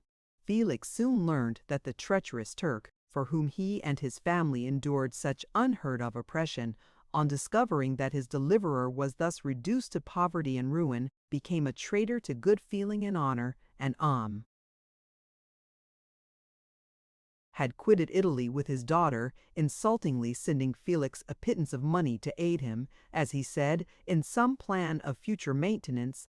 Such were the events that preyed on the heart of Felix and rendered him, when I first saw him, the most miserable of his family. He could have endured poverty, and while this distress had been the meed of his virtue, he gloried in it. But the ingratitude of the Turk and the loss of his beloved Safie were misfortunes more bitter and irreparable. The arrival of the Arabian now infused new life into his soul. When the news reached Leghorn that Felix was deprived of his wealth and rank, the merchant commanded his daughter to think no more of her lover, but to prepare to return to her native country. The generous nature of Safie was outraged by this command. She attempted to expostulate with her father, but he left her angrily, reiterating his tyrannical mandate. A few days after, the Turk entered his daughter's apartment and told her hastily that he had reason to believe that his residence at Leghorn had been divulged, and that he should speedily be delivered up to the French government. He had consequently hired a vessel to convey him to Constantinople, for which city he should sail in a few hours. He intended to leave his daughter under the care of a confidential servant to follow at her leisure with the greater part of his property, which had not yet arrived at Leghorn. When alone, Safie resolved in her own mind the plan of conduct that it would become her to pursue in this emergency. A residence in Turkey was abhorrent to her. Her religion and her feelings were alike averse to it. By some papers of her father which fell into her hands, she heard of the exile of her lover and learnt the name of the spot where he then resided. She hesitated some time, but at length she formed her determination. Taking with her some jewels that belonged to her and a sum of money, she quitted Italy with an attendant, a native of Leghorn, but who understood the common language of Turkey, and departed for Germany. She arrived in safety at a town about 20 leagues from the cottage of De Lacy, when her attendant fell dangerously ill. Safie nursed her with the most devoted affection, but the poor girl died, and the Arabian was left alone, unacquainted with the language of the country and utterly ignorant of the customs of the world. She fell, however, into good hands. The Italian had mentioned the name of the spot for which they were bound, and after her death, the woman of the house in which they had lived took care that Safie should arrive in safety at the cottage of her lover. Chapter 19. Such was the history of my beloved cottagers. It impressed me deeply. I learned from the views of social life which it developed to admire their virtues and to deprecate the vices of mankind. As yet, I looked upon crime as a distant evil. Benevolence and generosity were ever present before me, inciting within me a desire to become an actor in the busy scene where so many admirable qualities were called forth and displayed. But in giving an account of the progress of my intellect, I must not omit a circumstance which occurred in the beginning of the month of August of the same year. One night during my accustomed visit to the neighboring wood where I collected my own food and brought home firing for my protectors, I found on the ground a leathern portmanteau containing several articles of dress and some books. I eagerly seized the prize and returned with it to my hovel. Fortunately, the books were written in the language, the elements of which I had acquired at the cottage. They consisted of Paradise Lost, a volume of Plutarch's Lives, and the Sorrows of Werter. The possession of these treasures gave me extreme delight. I now continually studied and exercised my mind upon these histories, whilst my friends were employed in their ordinary occupations. I can hardly describe to you the effect of these books. They produced in me an infinity of new images and feelings that sometimes raised me to ecstasy, but more frequently sunk me into the lowest dejection. In the Sorrows of Werter, besides the interest of its simple and affecting story, so many opinions are canvassed and so many lights thrown upon what had hitherto been to me obscure subjects, that I found in it a never-ending source of speculation and astonishment. The gentle and domestic manners it described, combined with lofty sentiments and feelings, which had for their object something out of self, accorded well with my experience among my protectors and with the wants which were fervor. Alive in my own bosom, but I thought Werter himself a more divine being than I had ever beheld or imagined. His character contained no pretension, but it sank deep. The disquisitions upon death and suicide were calculated to fill me with wonder. I did not pretend to enter into the merits of the case, yet I inclined towards the opinions of the hero, whose extinction I wept without precisely understanding it. As I read, however, I applied much personally to my own feelings and condition. I found myself similar yet at the same time strangely unlike to the beings concerning whom I read and to whose conversation I was a listener. I sympathized with and partly understood them, but I was unformed in mind. I was dependent on none and related to none. The path of my departure was free, and there was none to lament my annihilation. My person was hideous, and my stature gigantic. What did this mean? Who was I? What was I? Whence did I come? What was my destination? These questions continually recurred, but I was unable to solve them. The volume of Plutarch's Lives which I possessed contained the histories of the first founders of the ancient republics. This book had a far different effect upon me from the Sorrows of Werter. I learned from Werter's imaginations despondency and gloom, but Plutarch taught me high thoughts. He elevated me above the wretched sphere of my own reflections to admire and love the heroes of past ages. Many things I read surpassed my understanding and experience. I had a very confused knowledge of kingdoms, wide extents of country, mighty rivers, and boundless seas, but I was perfectly unacquainted with towns and large assemblages of men. The cottage of my protectors had been the only school in which I had studied human nature, but this book developed new and mightier scenes of action. I read of men concerned in public affairs, governing or massacring their species. I felt the greatest ardor for virtue rise within me, and abhorrence for vice, as far as I understood the signification of those terms. relative as they were as I applied them, to pleasure and pain alone. Induced by these feelings, I was of course led to admire peaceable lawgivers, Numa, Solon, and Lycurgus, in preference to Romulus and Theseus. The patriarchal lives of my protectors caused these impressions to take a firm hold on my mind. Perhaps if my first introduction to humanity had been made by a young soldier burning for glory and slaughter, I should have been imbued with different sensations. But Paradise Lost excited different and far deeper emotions. I read it, as I had read the other volumes which had fallen into my hands, as a true history. It moved every feeling of wonder and awe that the picture of an omnipotent God warring with his creatures was capable of exciting. I often referred to several situations as their similarities struck me to my own. Like Adam, I was apparently united by no link to any other being in existence, but his state was far different from mine in every other respect.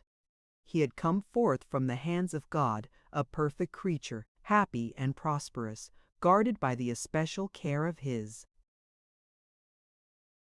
Creator. He was allowed to converse with and acquire knowledge from beings of a superior nature, but I was wretched, helpless, and alone. Many times I considered Satan as the fitter emblem of my condition, for often, like him, when I viewed the bliss of my protectors, the bitter gall of envy rose within me. Another circumstance strengthened and confirmed these feelings. Soon after my arrival in the hovel, I discovered some papers in the pocket of the dress which I had taken from your laboratory. At first I had neglected them, but now that I was able to decipher the characters in which they were written, I began to study them with diligence. It was your journal of the 4 months that preceded my creation. You minutely described in these papers every step you took in the progress of your work. This history was mingled with accounts of domestic occurrences. You doubtless recollect these papers. Here they are. Everything is related in them which bears reference to my accursed origin. The whole detail of that series of disgusting circumstances which produced it is set in view. The minutest description of my odious and loathsome person is given, in language which painted your own horrors and rendered mine indelible. I sickened as I read. Hateful day when I received life! I exclaimed in agony. Accursed Creator, why did you form a monster so hideous that even you turned from me in disgust? God, in pity, made man beautiful and alluring after his own image, but my form is a filthy type of yours, more horrid even from the very resemblance. Satan had his companions, fellow devils, to admire and encourage him, but I am solitary and abhorred. These were the reflections of my hours of despondency and solitude, but when I contemplated the virtues of the cottagers, their amiable and benevolent dispositions, I persuaded myself that when they should become acquainted with my admiration of their virtues, they would compassionate me and overlook my personal deformity. Could they turn from their door one, however monstrous, who solicited their compassion and friendship? I resolved, at least, not to despair, but in every way to fit myself for an interview with them which would decide my fate. I postponed this attempt for some months longer, for the importance attached to its success inspired me with a dread lest I should fail. Besides, I found that my understanding improved so much with every day's experience that I was unwilling to commence this undertaking until a few more months should have added to my sagacity. Several changes in the meantime took place in the cottage. The presence of Safie diffused happiness among its inhabitants, and I also found that a greater degree of plenty reigned there. Felix and Agatha spent more time in amusement and conversation, and were assisted in their labors by servants. They did not appear rich, but they were contented and happy. Their feelings were serene and peaceful, while mine became every day more tumultuous. Increase of knowledge only discovered to me more clearly what a wretched outcast I was. I cherished hope, it is true, but it vanished when I beheld my person reflected in water or my shadow in the moonshine, even as that frail image in that inconstant shade. I endeavored to crush these fears and to fortify myself for the trial which in a few months I resolved to undergo, and sometimes I allowed my thoughts, unchecked by reason, to ramble in the fields of paradise, and dared to fancy amiable and lovely creatures sympathizing with my feelings and cheering my gloom. Their angelic countenances breathed smiles of consolation. But it was all a dream. No Eve soothed my sorrows nor shared my thoughts. I was alone. I remembered Adam's supplication to his Creator, but where was mine? He had abandoned me, and in the bitterness of my heart I cursed him. Autumn passed thus. I saw, with surprise and grief, the leaves decay and fall, and nature again assumed the barren and bleak appearance it had worn when I first beheld the woods and the lovely moon. Yet I did not heed the bleakness of the weather. I was better fitted by my conformation for the endurance of cold than heat. But my chief delights were the sight of the flowers, the birds, and all the gay apparel of summer. When those deserted me, I turned with more attention towards the cottagers. Their happiness was not decreased by the absence of summer. They loved and sympathized with one another, and their joys, depending on each other, were not interrupted by the casualties that took place around them. The more I saw of them, the greater became my desire to claim their protection and kindness. My heart yearned to be known and loved by these amiable creatures. To see their sweet looks directed towards me with affection was the utmost limit of my ambition. I dared not think that they would turn them from me with disdain and horror. The poor that stopped at their door were never driven away. I asked, "It is true, for greater treasures than a little food or rest, I required kindness and sympathy, but I did not believe myself utterly unworthy of it." The winter advanced, and an entire revolution of the seasons had taken place since I awoke into life. My attention at this time was solely directed towards my plan of introducing myself into the cottage of my protectors. I revolved many projects, but that on which I finally fixed was to enter the dwelling when the blind old man should be alone. I had sagacity enough to discover that the unnatural hideousness of my person was the chief object of horror with those who had formerly beheld me. My voice, although harsh, had nothing terrible in it. I thought, therefore, that if in the absence of his children I could gain the goodwill and mediation of the old de Lacy, I might by his means be tolerated by my younger protectors. One day, when the sun shone on the red leaves that strewed the ground and diffused cheerfulness, although it denied warmth, Safie, Agatha, and Felix departed on a long country walk, and the old man, at his own desire, was left alone in the cottage. When his children had departed, he took up his guitar and played several mournful but sweet airs, more sweet and mournful than I had ever heard him play before. At first his countenance was illuminated with pleasure, but as he continued, thoughtfulness and sadness succeeded. At length, laying aside the instrument, he sat absorbed in reflection. My heart beat quick. This was the hour and moment of trial, which would decide my hopes or realize my fears. The servants were gone to a neighboring fair. All was silent in and around the cottage. It was an excellent opportunity. Yet, when I proceeded to execute my plan, my limbs failed me, and I sank to the ground. Again I rose, and exerting all the firmness of which I was master, removed the planks which I had placed before my hovel to conceal my retreat. The fresh air revived me, and with renewed determination I approached the door of their cottage. I knocked. "Who is there?" said the old man. "Come in." I entered. "Pardon this intrusion," said I. "I am a traveler in want of a little rest. You would greatly oblige me if you would allow me to remain a few minutes before the fire." "Enter," said de Lacy, "and I will try in what manner I can to relieve your wants. But unfortunately my children are from home, and as I am blind, I am afraid I shall find it difficult to procure food for you." "Do not trouble yourself, my kind host. I have food. It is warmth and rest only that I need." I sat down, and a silence ensued.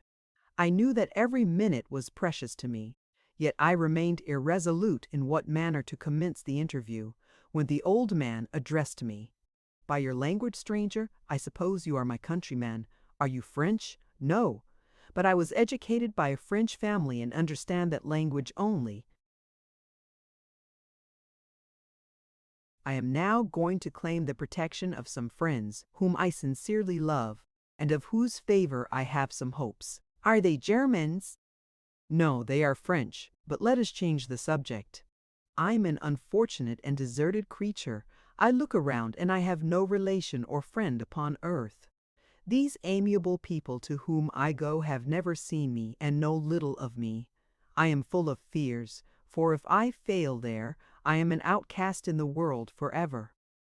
Do not despair. To be friendless is indeed to be unfortunate, but the hearts of men, when unprejudiced by any obvious self-interest, are full of brotherly love and charity. Rely therefore on your hopes, and if these friends are good and amiable, do not despair. They are kind, they are the most excellent creatures in the world, but unfortunately, they are prejudiced against me. I have good dispositions. My life has been hitherto harmless and in some degree beneficial. But a fatal prejudice clouds their eyes, and where they ought to see a feeling and kind friend, they behold only a detestable monster. That is indeed unfortunate, but if you are really blameless, cannot you undeceive them? I am about to undertake that task, and it is on that account that I feel so many overwhelming terrors. I tenderly love these friends. I have, unknown to them, been for many months in the habits of daily kindness towards them. But they believe that I wish to injure them, and it is that prejudice which I wish to overcome. Where do these friends reside? Near this spot. The old man paused and then continued, "If you will unreservedly confide to me the particulars of your tale, I perhaps may be of use in undeceiving them.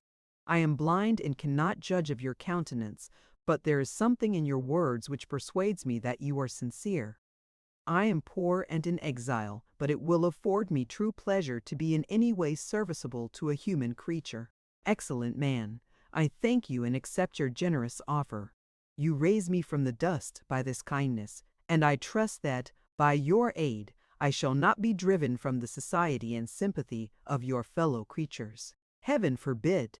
Even if you were really criminal, for that can only drive you to desperation and not instigate you to virtue. I also am unfortunate. I and my family have been condemned, although innocent.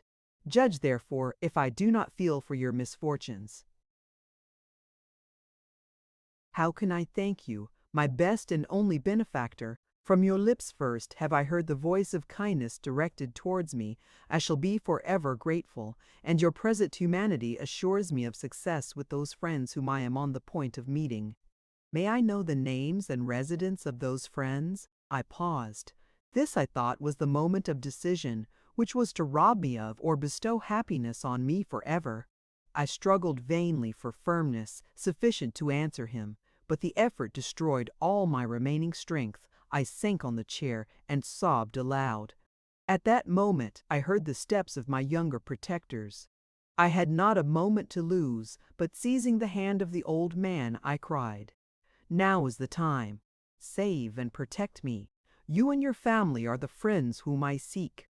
Do not you desert me in the hour of trial." "Great God!" exclaimed the old man. "Who are you?"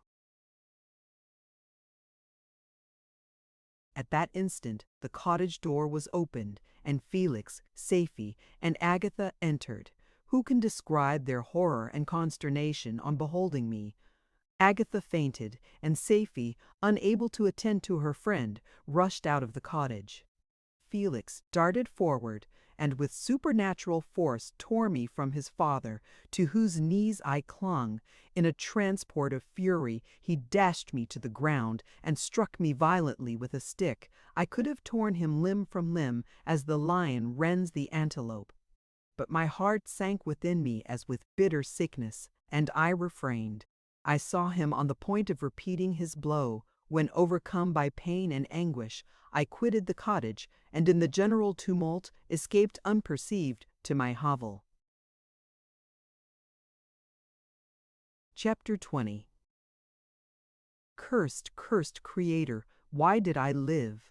Why, in that instant, did I not extinguish the spark of existence which you had so wantonly bestowed? I know not. Despair had not yet taken possession of me. My feelings were those of rage and revenge. I could with pleasure have destroyed the cottage and its inhabitants, and have glutted myself with their shrieks and misery. When night came, I quitted my retreat and wandered in the wood. And now, no longer restrained by the fear of discovery, I gave vent to my anguish in fearful howlings. I was like a wild beast that had broken the toils, destroying the objects that obstructed me, and ranging through the wood with a stag-like swiftness. Oh, what a miserable night I passed! The cold stars shone in mockery, and the bare trees waved their branches above me. Now and then the sweet voice of a bird burst forth amidst the universal stillness. All, save I, were at rest or in enjoyment. I, like the arch-fiend, bore a hell within me, and finding myself unsympathized with, wished to tear up the trees, spread havoc and destruction around me, and then to have sat down and enjoyed the ruin. But this was a luxury of sensation that could not endure. I became fatigued with excess of bodily exertion and sank on the damp grass in the sick impotence of despair. There was none among the myriads of men that existed who would pity or assist me, and should I feel kindness towards my enemies?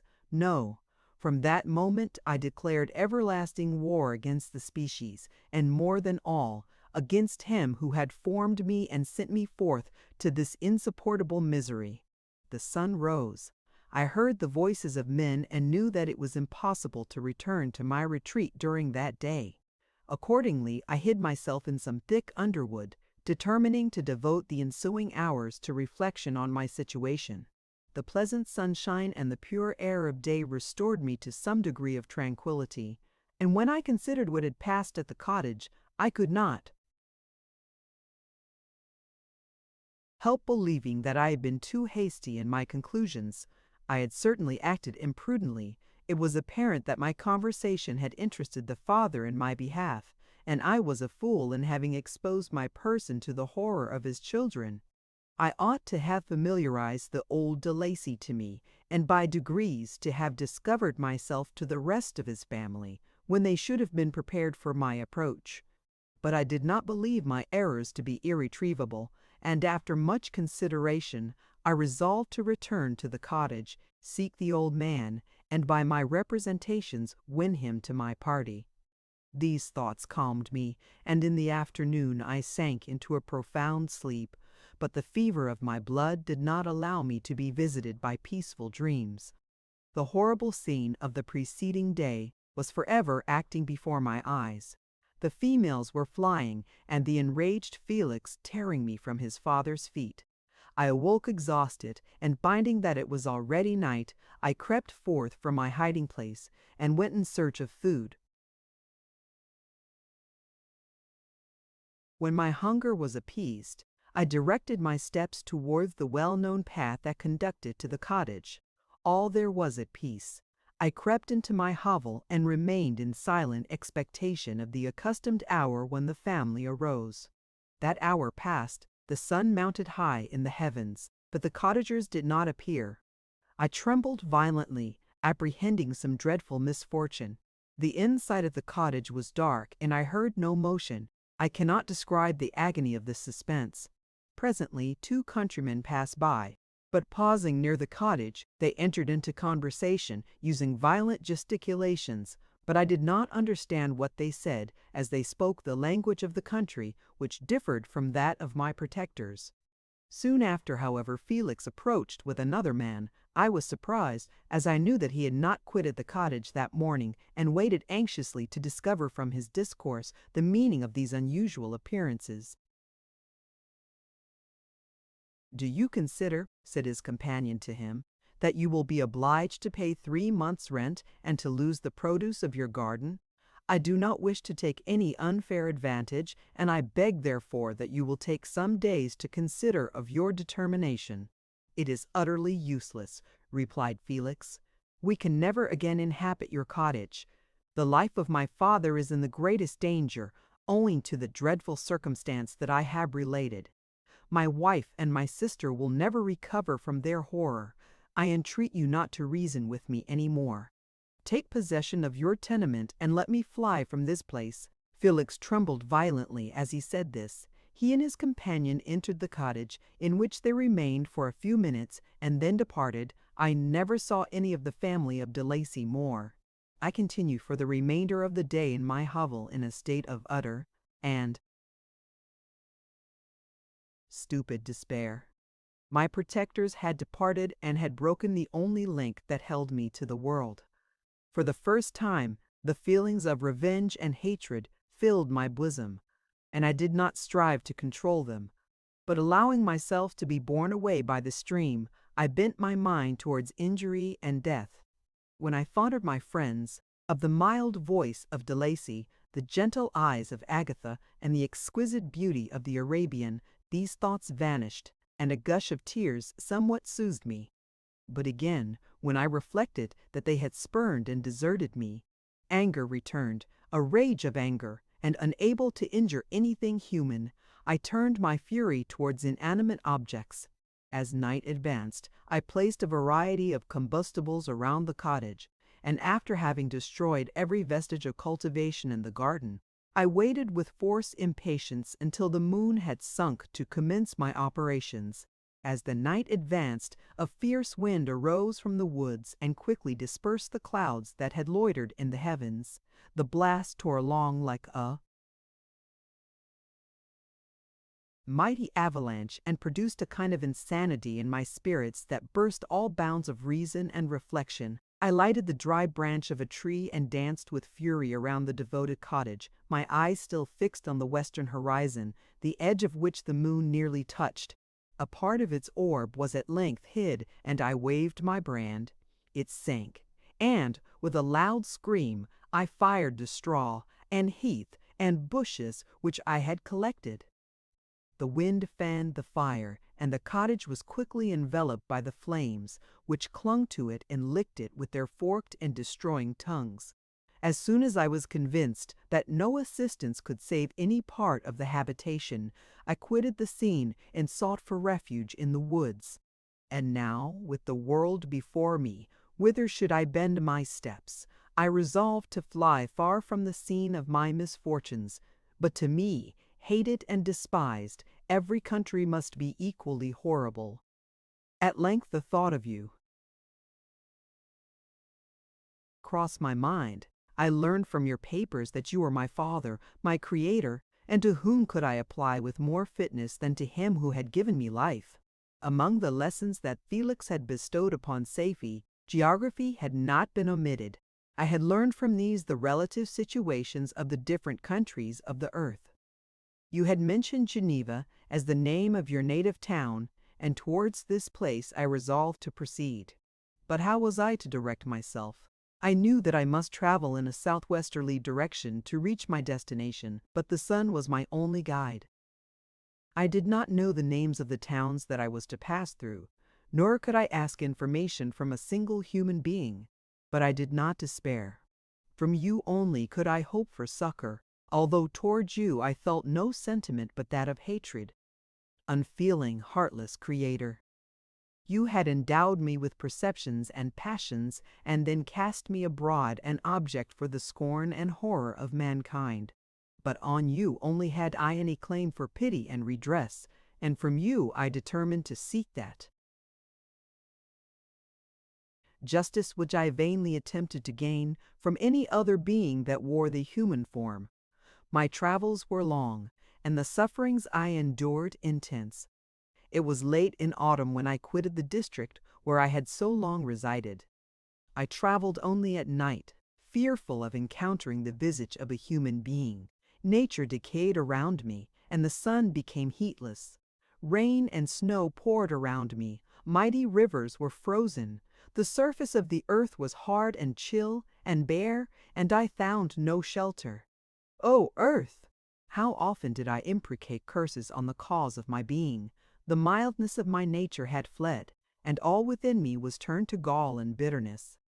The nearer I approached to your habitation, the more deeply did I feel the spirit of revenge enkindled in my heart. Snow fell, and the waters were hardened, but I rested not. A few incidents now and then directed me, and I possess a map of the country, but I often wandered wide from my path. The agony of my feelings allowed me no respite. No incident occurred from which my rage and misery could not extract its food, but a circumstance that happened when I arrived on the confines of Switzerland, when the sun had recovered its warmth, and the earth again began to look green, confirmed in an especial manner the bitterness and horror of my feelings. I generally rested during the day, and traveled only when I was secured by night from the view of man. One morning, however, finding that my path lay through a deep wood, I ventured to continue my journey after the sun had risen. The day, which was one of the first of spring, cheered even me by the loveliness of its sunshine and the balminess of the air. I felt emotions of gentleness and pleasure, that had long appeared dead, revive within me. Half surprised by the novelty of these sensations, I allowed myself to be borne away by them, and forgetting my solitude and deformity, dared to be happy. Soft tears again bedewed my cheeks, and I even raised my humid eyes with thankfulness towards the blessed sun which bestowed such joy upon me. I continued to wind among the paths of the wood until I came to its boundary, which was skirted by a deep and rapid river, into which many of the trees bent their branches, now budding with the fresh spring. Here I paused, not exactly knowing what path to pursue, when I heard the sound of voices that induced me to conceal myself under the shade of a cypress. I was scarcely hid when a young girl came running towards the spot where I was concealed, laughing as if she ran from someone in sport. She continued her course along the precipitous sides of the river, when suddenly her foot slipped and she fell into the rapid stream. I rushed from my hiding place, and with extreme labor, from the force of the current, saved her and dragged her to shore. She was senseless, and I endeavored by every means in my power to restore animation, when I was suddenly interrupted by the approach of a rustic, who was probably the person from whom she had playfully fled. On seeing me, he darted towards me, and tearing the girl from my arms, hastened towards the deeper parts of the wood. I followed speedily. I hardly knew why, but when the man saw me draw near, he aimed a gun, which he carried, at my body and fired. I sank to the ground, and my injurer, with increased swiftness, escaped into the wood.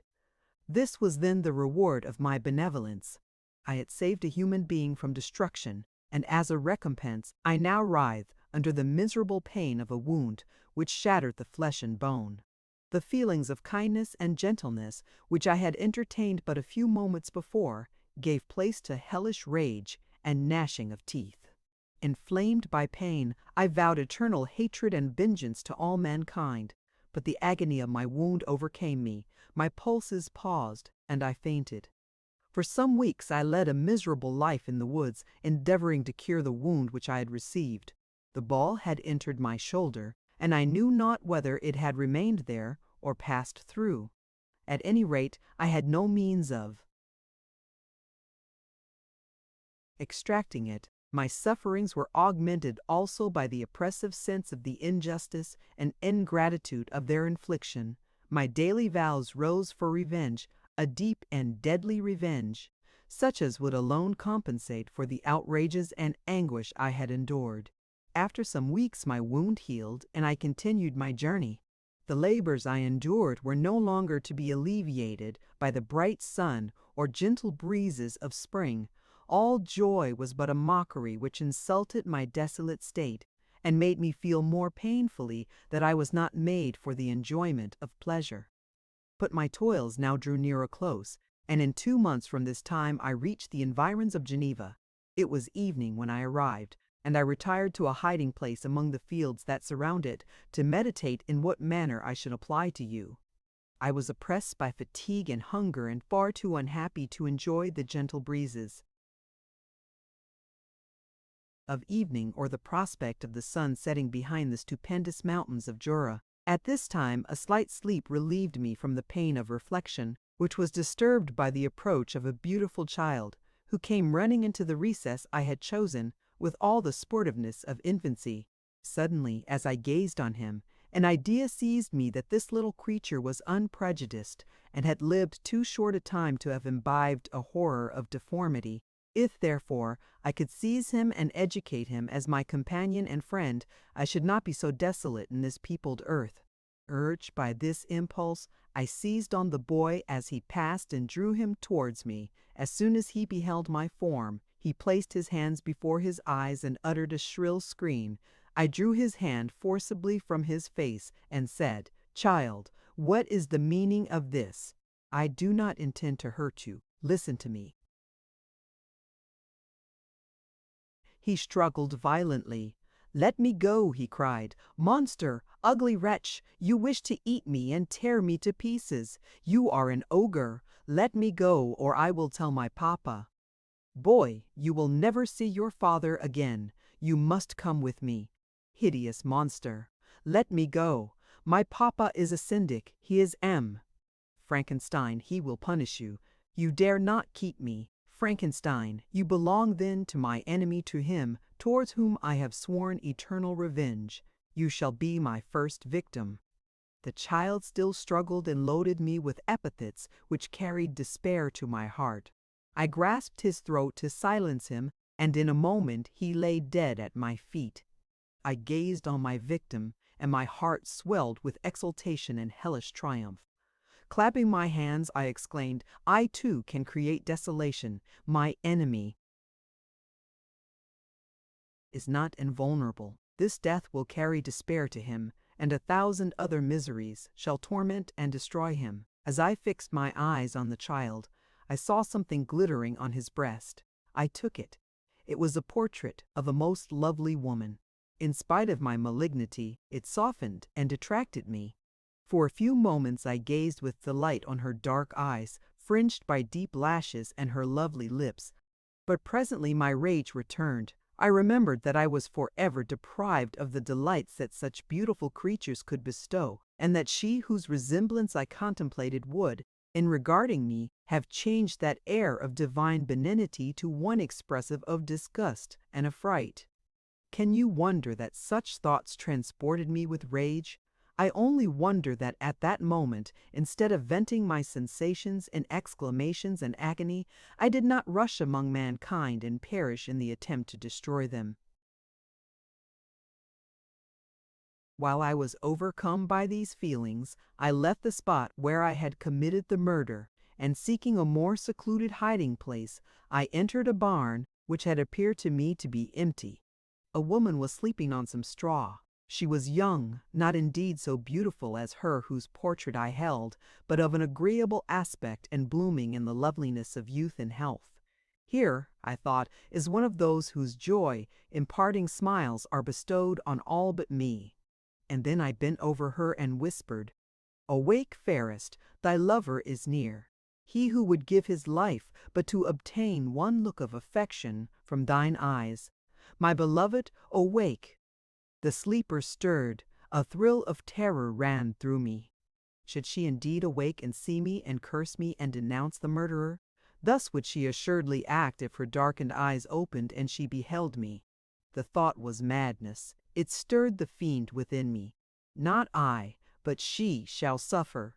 The murder I have committed because I am forever robbed of all that she could give me, she shall atone. The crime had its source in her. Be hers. The punishment, thanks to the lessons of Felix and the sanguinary laws of man, I had learned now to work mischief. I bent over her and placed the portrait securely in one of the folds of her dress. She moved again, and I fled. For some days I haunted the spot where these scenes had taken place, sometimes wishing to see you, sometimes resolved to quit the world and its miseries forever. At length I wandered towards these mountains, and have ranged through their immense recesses, consumed by a burning passion which you alone can gratify. We may not part until you have promised to comply with my requisition. I am alone and miserable. Man will not associate with me, but one as deformed and horrible as myself would not deny herself to me. My companion must be of the same species and have the same defects. This being you must create. Chapter 21. The being finished speaking and fixed his looks upon me in the expectation of a reply. But I was bewildered, perplexed, and unable to arrange my ideas sufficiently to understand the full extent of his proposition. He continued, "You must create a female for me, with whom I can live in the interchange of those sympathies necessary for my being. This you alone can do, and I demand it of you as a right which you must not refuse to concede." The latter part of his tale had kindled anew in me the anger that had died away while he narrated his peaceful life among the cottagers, and as he said this, I could no longer suppress the rage that burned within me. "I do refuse it," I replied, "and no torture shall ever extort a consent for me. You may render me the most miserable of men, but you shall never make me base in my own eyes. Shall I create another like yourself, whose joint wickedness might desolate the world? Begone! I have answered you. You may torture me, but I will never consent."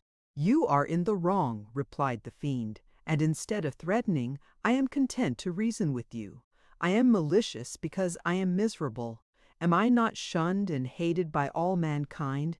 You, my creator, would tear me to pieces in triumph. Remember that, and tell me why I should pity man more than he pities me.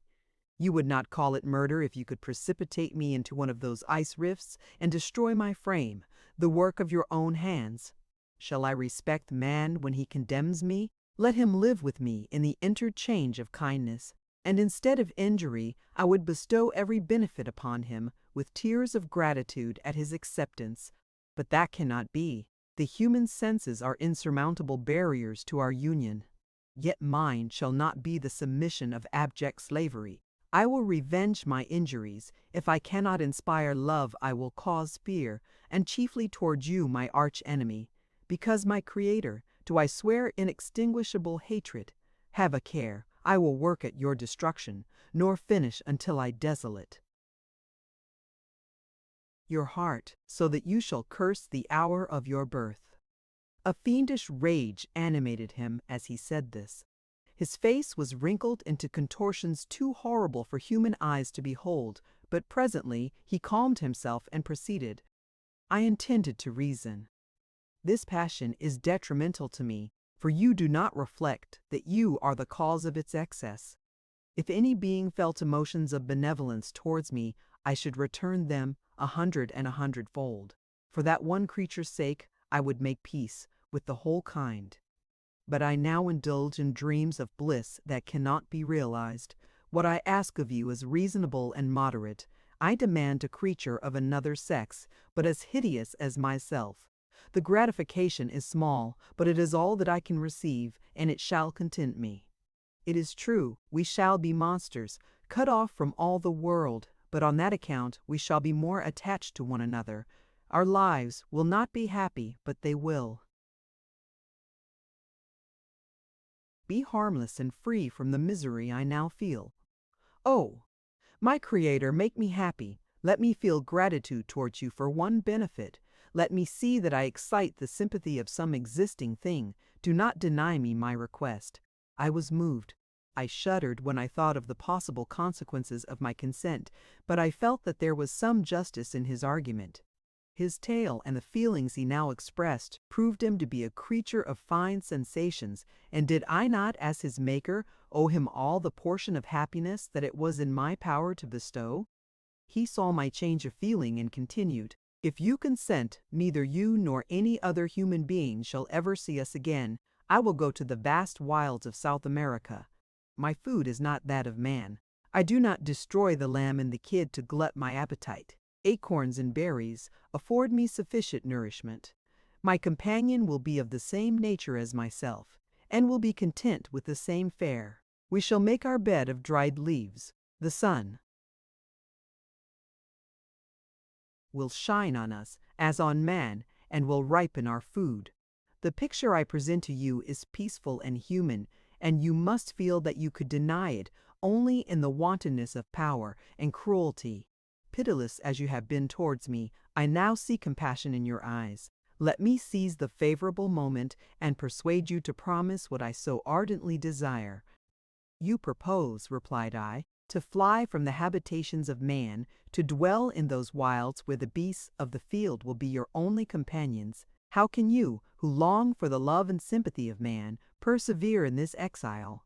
You will return and again seek their kindness, and you will meet with their detestation. Your evil passions will be renewed, and you will then have a companion to aid you in the task of destruction. This may not be. Cease to argue the point, for I cannot consent. How inconstant are your feelings? But a moment ago you were moved by my representations, and why do you again harden yourself to my complaints? I swear to you, by the earth which I inhabit, and by you that made me, that with the companion you bestow, I will quit the neighborhood of man and dwell, as it may chance, in the most savage of places. My evil passions will have fled, for I shall meet with sympathy. My life will flow quietly away, and in my dying moments I shall not curse my Maker. His words had a strange effect upon me.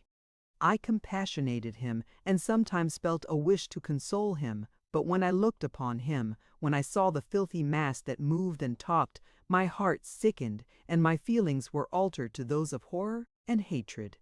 I tried to stifle these sensations. I thought that as I could not sympathize with him, I had no right to withhold from him the small portion of happiness which was yet in my power to bestow. You swear, I said, to be harmless, but have you not already shown a degree of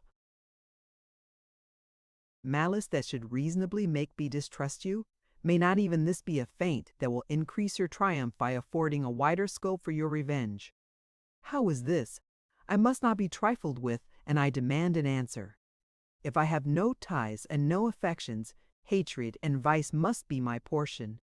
The love of another will destroy the cause of my crimes, and I shall become a thing of whose existence everyone will be ignorant. My vices are the children of a forced solitude that I abhor, and my virtues will necessarily arise when I live in communion with an equal. I shall feel the affections of a sensitive being and become linked to the chain of existence and events from which I am now excluded. I paused some time to reflect on all he had related and the various arguments which he had employed. I thought of the promise of virtues which he had displayed on the opening of his existence, and the subsequent blight of all kindly feeling by the loathing and scorn which his protectors had manifested towards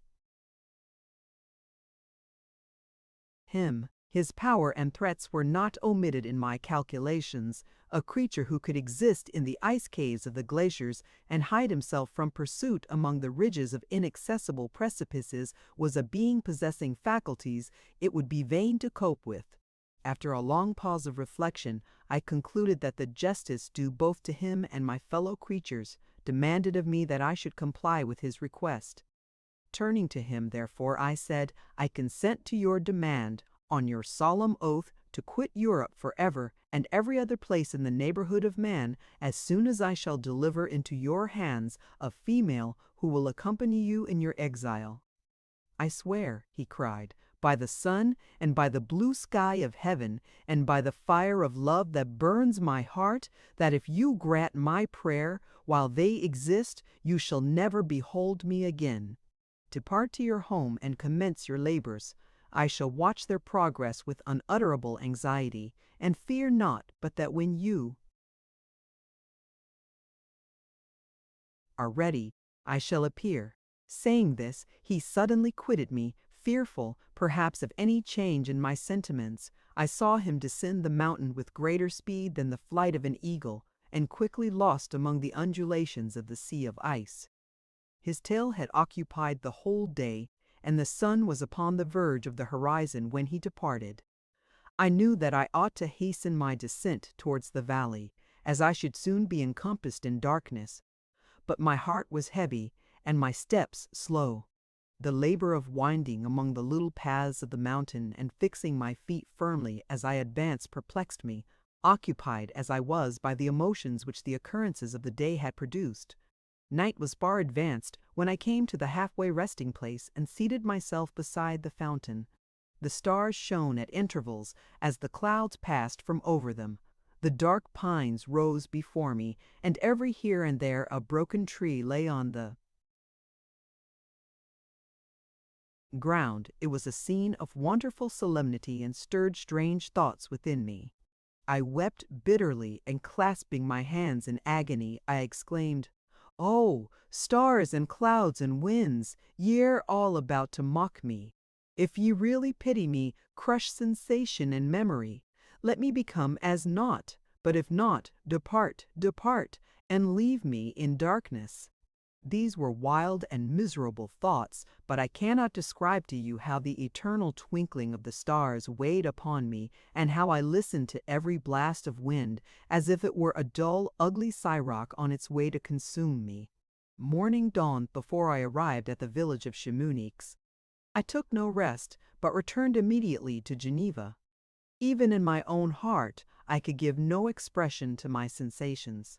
They weighed on me with a mountain's weight, and their excess destroyed my agony beneath them. Thus I returned home, and entering the house, presented myself to the family. My haggard and wild appearance awoke intense alarm, but I answered no question, scarcely did I speak. I felt as if I were placed under a ban, as if I had no right to claim their sympathies, as if nevermore might I enjoy companionship with them. Yet even thus I loved them to adoration, and to save them I resolved to dedicate myself to my most abhorred task. The prospect of such an occupation made every other circumstance of existence pass before me like a dream, and that thought only had to me the reality of life. Chapter 22. Day after day, week after week, passed away on my return to Geneva, and I could not collect the courage to recommence my work. I feared the vengeance of the disappointed fiend, yet I was unable to overcome my repugnance to the task which was enjoined me. I found that I could not compose a female without again devoting several months to profound study and laborious disquisition. I had heard of some discoveries having been made by an English philosopher, the knowledge of which was material to my success, and I sometimes thought of obtaining my father's consent to visit England for this purpose. But I clung to every pretense of delay, and shrank from taking the first step in an undertaking whose immediate necessity began to appear less absolute to me. A change, indeed, had taken place in me. My health, which had hitherto declined, was now much restored, and my spirits, when unchecked by the memory of my unhappy promise, rose proportionably. My father saw this change with pleasure, and he turned his thoughts towards the best method of eradicating the remains of my melancholy, which every now and then would return by fits, and with a devouring blackness overcast the approaching sunshine. At these moments I took refuge in the most perfect solitude. I passed whole days on the lake alone in a little boat, watching the clouds and listening to the rippling of the waves, silent and listless. But the fresh air and bright sun seldom failed to restore me to some degree of composure, and on my return I met the salutations of my friends with a readier smile and a more cheerful heart. It was after my return from one of these rambles that my father, calling me aside, thus addressed me: "I am happy to remark, my dear son, that you have resumed your former pleasures and seem to be returning to yourself, and yet you are still unhappy and still avoid our society." For some time I was lost in conjecture as to the cause of this, but yesterday an idea struck me, and if it is well founded, I conjure you to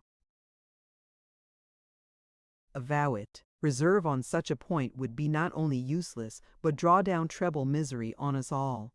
I trembled violently at his exordium, and my father continued, "I confess, my son, that I have always looked forward to your marriage with our dear Elizabeth as the tie of our domestic comfort and the stay of my declining years. You were attached to each other from your earliest infancy. You studied together, and appeared, in dispositions and tastes, entirely suited to one another. But so blind is the experience of man that what I conceived to be the best assistance to my plan may have entirely destroyed it. You, perhaps, regard her as your sister without any wish that she might become your wife. Nay, you may have met with another whom you may love, and considering yourself as bound in honor to Elizabeth, this struggle may occasion the poignant misery which you appear to feel. My dear father, reassure yourself. I love my cousin tenderly and sincerely. I never saw any woman who excited, as Elizabeth does, my warmest admiration and affection. My future hopes and prospects are entirely bound up in the expectation of our union. The expression of your sentiments of this subject, my dear Victor, gives me more pleasure than I have for some time experienced. If you feel thus, we shall assuredly be happy, however present events may cast a gloom over us. But it is this gloom which appears to have taken so strong a hold of your mind that I wish to dissipate. Tell me, therefore, whether you object to an immediate solemnization of the marriage. We have been unfortunate, and recent events have drawn us from that everyday tranquillity befitting my years and infirmities. You are younger, yet I do not suppose, possessed as you are of a competent fortune, that an early marriage would at all interfere with any future plans of honor and utility that you may have formed. Do not suppose, however, that I wish to dictate happiness to you, or that a delay on your part would cause me any serious uneasiness. Interpret my words with candor and answer me, I conjure you, with confidence and sincerity. I listened to my father in silence and remained for some time incapable of offering any reply. I revolved rapidly in my mind a multitude of thoughts and endeavored to arrive at some conclusion. Alas, to me the idea of an immediate union with my Elizabeth was one of horror and dismay. I was bound by a solemn promise which I had not yet fulfilled and dared not break, or if I did, what manifold miseries might not impend over me and my devoted family. Could I enter into a festival with this deadly weight yet hanging round my neck and bowing me to the ground? I must perform my engagement and let the monster depart with his mate before I allowed myself to enjoy the delight of a union from which I expected peace. I remembered also the necessity imposed upon me of either journeying to England or entering into a long correspondence with those philosophers of that country whose knowledge and discoveries were of indispensable use to me in my present undertaking. The latter method of obtaining the desired intelligence was dilatory and unsatisfactory. Besides, I had an insurmountable aversion to the idea of engaging myself in my loathsome task in my father's house while in habits of familiar intercourse with those I loved. I knew that 1,000 fearful accidents might occur, the slightest of which would disclose a tale to thrill all connected with me with horror. I was aware also that I should often lose all self-command, all capacity of hiding the harrowing sensations that would possess me during the progress of my unearthly occupation. I must absent myself from all I loved while thus employed. Once commenced, it would quickly be achieved, and I might be restored to my family in peace and happiness. My promise fulfilled, the monster would depart forever, or so my fond fancy imaged some accident might meanwhile occur to destroy him and put an end to my slavery forever. These feelings dictated my answer to my father. I expressed a wish to visit England, but concealing the true reasons of this request, I clothed my desires under a guise which excited no suspicion, while I urged my desire with an earnestness that easily induced my father to comply. After so long a period of an absorbing melancholy that resembled madness in its intensity and effects, he was glad to find that I was capable of taking pleasure in the idea of such a journey, and he hoped that change of scene and varied amusement would, before my return, have restored me entirely to myself. The duration of my absence was left to my own choice. A few months, or at most a year, was the period contemplated. One paternal kind precaution he had taken to ensure my having a companion. Without previously communicating with me, he had, in concert with Elizabeth, arranged that Clerval should join me at Strasbourg. This interfered with the solitude I coveted for the prosecution of my task. Yet at the commencement of my journey, the presence of my friend could in no way be an impediment, and truly I rejoiced that thus I should be saved many hours of lonely, maddening reflection. Nay, Henry might stand between me and the intrusion of my foe. If I were alone, would he not at times force his abhorred presence on me to remind me of my task or to contemplate its progress? To England, therefore, I was bound, and it was understood that my union with Elizabeth should take place immediately on my return. My father's age rendered him extremely averse to delay. For myself, there was one reward I promised myself from my detested toils, one consolation for my unparalleled sufferings. It was the prospect of that day when, enfranchised from my miserable slavery, I might claim Elizabeth and forget the past in my union with her. I now made arrangements for my journey, but one feeling haunted me which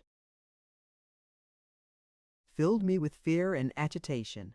During my absence, I should leave my friends unconscious of the existence of their enemy, and unprotected from his attacks, exasperated as he might be by my departure. But he had promised to follow me wherever I might go, and would he not accompany me to England? This imagination was dreadful in itself, but soothing inasmuch as it supposed the safety of my friends. I was agonized with the idea of the possibility that the reverse of this might happen, but through the whole period during which I was the slave of my creature, I allowed myself to be governed by the impulses of the moment, and my present sensations strongly intimated that the fiend would follow me and exempt my family from the danger of his machinations.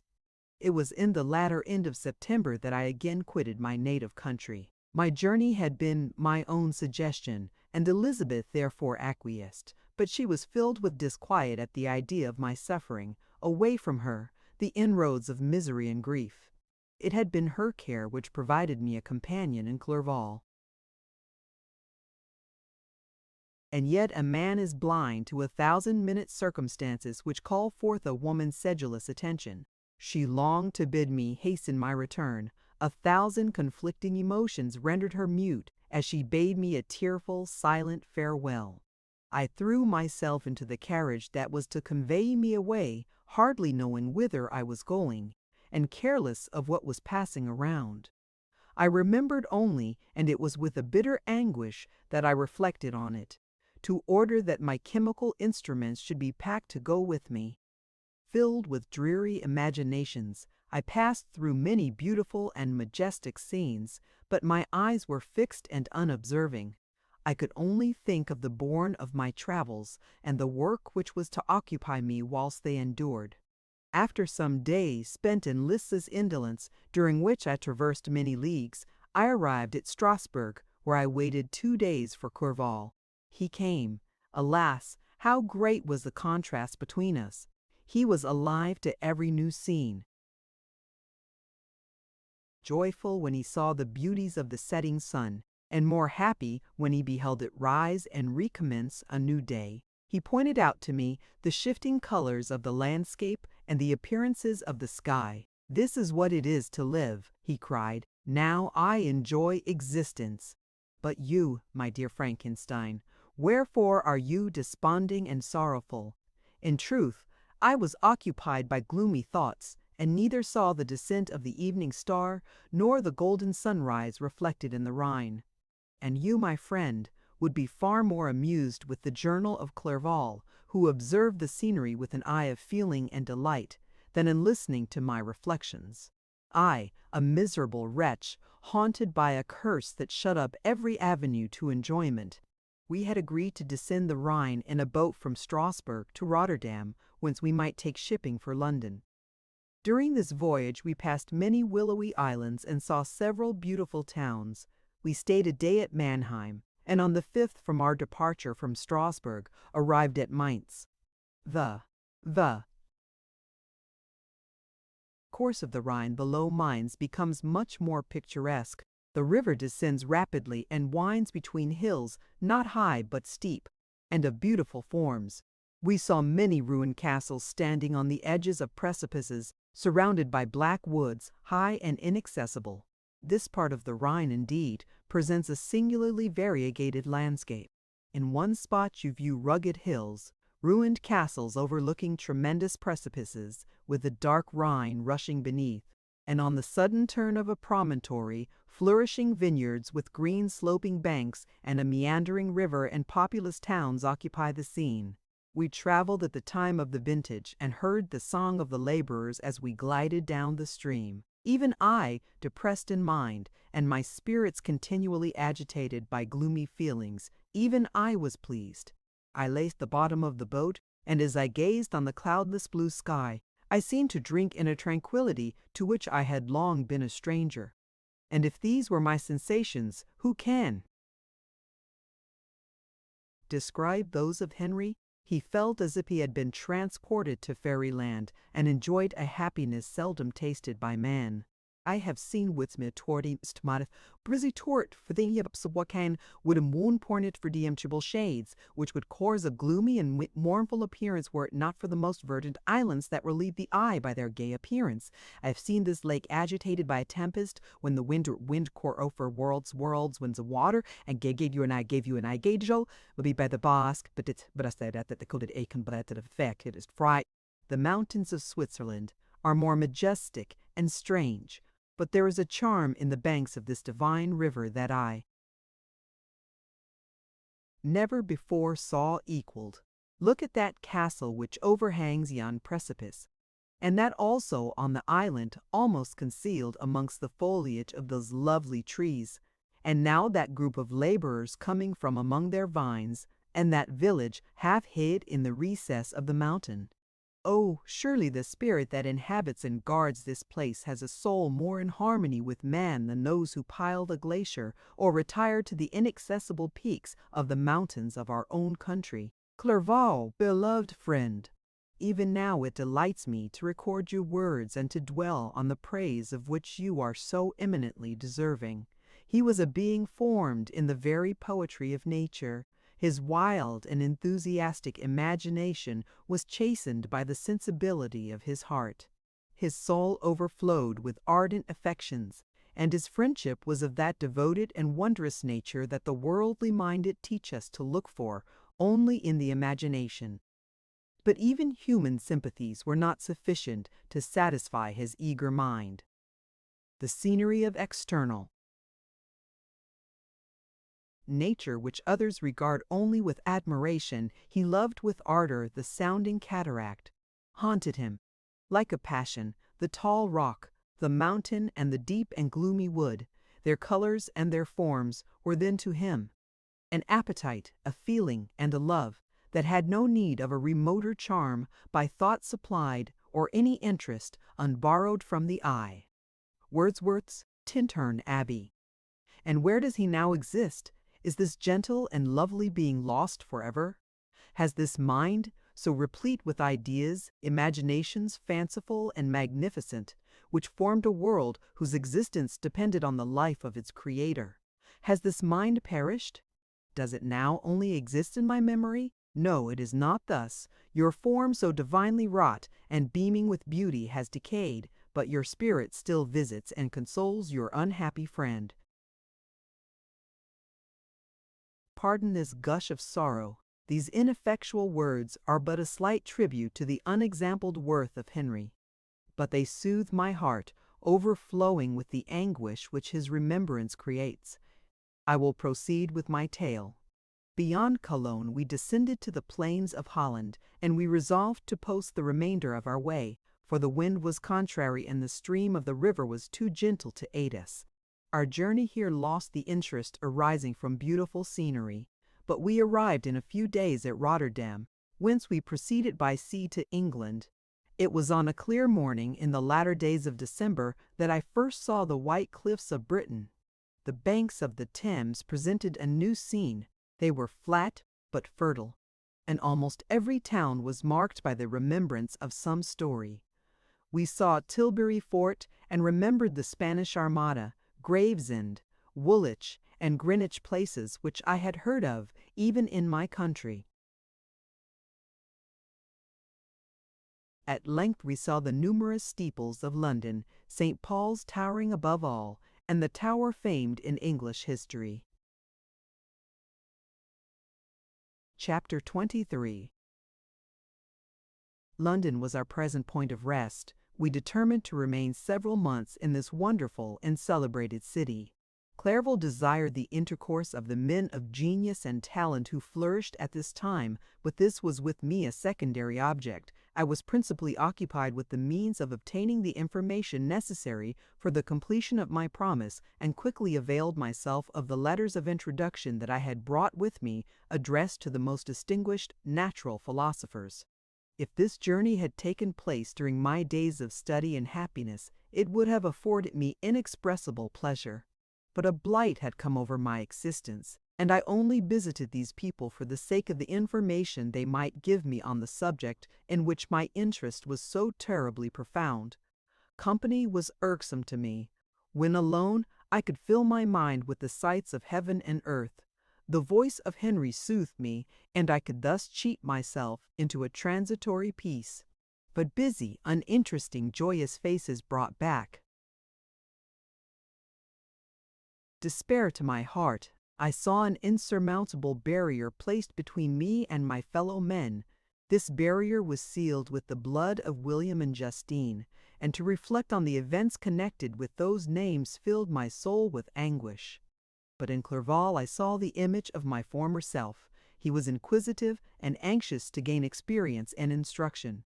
The difference of manners which he observed was to him an inexhaustible source of instruction and amusement. He was also pursuing an object he had long had in view. His design was to visit India, in the belief that he had in his knowledge of its various languages, and in the views he had taken of its society, the means of materially assisting the progress of European colonization and trade. In Britain only could he further the execution of his plan. He was forever busy, and the only check to his enjoyments was my sorrowful and dejected mind. I tried to conceal this as much as possible, that I might not debar him from the pleasures natural to one who was entering on a new scene of life, undisturbed by any care or bitter recollection. I often refused to accompany him, alleging another engagement, that I might remain alone. I now also began to collect the materials necessary for my new creation, and this was to me like the torture of single drops of water continually falling on the head. Every thought that was devoted to it was an extreme anguish, and every word that I spoke in allusion to it caused my lips to quiver and my heart to palpitate. After passing some months in London, we received a letter from a person in Scotland who had formerly been our visitor at Geneva. He mentioned the beauties of his native country, and asked us if those were not sufficient allurements to induce us to prolong our journey as far north as Perth, where he resided. Clerval eagerly desired to accept this invitation, and I, although I abhorred society, wished to view again mountains and streams and all the wondrous works with which nature adorns her chosen dwelling places. We had arrived in England at the beginning of October, and it was now February. We accordingly determined to commence our journey towards the north at the expiration of another month. In this expedition we did not intend to follow the great road to Edinburgh, but to visit Windsor, Oxford, Matlock, and the Cumberland Lakes, resolving to arrive at the completion of this tour about the end of July. I packed up my chemical instruments and the materials I had collected, resolving to finish my labors in some obscure nook in the northern Highlands of Scotland. We quitted London on the 27th of March and remained a few days at Windsor, rambling in its beautiful forest. This was a new scene to us mountaineers. The majestic oaks, the quantity of game, and the herds of stately deer were all novelties to us. From thence we proceeded to Oxford. As we entered the city, our minds were filled with the remembrance of the events that had been transacted there more than a century and a half before. It was here that Charles I had collected his forces. This city had remained faithful to him, after the whole nation had forsaken his cause, to join the standard of Parliament and liberty. The memory of that unfortunate king and his companions, the amiable Falkland, the insolent Goring his queen and son, gave a peculiar interest to every part of the city which they might be supposed to have inhabited. The spirit of elder days found a dwelling here, and we delighted to trace its footsteps. If these feelings had not found an imaginary gratification, the appearance of the city had yet in itself sufficient beauty to obtain our admiration. The colleges are ancient and picturesque, the streets are almost magnificent, and the lovely Isis, which flows beside it through meadows of exquisite verdure, is spread forth into a placid expanse of waters which reflects its majestic assemblage of towers and spires and domes, embosomed among aged trees. I enjoyed this scene, and yet my enjoyment was embittered both by the memory of the past and the anticipation of the future. I was formed for peaceful happiness. During my youthful days, discontent never visited my mind, and if I was ever overcome by ennui, the sight of what is beautiful in nature or the study of what is excellent and sublime in the productions of man could always interest my heart and communicate elasticity to my spirits. But I am a blasted tree, the bolt has entered my soul, and I felt then that I should survive to exhibit what I shall soon cease to be a miserable spectacle of wrecked humanity, pitiable to others and intolerable to myself. We passed a considerable period at Oxford, rambling among its environs and endeavoring to identify every spot which might relate to the most animating epoch of English history. Our little voyages of discovery were often prolonged by the successive objects that presented themselves. We visited the tomb of the illustrious Hampden and the field on which that patriot fell. For a moment my soul was elevated from its debasing and miserable fears to contemplate the divine ideas of liberty and self-sacrifice of which these sites were the monuments and the remembrancers. For an instant, I dared to shake off my chains and look around me with a free and lofty spirit, but the iron had eaten into my flesh, and I sank again, trembling and hopeless, into my miserable self.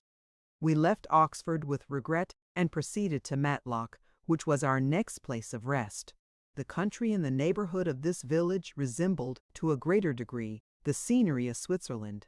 But everything is on a lower scale, and the green hills want the crown of distant white Alps, which always attend on the piney mountains of my native country. We visited the wondrous cave and the little cabinets of natural history, where the curiosities are disposed in the same manner as in the collections at Servox and Chamonix. The latter name made me tremble when pronounced by Henry, and I hastened to quit Matlock, with which that terrible scene was thus associated. From Derby, still journeying northwards, we passed 2 months in Cumberland and Westmoreland. I could now almost fancy myself among the Swiss mountains. The little patches of snow, which yet lingered on the northern sides of the mountains, the lakes, and the dashing of the rocky streams were all familiar and dear sights to me. Here also we made some acquaintances who almost contrived to cheat me into happiness. The delight of Clerval was proportionably greater than mine. His mind expanded in the company of men of talent, and he found in his own nature greater capacities and resources than he could have imagined himself to have possessed while he associated with his inferiors. I could pass my life here, said he to me, and among these mountains I should scarcely regret Switzerland and the Rhine. But he found that a traveler's life is one that includes much pain amidst its enjoyments. His feelings are forever on the stretch, and when he begins to sink into repose, he finds himself obliged to quit that on which he rests in pleasure for something new, which again engages his attention, and which also he forsakes for other novelties. We had scarcely visited the various lakes of Cumberland and Westmoreland, and conceived an affection for some of the inhabitants when the period of our appointment with our Scotch friend approached, and we left them to travel on. For my own part, I was not sorry. I had now neglected my promise for some time, and I feared the effects of the demon's disappointment. He might remain in Switzerland and wreak his vengeance on my relatives. This idea pursued me and tormented me at every moment from which I might otherwise have snatched repose and peace. I waited for my letters with feverish impatience. If they were delayed, I was miserable and overcome by 1,000 fears. And when they arrived and I saw the superscription of Elizabeth or my father, I hardly dared to read and ascertain my fate. Sometimes I thought that the fiend followed me, and might expedite my remissness by murdering my companion. When these thoughts possessed me, I would not quit Henry for a moment, but followed him as his shadow to protect him from the fancied rage of his destroyer. I felt as if I had committed some great crime, the consciousness of which haunted me. I was guiltless, but I had indeed drawn down a horrible curse upon my head, as mortal as that of crime. I visited Edinburgh with languid eyes in mind, and yet that city might have interested the most unfortunate being. Clerval did not like it so well as Oxford, for the antiquity of the latter city was more pleasing to him. But the beauty and regularity of the new town of Edinburgh, its romantic castle and its environs, the most delightful in the world, Arthur's Seat, St. Bernard's Well, and the Pentland Hills, compensated him for the change and filled him with cheerfulness and admiration. But I was impatient to arrive at the termination of my journey. We left Edinburgh in a week, passing through Cupar, St. Andrews, and along the banks of the Tay to Perth, where our friend expected us. But I was in no mood to laugh and talk with strangers, or enter into their feelings or plans with the good humor expected from a guest, and accordingly I told Clerval that I wished to make the tour of Scotland alone. "Do you," said I, "enjoy yourself, and let this be our rendezvous. I may be absent a month or two, but do not interfere with my motions, I entreat you. Leave me to peace and solitude for a short time, and when I return, I hope it will be with a lighter heart, more congenial to your own temper." Henry wished to dissuade me, but seeing me bent on this plan, ceased to remonstrate. He entreated me to write often. "I had rather be with you," he said, "in your solitary rambles than with these Scotch people, whom I do not know. Hasten then, my dear friend, to return that I may again feel myself somewhat at home, which I cannot do in your absence." Having parted from my friend, I determined to visit some remote spot of Scotland and finish my work in solitude. I did not doubt but that the monster followed me and would discover himself to me when I should have finished, that he might receive his companion. With this resolution I traversed the northern highlands and fixed on one of the remotest of the Orkneys as the scene of my labors. It was a place fitted for such a work, being hardly more than a rock whose high sides were continually beaten upon by the waves. The soil was barren, scarcely affording pasture for a few miserable cows, and oatmeal for its inhabitants, which consisted of 5 persons, whose gaunt and scraggy limbs gave tokens of their miserable fare. Vegetables and bread, when they indulged in such luxuries, and even fresh water, was to be procured from the mainland, which was about 5 miles distant. On the whole island there were but 3 miserable huts, and one of these was vacant when I arrived. This I hired. It contained but 2 rooms, and these exhibited all the squalidness of the most miserable penury. The thatch had fallen in, the walls were unplastered, and the door was off its hinges. I ordered it to be repaired, bought some furniture, and took possession, an incident which would doubtless have occasioned some surprise had not all the senses of the cottagers been benumbed by want and squalid poverty. As it was, I lived ungazed at and unmolested, hardly thanked for the pittance of food and clothes which I gave. So much does suffering blunt even the coarsest sensations of men. In this retreat, I devoted the morning to labor, but in the evening, when the weather permitted, I walked on the stony beach of the sea to listen to the waves as they roared and dashed at my feet. It was a monotonous yet ever-changing scene.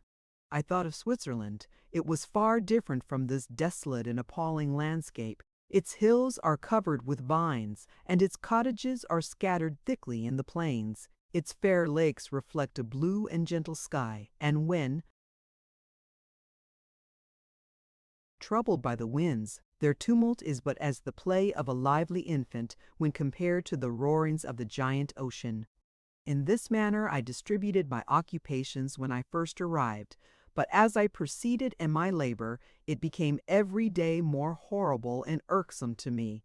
Sometimes I could not prevail on myself to enter my laboratory for several days, and at other times I toiled day and night in order to complete my work. It was indeed a filthy process in which I was engaged. During my first experiment, a kind of enthusiastic frenzy had blinded me to the horror of my employment. My mind was intently fixed on the consummation of my labor, and my eyes were shut to the horror of my proceedings. But now I went to it in cold blood, and my heart often sickened at the work of my hands. Thus situated, employed in the most detestable occupation, immersed in a solitude where nothing could for an instant call my attention from the actual scene in which I was engaged, my spirits became unequal. I grew restless and nervous. Every moment I feared to meet my persecutor. Sometimes I sat with my eyes fixed on the ground, fearing to raise them lest they should encounter the object which I so much dreaded to behold. I feared to wander from the sight of my fellow creatures, lest when alone he should come to claim his companion. In the meantime I worked on, and my labor was already considerably advanced. I looked towards its completion with a tremulous and eager hope, which I dared not trust myself to question, but which was intermixed with obscure forebodings of evil that made my heart sicken in my bosom. Chapter 24. I sat one evening in my laboratory. The sun had set, and the moon was just rising from the sea. I had not sufficient light for my employment, and I remained idle, in a pause of consideration of whether I should leave my labor for the night or hasten its conclusion by an unremitting attention to it. As I sat, a train of reflection occurred to me which led me to consider the effects of what I was now doing. 3 years before, I was engaged in the same manner and had created a fiend whose unparalleled barbarity had desolated my heart and filled it forever with the bitterest remorse. I was now about to form another being of whose dispositions I was alike ignorant. She might become 10,000 times more malignant than her mate and delight, for its own sake, in murder and wretchedness. He had sworn to quit the neighborhood of men and hide himself in deserts, but she had not, and she, who in all probability was to become a thinking and reasoning animal, might refuse to comply with a compact made before her creation. They might even hate each other, the creature who already lived low to his own deformity, and might he not conceive a greater abhorrence for it when it came before his eyes in the female form? She also might turn with disgust from him to the superior beauty of man. She might quit him, and he be again alone, exasperated by the fresh provocation of being deserted by one of his own species. Even if they were to leave Europe and inhabit the deserts of the New World, yet one of the first results of those sympathies for which the demon thirsted would be children, and a race of devils would be propagated upon the earth, who might make the very existence of the species of man a condition precarious and full of terror. Had I right, for my own benefit, to inflict this curse upon everlasting generations? I had before been moved by the sophisms of the being I had created. I had been struck senseless by his fiendish threats, but now, for the first time, the wickedness of my promise burst upon me. I shuddered to think that future ages might curse me as their pest, whose selfishness had not hesitated to buy its own peace at the price, perhaps, of the existence of the whole human race. I trembled, and my heart failed within me, when, on looking up, I saw by the light of the moon the demon at the casement. A ghastly grin wrinkled his lips as he gazed on me, where I sat fulfilling the task which he had allotted to me. Yes, he had followed me in my travels. He had loitered in forests, hid himself in caves, or taken refuge in wide and desert heaths. And he now came to mark my progress and claim the fulfillment of my promise. As I looked on him, his countenance expressed the utmost extent of malice and treachery. I thought with a sensation of madness on my promise of creating another like to him, and trembling with passion tore to pieces the thing on which I was engaged. The wretch saw me destroy the creature on whose future existence he depended for happiness, and with a howl of devilish despair and revenge withdrew. I left the room, and locking the door, made a solemn vow in my own heart never to resume my labors. And then, with trembling steps, I sought my own apartment. I was alone. None were near me to dissipate the gloom and relieve me from the sickening oppression of the most terrible reveries. Several hours passed, and I remained near my window gazing on the sea. It was almost motionless, for the winds were hushed, and all nature reposed under the eye of the quiet moon. A few fishing vessels alone specked water, and now and then the gentle breeze wafted the sound of voices as the fishermen called to one another. I felt the silence, although I was hardly conscious of its extreme profundity, until my ear was suddenly arrested by the paddling of oars near the shore, and a person landed close to my house. In a few minutes after, I heard the creaking of my door, as if someone endeavored to open it softly. I trembled from head to foot. I felt a presentiment of who it was, and wished to rouse one of the peasants who dwelt in a cottage not far from mine, but I was overcome by the sensation of helplessness so often felt in frightful dreams, when you in vain endeavor to fly from an impending danger, and was rooted to the spot. Presently I heard the sound of footsteps along the passage. The door opened, and the wretch whom I dreaded appeared. Shutting the door, he approached me and said in a smothered voice, "You have destroyed the work which you began. What is it that you intend? Do you dare to break your promise?" "I have endured toil and misery. I left Switzerland with you. I crept along the shores of the Rhine, among its willow islands and over the summits of its hills. I have dwelt many months in the heaths of England and among the deserts of Scotland. I have endured incalculable fatigue and cold and hunger. Do you dare destroy my hopes?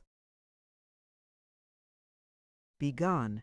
I do break my promise. Never will I create another like yourself, equal in deformity and wickedness. Slave, I before reasoned with you, but you have proved yourself unworthy of my condescension.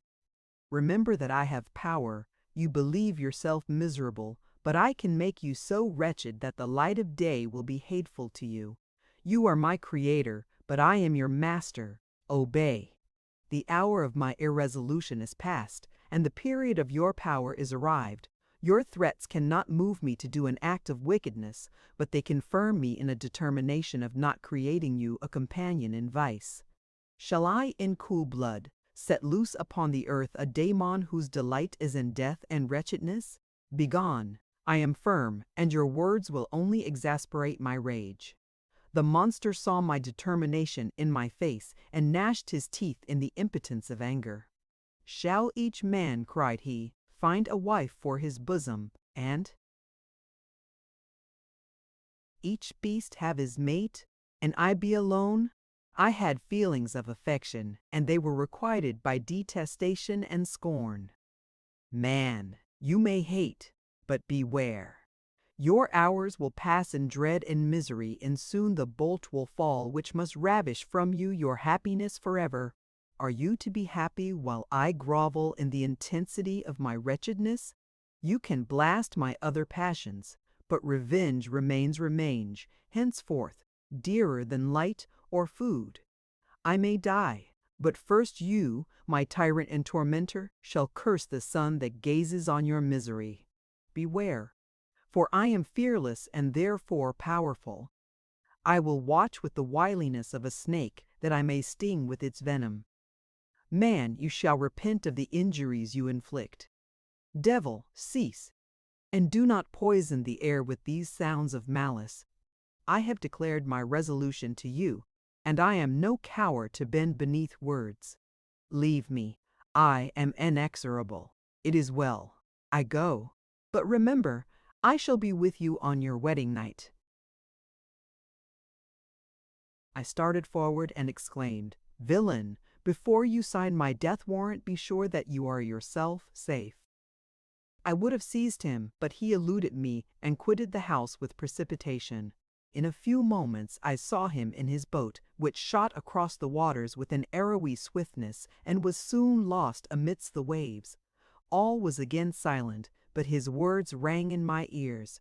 I burned with rage to pursue the murderer of my peace and precipitate him into the ocean. I walked up and down my room hastily and perturbed, while my imagination conjured up 1,000 images to torment and sting me. Why had I not followed him and closed with him in mortal strife? But I had suffered him to depart, and he had directed his course towards the mainland. I shuddered to think who might be the next victim sacrificed to his insatiate revenge, and then I thought again of his words, "I will be with you on your wedding night." That, then, was the period fixed for the fulfillment of my destiny. In that hour I should die, and at once satisfy and extinguish his malice. The prospect did not move me to fear. Yet, when I thought of my beloved Elizabeth, of her tears and endless sorrow when she should find her lover so barbarously snatched from her, tears, the first I had shed for many months, streamed from my eyes, and I resolved not to fall before my enemy without a bitter struggle. The night passed away, and the sun rose from the ocean. My feelings became calmer, if it may be called calmness, when the violence of rage sinks into the depths of despair. I left the house, the horrid scene of the last night's contention, and walked on the beach of the sea, which I almost regarded as an insuperable barrier between me and my fellow creatures. Nay, a wish that such should prove the fact stole across me. I desired that I might pass my life on that barren rock, wearily it is true, but uninterrupted by any sudden shock of misery. If I returned, it was to be sacrificed, or to see those whom I most loved die under the font. Grasp of the daemon whom I had myself created. I walked about the isle like a restless spectre, separated from all it loved and miserable in the separation. When it became noon and the sun rose higher, I lay down on the grass and was overpowered by a deep sleep. I had been awake the whole of the preceding night. My nerves were agitated and my eyes inflamed by watching and misery. The sleep into which I now sank refreshed me, and when I awoke, I again felt as if I belonged to a race of human beings like myself, and I began to reflect upon what had passed with greater composure. Yet still the words of the fiend rang in my ears like a death knell. They appeared like a dream, yet distinct and oppressive as a reality. The sun had far descended, and I still sat on the shore, satisfying my appetite, which had become ravenous, with an oaten cake, when I saw a fishing boat land close to me, and one of the men brought me a packet. It contained letters from Geneva, and one from Clerval entreating me to join him. He said that he was wearing away his time fruitlessly where he was, that letters from the friends he had formed in London desired his return to complete the negotiation they had entered into for his Indian enterprise. He could not any longer delay his departure. But as his journey to London might be followed, even sooner than he now conjectured, by his longer voyage, he entreated me to bestow as much of my society on him as I could spare. He besought me, therefore, to leave my solitary isle and to meet him at Perth, that we might proceed southwards together. This letter in a degree recalled me to life, and I determined to quit my island at the expiration of 2 days. Yet, before I departed, there was a task to perform on which I shuddered to reflect. I must pack up my chemical instruments, and for that purpose I must enter the room which had been the scene of my odious work, and I must handle those utensils, the sight of which was sickening to me. The next morning, at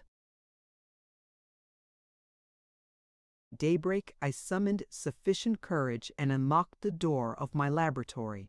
The remains of the half-finished creature, whom I had destroyed, lay scattered on the floor, and I almost felt as if I had mangled the living flesh of a human being.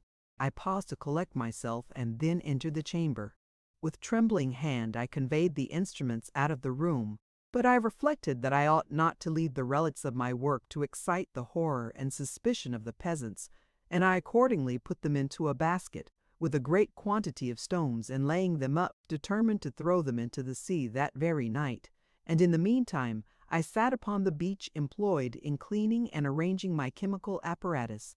Nothing could be more complete than the alteration that had taken place in my feelings since the night of the appearance of the daemon. I had before regarded my promise with a gloomy despair as a thing that, with whatever consequences, must be fulfilled, but I now felt as if a film had been taken from before my eyes, and that I for the first time saw clearly. The idea of renewing my labors did not for one instant occur to me. The threat I had heard weighed on my thoughts, but I did not reflect that a voluntary act of mine could avert it. I had resolved in my own mind that to create another like the fiend I had first made would be an act of the basest and most atrocious selfishness, and I banished from my mind every thought that could lead to a different conclusion. Between 2 and 3 in the morning the moon rose, and I then, putting my basket aboard a little skiff, sailed out about 4 miles from the shore. The scene was perfectly solitary. A few boats were returning towards land, but I sailed away from them. I felt as if I was about the commission of a dreadful crime, and avoided with shuddering anxiety any encounter with my fellow creatures.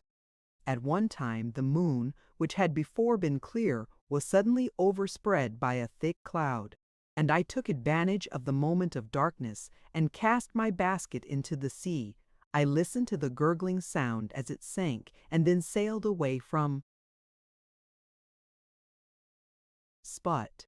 The sky became clouded, but the air was pure, although chilled by the northeast breeze that was then rising. But it refreshed me and filled me with such agreeable sensations that I resolved to prolong my stay on the water, and fixing the rudder in a direct position, stretched myself at the bottom of the boat. Clouds hid the moon, everything was obscure, and I heard only the sound of the boat as its keel cut through the waves. The murmur lulled me, and in a short time I slept soundly. I do not know how long I remained in this situation, but when I awoke I found that the sun had already mounted considerably.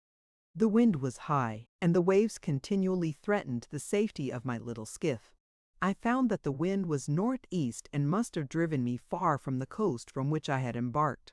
I endeavored to change my course, but quickly found that if I again made the attempt, the boat would be instantly filled with water. Thus situated, my only resource was to drive before the wind. I confess that I felt a few sensations of terror. I had no compass with me, and was so slenderly acquainted with the geography of this part of the world that the sun was of little benefit to me. I might be driven into the wide Atlantic and feel all the tortures of starvation, or be swallowed up in the immeasurable waters that roared and buffeted around me. I had already been out many hours and felt the torment of a burning thirst, a prelude to my other sufferings. I looked on the heavens, which were covered by clouds that flew before the wind only to be replaced by others. I looked upon the sea, it was to be my grave.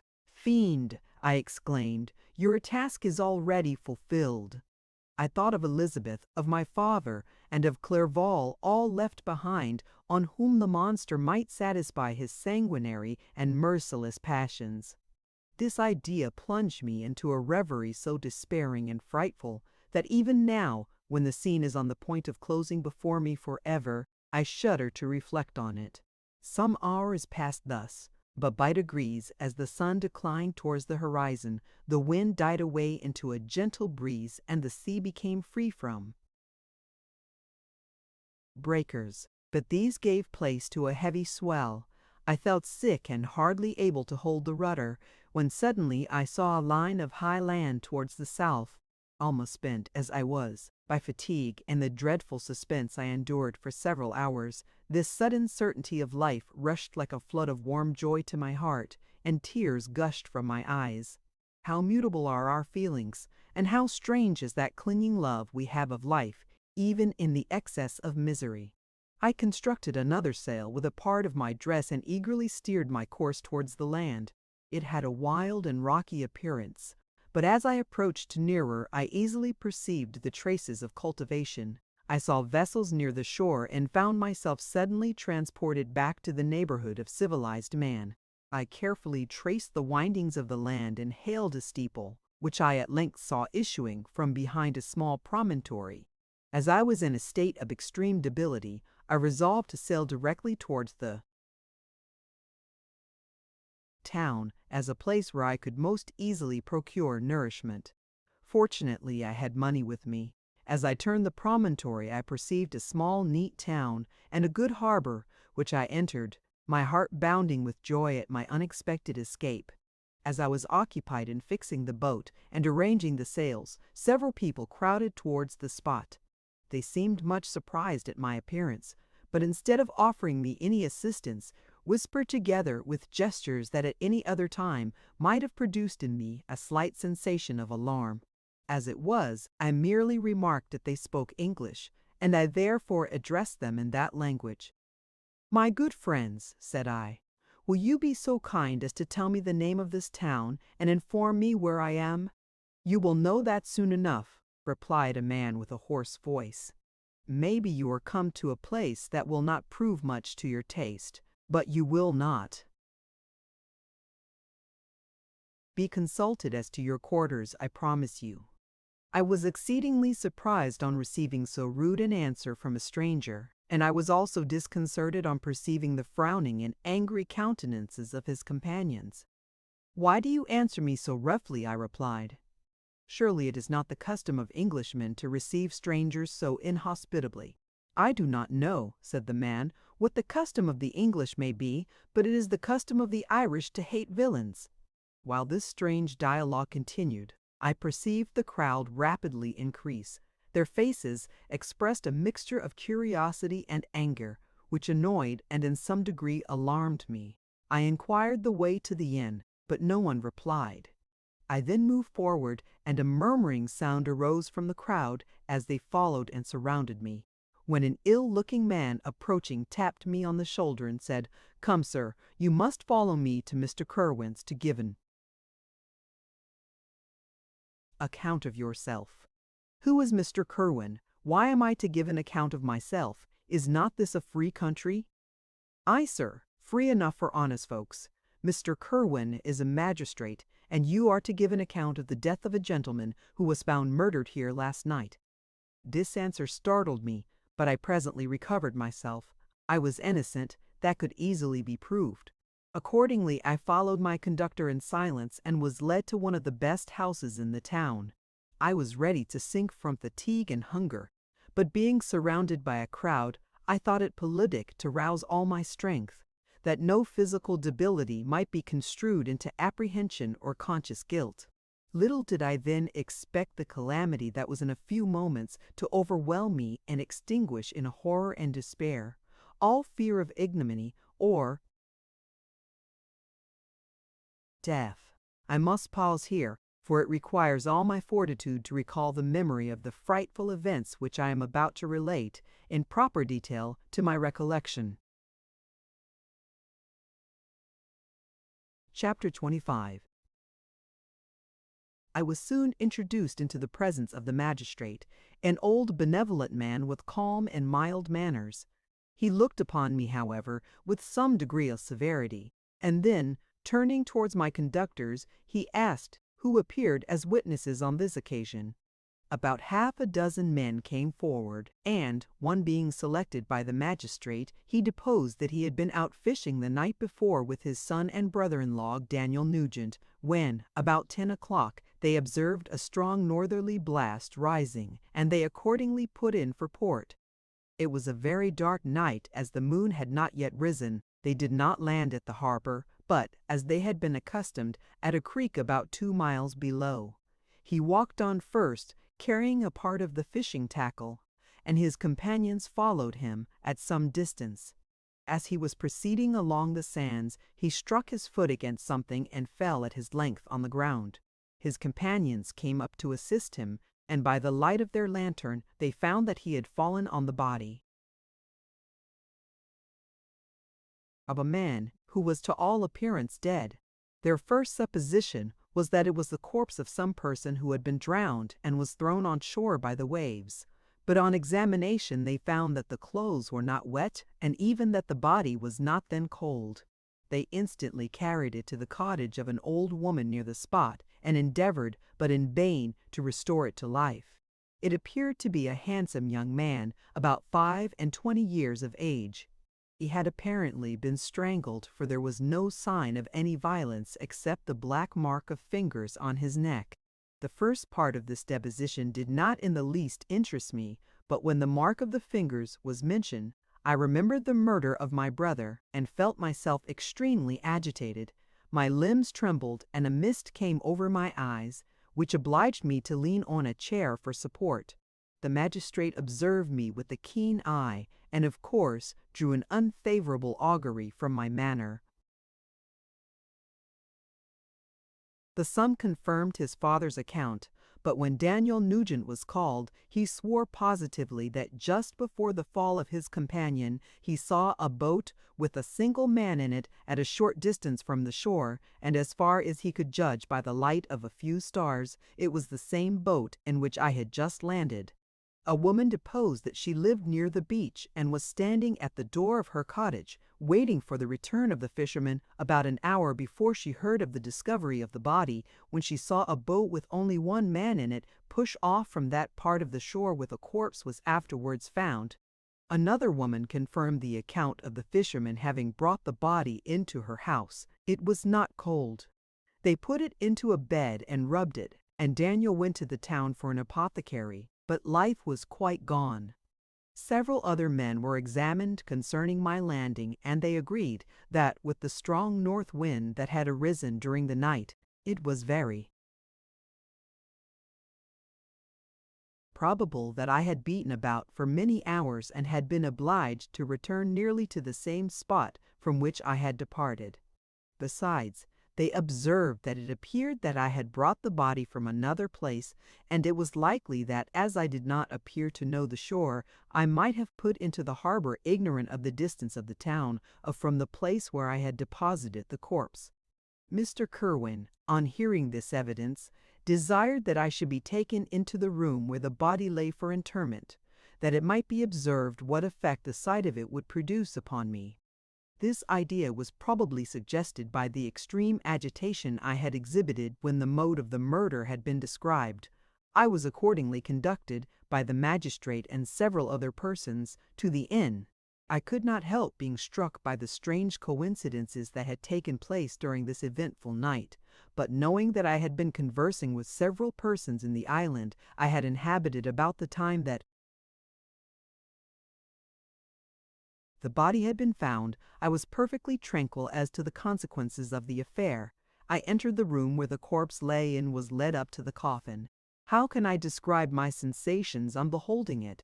I feel yet parched with horror, nor can I reflect on that terrible moment without shuddering in agony. The examination, the presence of the magistrate and witnesses, passed like a dream from my memory when I saw the lifeless form of Henry Clare Bell stretched before me. I gasped for breath, and throwing myself on the body, I exclaimed, "Have my murderous machinations deprived you also, my dearest Henry, of life? Too, I have already destroyed. Other victims await their destiny, but you, Clerval, my friend, my benefactor, the human frame, could no longer support the agonies that I endured, and I was carried out of the room in strong convulsions. A fever succeeded to this. I lay for 2 months on the point of death. My ravings, as I afterwards heard, were frightful. I called myself the murderer of William, of Justine, and of Clerval. Sometimes I entreated my attendants to assist me in the destruction of the fiend by whom I was tormented, and at others I felt the fingers of the monster already grasping my neck, and screamed aloud with agony and terror. Fortunately, as I spoke my native language, Mr. Kirwin alone understood me, but my gestures and bitter cries were sufficient to affright the other witnesses. Why did I not die? More miserable than man ever was before, why did I not sink into forgetfulness and rest? Debt snatches away many blooming children, the only hopes of their doting parents. How many brides and youthful lovers have been one day in the bloom of health and hope, and the next a prey for worms and the decay of the tomb? Of what materials was I made that I could thus resist so many shocks, which, like the turning of the wheel, continually renewed the torture? But I was doomed to live, and in 2 months found myself as awaking from a dream, in a prison, stretched on a wretched bed, surrounded by gaolers, turnkeys, bolts, and all the miserable apparatus of a dungeon. It was morning, I remember, when I thus awoke to understanding. I had forgotten the particulars of what had happened, and only felt as if some great misfortune had suddenly overwhelmed me. But when I looked around and saw the barred windows and the squalidness of the room in which I was, all flashed across my memory, and I groaned bitterly. This sound disturbed an old woman who was sleeping in a chair beside me. She was a hired nurse, the wife of one of the turnkeys, and her countenance expressed all those bad qualities which often characterize that class. The lines of her face were hard and rude, like that of persons accustomed to see without sympathizing in sights of misery. Her tone expressed her entire indifference. She addressed me in English, and the voice struck me as one that I had heard during my sufferings. "Are you better now, sir?" said she. I replied in the same language with a feeble voice, "I believe I am. But if it be all true, if indeed I did not dream, I am sorry that I am still alive to feel this misery and horror." "For that matter," replied the old woman, "if you mean about the gentleman you murdered, I believe that it were better for you if you were dead, for I fancy it will go hard with you. However, that's none of my business. I am sent to nurse you and get you well. I do my duty with a safe conscience. It were well if everybody did the same."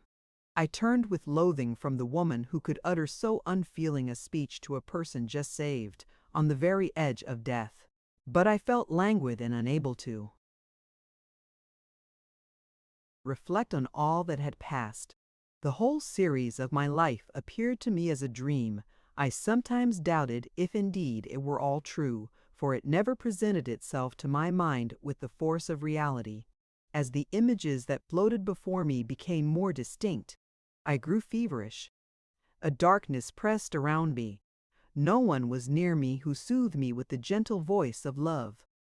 No dear hand supported me. The physician came and prescribed medicines, and the old woman prepared them for me. But utter carelessness was visible in the first, and the expression of brutality was strongly marked in the visage of the second. Who could be interested in the fate of a murderer but the hangman who would gain his fee? These were my first reflections, but I soon learned that Mr. Kerwin had shown me extreme kindness. He had caused the best room in the prison to be prepared for me. Wretched indeed was the best, and it was he who had provided a physician and a nurse. It is true, he seldom came to see me, for although he ardently desired to relieve the sufferings of every human creature, he did not wish to be present at the agonies and miserable ravings of a murderer. He came, therefore, sometimes to see that I was not neglected, but his visits were short and with long intervals. One day, while I was gradually recovering, I was seated in a chair, my eyes half open and my cheeks livid like those in death. I was overcome by gloom and misery, and often reflected I had better seek death than desire to remain in a world which to me was replete with wretchedness. At one time I considered whether I should not declare myself guilty and suffer the penalty of the law, less innocent than poor Justine had been. Such were my thoughts when the door of my apartment was opened and Mr. Kerwin entered. His countenance expressed sympathy and compassion. He drew a chair close to mine and addressed me in French. "I fear that this place is very shocking to you. Can I do anything to make you more comfortable? I thank you, but all that you mention is nothing to me. On the whole earth there is no comfort which I am capable of receiving. I know that the sympathy of a stranger can be but of little relief to one borne down as you are by so strange a misfortune, but you will, I hope, soon quit this melancholy abode, for doubtless evidence can easily be brought to free you from the criminal charge. that is my least concern. I am, by a course of strange events, become the most miserable of mortals. Persecuted and tortured as I am and have been, can death be any evil to me? Nothing indeed could be more unfortunate and agonizing than the strange chances that have lately occurred. You were thrown, by some surprising accident, on this shore, renowned for its hospitality, seized immediately, and charged with murder. The first sight that was presented to your eyes was the body of your friend, murdered in so unaccountable a manner, and placed, as it were, by some fiend across your path. As Mr. Kerwin said this, notwithstanding the agitation I endured on this retrospect of my sufferings, I also felt considerable surprise at the knowledge he seemed to possess concerning me. I suppose some astonishment was exhibited in my countenance, for Mr. Kerwin hastened to say, immediately upon your being taken ill, all the papers that were on your person were brought me, and I examined them, that I might discover some trace by which I could send to your relations an account of your misfortune and illness. I found several letters, and, among others, one which I discovered from its commencement to be from your father. I instantly wrote to Geneva. Nearly 2 months have elapsed since the departure of my letter. But you are ill. Even now you tremble. You are unfit for agitation of any kind. This suspense is 1,000 times worse than the most horrible event. Tell me what new scene of death has been acted, and whose murder I am now to lament. Your family is perfectly well, said Mr. Kerwin with gentleness, and someone, a friend, is come to visit you. I know not by what chain of thought the idea presented itself, but it instantly darted into my mind that the murderer had come to mock at my misery and taunt me with the death of Clerval as a new incitement for me to comply with his hellish desires. I put my hand before my eyes and cried out in agony, "Oh, take him away! I cannot see him! For God's sake, do not let him enter!" Mr. Kerwin regarded me with a troubled countenance. He could not help regarding my exclamation as a presumption of my guilt, and said in rather a severe tone, "I should have thought, young man, that the presence of your father would have been welcome instead of inspiring such violent repugnance." "My father," cried I, while every feature and every muscle was relaxed from anguish to pleasure, "is my father indeed come? How kind, how very kind! But where is he? Why does he not hasten to me?" My change of manner surprised and pleased the magistrate. Perhaps he thought that my former exclamation was a momentary return of delirium, and now he instantly resumed his former benevolence. He rose and quitted the room with my nurse, and in a moment my father entered it. Nothing, at this moment, could have given me greater pleasure than the arrival of my father. I stretched out my hand to him and cried, "Are you then safe, and Elizabeth in earnest?" My father calmed me with assurances of their welfare and endeavored, by dwelling on these subjects so interesting to my heart, to raise my desponding spirits, but he soon felt that a prison cannot be the abode of cheerfulness. "What a place is this that you inhabit, my son?" said he, looking mournfully at the barred windows and wretched appearance of the room. "You travel to seek happiness, but a fatality seems to pursue you. And poor Clerval, the name of my unfortunate and murdered friend, was an agitation too great to be endured in my weak state." I shed tears. "Alas, yes, my father," replied I, "some destiny of the most horrible kind hangs over me, and I must live to fulfill it, or surely I should have died on the coffin of Henry." We were not allowed to converse for any length of time, for the precarious state of my health rendered every precaution necessary that could ensure tranquillity. Mr. Kerwin came in, and insisted that my strength should not be exhausted by too much exertion. But the appearance of my father was to me like that of my good angel, and I gradually recovered my health. As my sickness quitted me, I was absorbed by a gloomy and black melancholy that nothing could dissipate. The image of Clerval was forever before me, ghastly and murdered. More than once the agitation into which these reflections threw me made my friends dread a dangerous relapse. Alas! Why did they preserve so miserable and detested a life? It was surely that I might fulfill my destiny, which is now drawing to a close. Soon, oh, very soon, will death extinguish these throbbings and relieve me from the mighty weight of anguish that bears me to the dust. And, in executing the award of justice, I shall also sink to rest. Then the appearance of death was distant, although the wish was ever present to my thoughts. And I often sat for hours motionless and speechless, wishing for some mighty revolution that might bury me and my destroyer in its ruins. The season of the assizes approached. I had already been 3 months in prison, and although I was still weak and in continual danger of a relapse, I was obliged to travel nearly 100 miles to the country town where the court was held.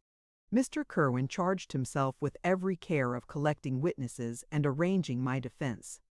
I was spared the disgrace of appearing publicly as a criminal, as the case was not brought before the court that decides on life and death. The grand jury rejected the bill, on its being proved that I was on the Orkney Islands at the hour the body of my friend was found, and a fortnight after my removal I was liberated from prison. My father was enraptured on finding me freed from the vexations of a criminal charge, that I was again allowed to breathe the fresh atmosphere and permitted to return to my native country. I did not participate in these feelings, for to me the walls of a dungeon or a palace were alike hateful. The cup of life was poisoned forever, and although the sun shone upon me, as upon the happy and gay of heart, I saw around me nothing but a dense and frightful darkness, penetrated by no light but the glimmer of 2 eyes that glared upon me. Sometimes they were the expressive eyes of Henry, languishing in death, the dark orbs nearly covered by the lids and the long black lashes that fringed them. Sometimes it was the watery, clouded eyes of the monster, as Ingolstadt. My father tried to awaken in me the feelings of affection. He talked of Geneva, which I should soon visit, of Elizabeth and Ernest, but these words only drew deep groans from me. Sometimes, indeed, I felt a wish for happiness and thought with melancholy delight of my beloved cousin, or longed with the devouring Milady du Pays to see once more the blue lake and rapid Rhone that had been so dear to me in early childhood. But my general state of feeling was a torpor in which a prison was as welcome a residence as the divinest scene in nature. And these fits were seldom interrupted but by paroxysms of anguish and despair. At these moments I often endeavored to put an end to the existence I loathed, and it required unceasing attendance and vigilance to restrain me from committing some dreadful act of violence. Yet one duty remained to me, the recollection of which finally triumphed over my selfish despair. It was necessary that I should return without delay to Geneva, there to watch over the lives of those I so fondly loved, and to lie in wait for the murderer, that if any chance led me to the place of his concealment, or if he dared again to blast me by his presence, I might, with unfailing aim, put an end to the existence of the monstrous image which I had endued with the mockery of a soul still more monstrous. My father still desired to delay our departure, fearful that I could not sustain the fatigues of a journey, for I was a shattered wreck, the shadow of a human being. My strength was gone. I was a mere skeleton, and fever night and day preyed upon my wasted frame. Still, as I urged our leaving Ireland with such inquietude and impatience, my father thought it best to yield. We took our passage on board a vessel bound for Havre de Grace, and sailed with a fair wind from the Irish shores. It was midnight. I lay on the deck looking at the stars and listening to the dashing of the waves. I hailed the darkness that shut Ireland from my sight, and my pulse beat with a feverish joy when I reflected that I should soon see Geneva. The past appeared to me in the light of a frightful dream, yet the vessel in which I was, the wind that blew me from the detested shore of Ireland, and the sea which surrounded me, told me too forcibly that I was deceived by no vision, and that Clerval, my friend and dearest companion, had fallen a victim to me and the monster of my creation. I repassed, in my memory, my whole life. my quiet happiness while residing with my family in Geneva, the death of my mother, and my departure for Ingolstadt. I remembered, shuddering, the mad enthusiasm that hurried me on to the creation of my hideous enemy, and I called to mind the night in which she first lived. I was unable to pursue the train of thought. 1,000 feelings pressed upon me, and I wept bitterly. Ever since my recovery from the fever, I had been in the custom of taking every night a small quantity of laudanum, for it was by means of this drug only that I was enabled to gain the rest necessary for the preservation of life. Oppressed by the recollection of my various misfortunes, I now swallowed double my usual quantity, and soon slept profoundly. But sleep did not afford me respite from thought and misery. My dreams presented 1,000 objects that scared me. Towards morning I was possessed by a kind of nightmare. I felt the fiend's grasp in my neck and could not free myself from it. Groans and cries rang in my ears. My father, who was watching over me, perceiving my restlessness, awoke me. The dashing waves were around, the cloudy sky above. The fiend was not here. A sense of security, a feeling that a truce was established between the present hour and the irresistible, disastrous future, imparted to me a kind of calm forgetfulness of which the human mind is by its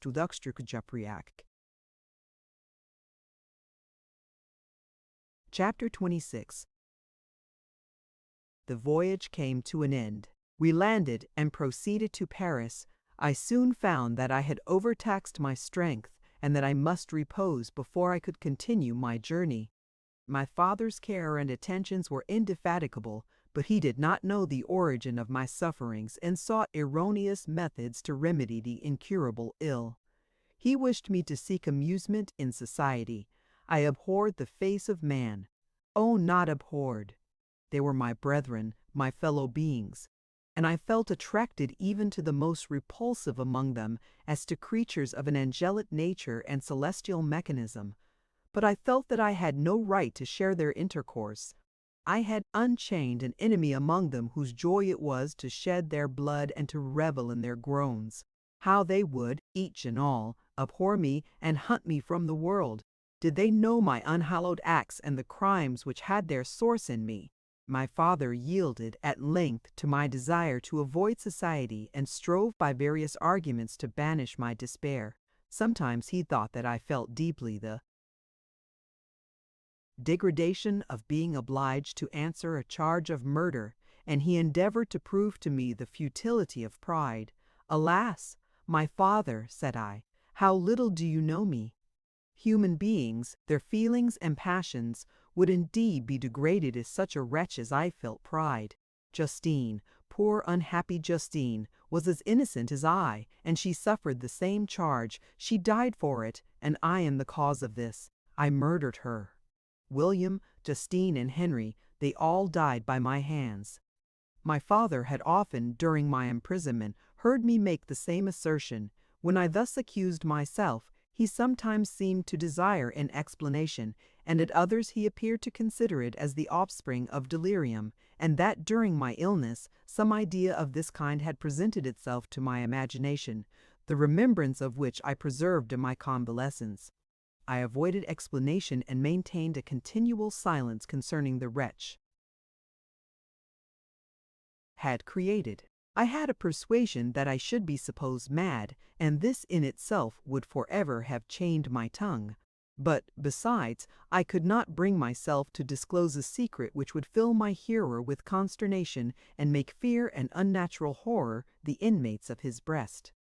I checked, therefore, my impatient thirst for sympathy, and was silent when I would have given the world to have confided the fatal secret. Yet, still, words like those I have recorded would burst uncontrollably from me. I could offer no explanation of them, but their truth in part relieved the burden of my mysterious woe. Upon this occasion, my father said with an expression of unbounded wonder, "My dearest Victor, what infatuation is this? My dear son, I entreat you never to make such an assertion again." "I am not mad," I cried energetically.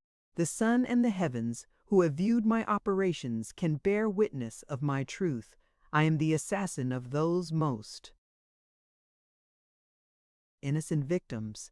They died by my machinations. 1,000 times would I have shed my own blood, drop by drop, to have saved their lives. But I could not, my father, indeed I could not sacrifice the whole human race. The conclusion of this speech convinced my father that my ideas were deranged, and he instantly changed the subject of our conversation and endeavored to alter the course of my thoughts. He wished as much as possible to obliterate the memory of the scenes that had taken place in Ireland, and never alluded to them or suffered me to speak of my misfortunes. As time passed away, I became more calm. Misery had her dwelling in my heart, but I no longer talked in the same incoherent manner of my own crimes. Sufficient for me was the consciousness of them. By the utmost self-violence I curbed the imperious voice of wretchedness, which sometimes desired to declare itself to the whole world, and my manners were calmer and more composed than they had ever been since my journey to the Sea of Ice. A few days before we left Paris on our way to Switzerland, I received the following letter from Elizabeth. My dear friend, it gave me the greatest pleasure to receive a letter from my uncle dated at Paris. You are no longer at a formidable distance, and I may hope to see you in less than a fortnight. My poor cousin, how much you must have suffered! I expect to see you looking even more ill than when you quitted Geneva. This winter has been passed most miserably, tortured as I have been by anxious suspense. Yet I hope to see peace in your countenance, and to find that your heart is not totally void of comfort and tranquillity. Yet I fear that the same feelings now exist that made you so miserable a year ago, even perhaps augmented by time. I would not disturb you with this period when so many misfortunes weigh upon you, but a conversation that I had with my uncle previous to his departure renders some explanation necessary before we meet. Explanation. You may possibly say, what can Elizabeth have to explain? If you really say this, my questions are answered and all my doubts satisfied. What you are distant from me, and it is possible that you may dread and yet be pleased with this explanation, and in a probability of this being the case, I dare not any longer postpone writing what, during your absence, I have often wished to express to you, but have never had the courage to begin. You well know, Victor, that our union had been the favorite plan of your parents ever since our infancy. We were told this when young, and taught to look forward to it as an event that would certainly take place. We were affectionate playfellows during childhood and, I believe, dear and valued friends to one another as we grew older. But as brother and sister often entertain a lively affection towards each other without desiring a more intimate union, may not such also be our case? Tell me, dearest Victor. Answer me, I conjure you by our mutual happiness, with simple truth. Do you not love another? You have traveled, you had spent several years of your life at Ingolstadt, and I confess to you, my friend, that when I saw you last autumn, so unhappy, flying to solitude from the society of every creature, I could not help supposing that you might regret our connection, and believe yourself bound in honor to fulfill the wishes of your parents, although they oppose themselves to your inclinations, but this is false reasoning. I confess to you, my friend, that I love you, and that in my airy dreams of futurity you have been my constant friend and companion. But it is your happiness I desire as well as my own when I declare to you that our marriage would render me eternally miserable unless it were the dictate of your own free choice. Even now I weep to think that, borne down as you are by the cruelest misfortunes, you may stifle, by the word honor, all hope of that love and happiness which would alone restore you to yourself. I, who have so disinterested an affection for you, may increase your miseries tenfold by being an obstacle to your wishes. Ah! Victor, be assured that your cousin and playmate has too sincere a love for you not to be made miserable by this supposition. Be happy, my friend, and if you obey me in this one request, remain satisfied that nothing on earth will have the power to interrupt my tranquillity. Do not let this letter disturb you. Do not answer tomorrow, or the next day, or even until you come, if it will give you pain. My uncle will send me news of your health, and if I see but one smile on your lips when we meet, occasioned by this or any other exertion of mine, I shall need no other happiness. Elizabeth Lavenza. Geneva, May 1817. This letter revived in my memory what I had before forgotten, the threat of the fiend, "I will be with you on your wedding night." Such was my sentence, and on that night would the daemon employ every art to destroy me and tear me from the glimpse of happiness which promised partly to console my sufferings. On that night he had determined to consummate his crimes by my death. Well, be it so. A deadly struggle would then assuredly take place, in which, if he were victorious, I should be at peace and his power over me be at an end. If he were vanquished, I should be a free man. Alas, what freedom! Such as the peasant enjoys when his family have been massacred before his eyes, his cottage burnt, his lands laid waste, and he is turned adrift, homeless, penniless, and alone, but free. Such would be my liberty, except that in my Elizabeth possessed a treasure, alas, balanced by those horrors of remorse and guilt which would pursue me until death. Sweet and beloved Elizabeth, I read and reread her letter, and some softened feelings stole into my heart and dared to whisper paradisiacal dreams of love and joy. But the apple was already eaten, and the angel's arm bared to drive me from all hope. Yet I would die to make her happy. If the monster executed his threat, death was inevitable. Yet again, I considered whether my marriage would hasten my fate. My destruction might indeed arrive a few months sooner, but if my torturer should suspect that I postponed it, influenced by his menaces, he would surely find other and perhaps more dreadful means of revenge. He had vowed to be with me on my wedding night, yet he did not consider that threat as binding him to peace in the meantime, for as if to show me that he was not yet satiated with blood, he had murdered Clerval immediately after the enunciation of his threats. I resolved, therefore, that if my immediate union with my cousin would conduce either to hers or my father's happiness, my adversary's designs against my life should not retard it a single hour. In this state of mind I wrote to Elizabeth. My letter was calm and affectionate. "I fear, my beloved girl," I said, "little happiness remains for us on earth, yet all that I may one day enjoy is centered in you. Chase away your idle fears. To you alone do I consecrate my life and my endeavors for contentment. I have one secret, Elizabeth, a dreadful one. When revealed to you, it will chill your frame with horror, and then, far from being surprised at my misery, you will only wonder that I survive what I have endured. I will confide this tale of misery and terror to you the day after our marriage shall take place. For, my sweet cousin, there must be perfect confidence between us. But until then, I conjure you, do not mention or allude to it. This I most earnestly entreat, and I know you will comply." In about a week after the arrival of Elizabeth's letter, we returned to Geneva. The sweet girl welcomed me with warm affection, yet tears were in her eyes as she beheld my emaciated frame and feverish cheeks. I saw a change in her also. She was thinner and had lost much of that heavenly vivacity that had before charmed me.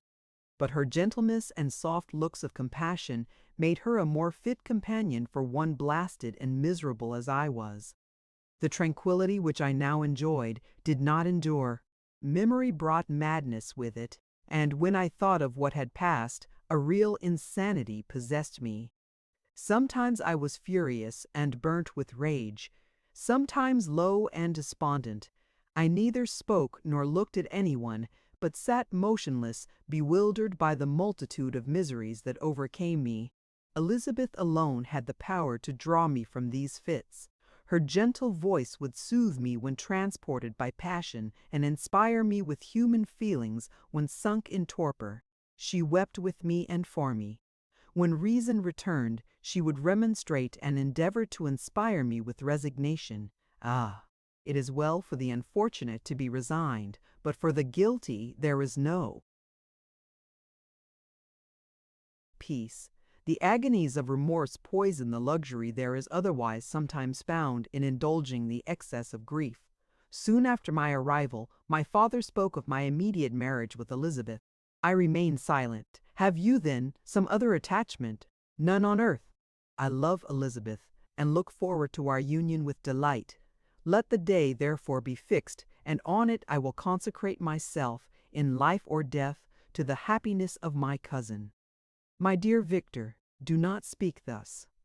Heavy misfortunes have befallen us, but let us only cling closer to what remains and transfer our love for those whom we have lost to those who yet live.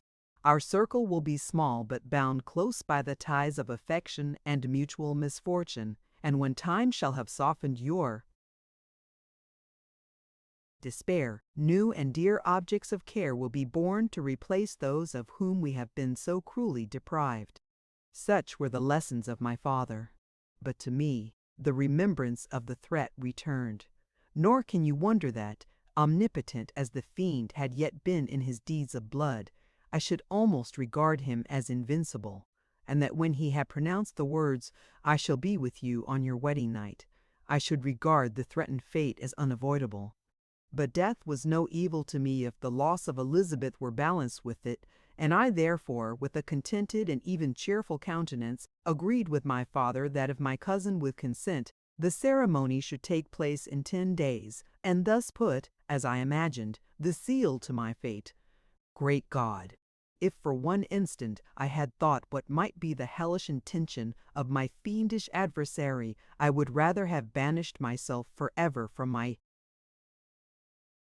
native country and wandered a friendless outcast over the earth, than have consented to this miserable marriage. But, as if possessed of magic powers, the monster had blinded me to his real intentions, and when I thought that I had prepared only my own death, I hastened that of a far dearer victim. As the period fixed for a marriage drew nearer, whether from cowardice or a prophetic feeling, I felt my heart sink within me. But I concealed my feelings by an appearance of hilarity that brought smiles and joy to the countenance of my father, but hardly deceived the ever-watchful and nicer eye of Elizabeth. She looked forward to our union with placid contentment, not unmingled with a little fear, which past misfortunes had impressed, that what now appeared certain and tangible happiness might soon dissipate into an airy dream, and leave no trace but deep and everlasting regret. Preparations were made for the event, congratulatory visits were received, and all wore a smiling appearance. I shut up, as well as I could in my own heart, the anxiety that preyed there and entered with seeming earnestness into the plans of my father, although they might only serve as the decorations of my tragedy. Through my father's exertions, a part of the inheritance of Elizabeth had been restored to her by the Austrian government. A small possession on the shores of Como belonged to her. It was agreed that immediately after our union we should proceed to Villa Lavinza and spend our first days of happiness beside the beautiful lake near which it stood. In the meantime, I took every precaution to defend my person in case the fiend should openly attack me. I carried pistols and a dagger constantly about me, and was ever on the watch to prevent artifice, and by these means gained a greater degree of tranquillity. Indeed, as the period approached, the threat appeared more as a delusion, not to be regarded as worthy to disturb my peace, while the happiness I hoped for in my marriage wore a greater appearance of certainty as the day fixed for its solemnization drew nearer, and I heard it continually spoken of as an occurrence which no accident could possibly prevent. Elizabeth seemed happy. My tranquil demeanor contributed greatly to calm her mind.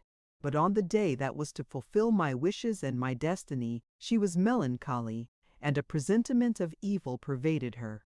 And perhaps also she thought of the dreadful secret which I had promised to reveal to her on the following day. My father was in the meantime overjoyed, and, in the bustle of preparation, only recognized in the melancholy of his niece the diffidence of a bride. After the ceremony was performed, a large party assembled at my father's, but it was agreed that Elizabeth and I should commence our journey by water, sleeping that night at Evian and continuing our voyage on the following day. The day was fair, the wind favorable. All smiled on our nuptial embarkation. Those were the last moments of my life, during which I enjoyed the feeling of happiness. We passed rapidly along. The sun was hot, but we were sheltered from its rays by a kind of canopy while we enjoyed the beauty of the scene. Sometimes on one side of the lake, where we saw Mont Saleve, the pleasant banks of Montalegre, and at a distance, surmounting all, the beautiful Mont Blanc and the assemblage of snowy mountain, and then endeavor to emulate her. Sometimes, coasting the opposite banks, we saw the mighty Jura opposing its dark side to the ambition that which quitted its natives morate. I took the hand of Elizabeth. You are sorrowful, my love. Ah! If you knew what I have suffered and what I may yet endure, you would endeavor to let me taste the quiet and freedom from despair that this one day at least permits me to enjoy. Be happy, my dear Victor, replied Elizabeth. There is, I hope, nothing to distress you, and be assured that if a lively joy is not painted in my face, my heart is contented. Something whispers to me not to depend too much on the prospect that is opened before us, but I will not listen to such a sinister voice. Observe how fast we move along, and how the clouds, which sometimes obscure and sometimes rise above the dome of Mont Blanc, render this scene of beauty still more interesting. Look also at the innumerable fish that are swimming in the clear waters, where we can distinguish every pebble that lies at the bottom. What a divine day! How happy and serene all nature appears! Thus Elizabeth endeavored to divert her thoughts and mine from all reflection upon melancholy subjects, but her temper was fluctuating. Joy for a few instants shone in her eyes, but it continually gave place to distraction and reverie. The sun sank lower in the heavens. We passed the river Drance and observed its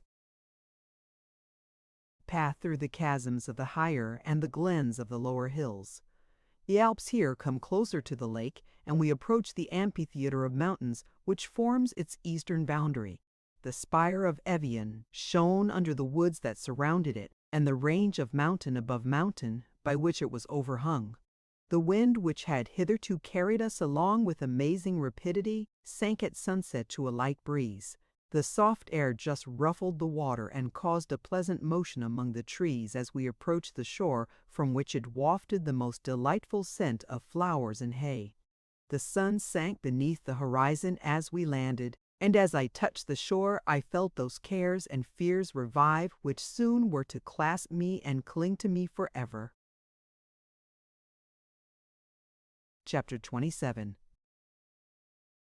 It was 8 o'clock when we landed. We walked for a short time on the shore, enjoying the transitory light, and then retired to the inn and contemplated the lovely scene of waters, woods, and mountains, obscured in darkness, yet still displaying their black outlines. The wind, which had fallen in the south, now rose with great violence in the west.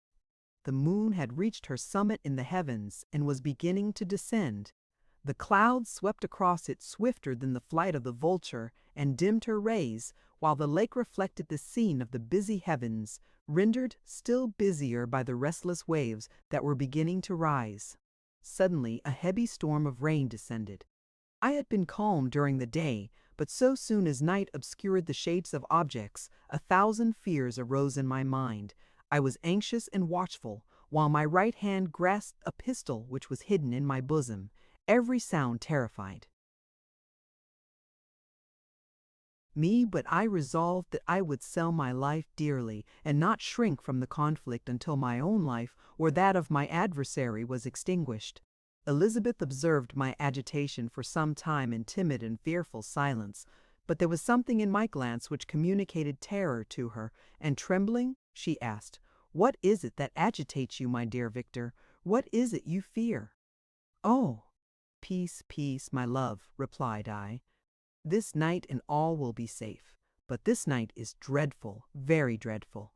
I passed an hour in this state of mind when suddenly I reflected how fearful the combat which I momentarily expected would be to my wife, and I earnestly entreated her to retire, resolving not to join her until I had obtained some knowledge as to the situation of my enemy. She left me, and I continued some time walking up and down the passages of the house and inspecting every corner that might afford a retreat to my adversary. But I discovered no trace of him and was beginning to conjecture that some fortunate chance had intervened to prevent the execution of his menaces when suddenly I heard a shrill and dreadful scream. It came from the room into which Elizabeth had retired. As I heard it, the whole truth rushed into my mind, my arms dropped, the motion of every muscle and fiber was suspended. I could feel the blood trickling in my veins and tingling in the extremities of my limbs. This state lasted but for an instant. The scream was repeated, and I rushed into the room. Great God! Why did I not then expire? Why am I here to relate the destruction of the best hope and the purest creature on earth? She was there, lifeless and inanimate, thrown across the bed, her head hanging down and her pale and distorted features half covered by her hair. Everywhere I turn I see the same figure, her bloodless arms and relaxed form flung by the murderer on its bridal bier. Could I behold this and live? Alas, life is obstinate and clings closest where it is most hated. For a moment only did I lose recollection. I fell senseless on the ground. When I recovered, I found myself surrounded by the people of the inn. Their countenances expressed a breathless terror, but the horror of others appeared only as a mockery, a shadow of the feelings that oppressed me. I escaped from them to the room where lay the body of Elizabeth, my love, my wife, so lately living, so dear, so worthy. She had been moved from the posture in which I had first beheld her, and now as she lay, her head upon her arm and a handkerchief thrown across her face and neck, I might have supposed her asleep. I rushed towards her and embraced her with ardor, but the deadly languor and coldness of the limbs told me that what I now held in my arms had ceased to be the Elizabeth whom I had loved and cherished, the murderous mark of the fiends. Grasp was on her neck, and the breath had ceased to issue from her lips. While I still hung over her in the agony of despair, I happened to look up. The windows of the room had before been darkened, and I felt a kind of panic on seeing the pale yellow light of the moon illuminate the chamber. The shutters had been thrown back, and with a sensation of horror not to be described, I saw at the open window a figure the most hideous and abhorred. A grin was on the face of the monster. He seemed to jeer, as with his fiendish finger he pointed towards the corpse of my wife. I rushed towards the window, and drawing a pistol from my bosom, fired, but he eluded me, leaped from his station, and running with the swiftness of lightning, plunged into the lake. The report of the pistol brought a crowd into the room. I pointed to the spot where he had disappeared, and we followed the track with boats. Nets were cast, but in vain. After passing several hours, we returned hopeless, most of my companions believing it to have been a form conjured up by my fancy. After having landed, they proceeded to search the country, parties going in different directions among the woods and vines. I attempted to accompany them and proceeded a short distance from the house, but my head whirled round, my steps were like those of a drunken man. I fell at last in a state of utter exhaustion. A film covered my eyes, and my skin was parched with the heat of fever. In this state I was carried back and placed on a bed. Hardly conscious of what had happened, my eyes wandered round the room as if to seek something that I had lost. After an interval I arose, and as if by instinct crawled into the room where the corpse of my beloved lay. There were women weeping around. I hung over it and joined my sad tears to theirs. All this time no distinct idea presented itself to my mind, but my thoughts rambled to various subjects, reflecting confusedly on my misfortunes and their cause. I was bewildered in a cloud of wonder and horror. The death of William, the execution of Justine, the murder of Clerval, and lastly, of my wife. Even at that moment, I knew not that my only remaining friends were safe from the malignity of the fiend. My father even now might be writhing under his grasp, and Ernest might be dead at his feet. This idea made me shudder and recalled me to action. I started up and resolved to return to Geneva with all possible speed. There were no horses to be procured, and I must return by the lake, but the wind was unfavorable, and the rain fell in torrents. However, it was hardly morning, and I might reasonably hope to arrive by night. I hired men to row and took an oar myself, for I had always experienced relief from mental torment in bodily exercise. But the overflowing misery I now felt, and the excess of agitation that I endured, rendered me incapable of any exertion. I threw down the oar, and leaning my head upon my hands, gave way to every gloomy idea that arose. If I looked up, I saw scenes which were familiar to me in my happier time, and which I had contemplated but the day before in the company of her who was now but a shadow and a recollection. Tears streamed from my eyes. The rain had ceased for a moment, and I saw the fish play in the waters as they had done a few hours before. They had then been observed by Elizabeth. Nothing is so painful to the human mind as a great and sudden change. The sun might shine or the clouds might lower, but nothing could appear to me as it had done the day before. A fiend had snatched from me every hope of future happiness. No creature had ever been so miserable as I was. So frightful an event is single in the history of man. But why should I dwell upon the incidents that followed this last overwhelming event? Mine has been a tale of horrors. I have reached their acme, and what I must now relate can but be tedious to you. Know that, one by one, my friends were snatched away. I was left desolate. My own strength is exhausted, and I must tell, in a few words, what remains of my hideous narration. I arrived at Geneva. My father and Ernest yet lived, but the former sunk under the tidings that I bore. I see him now, excellent and venerable old man.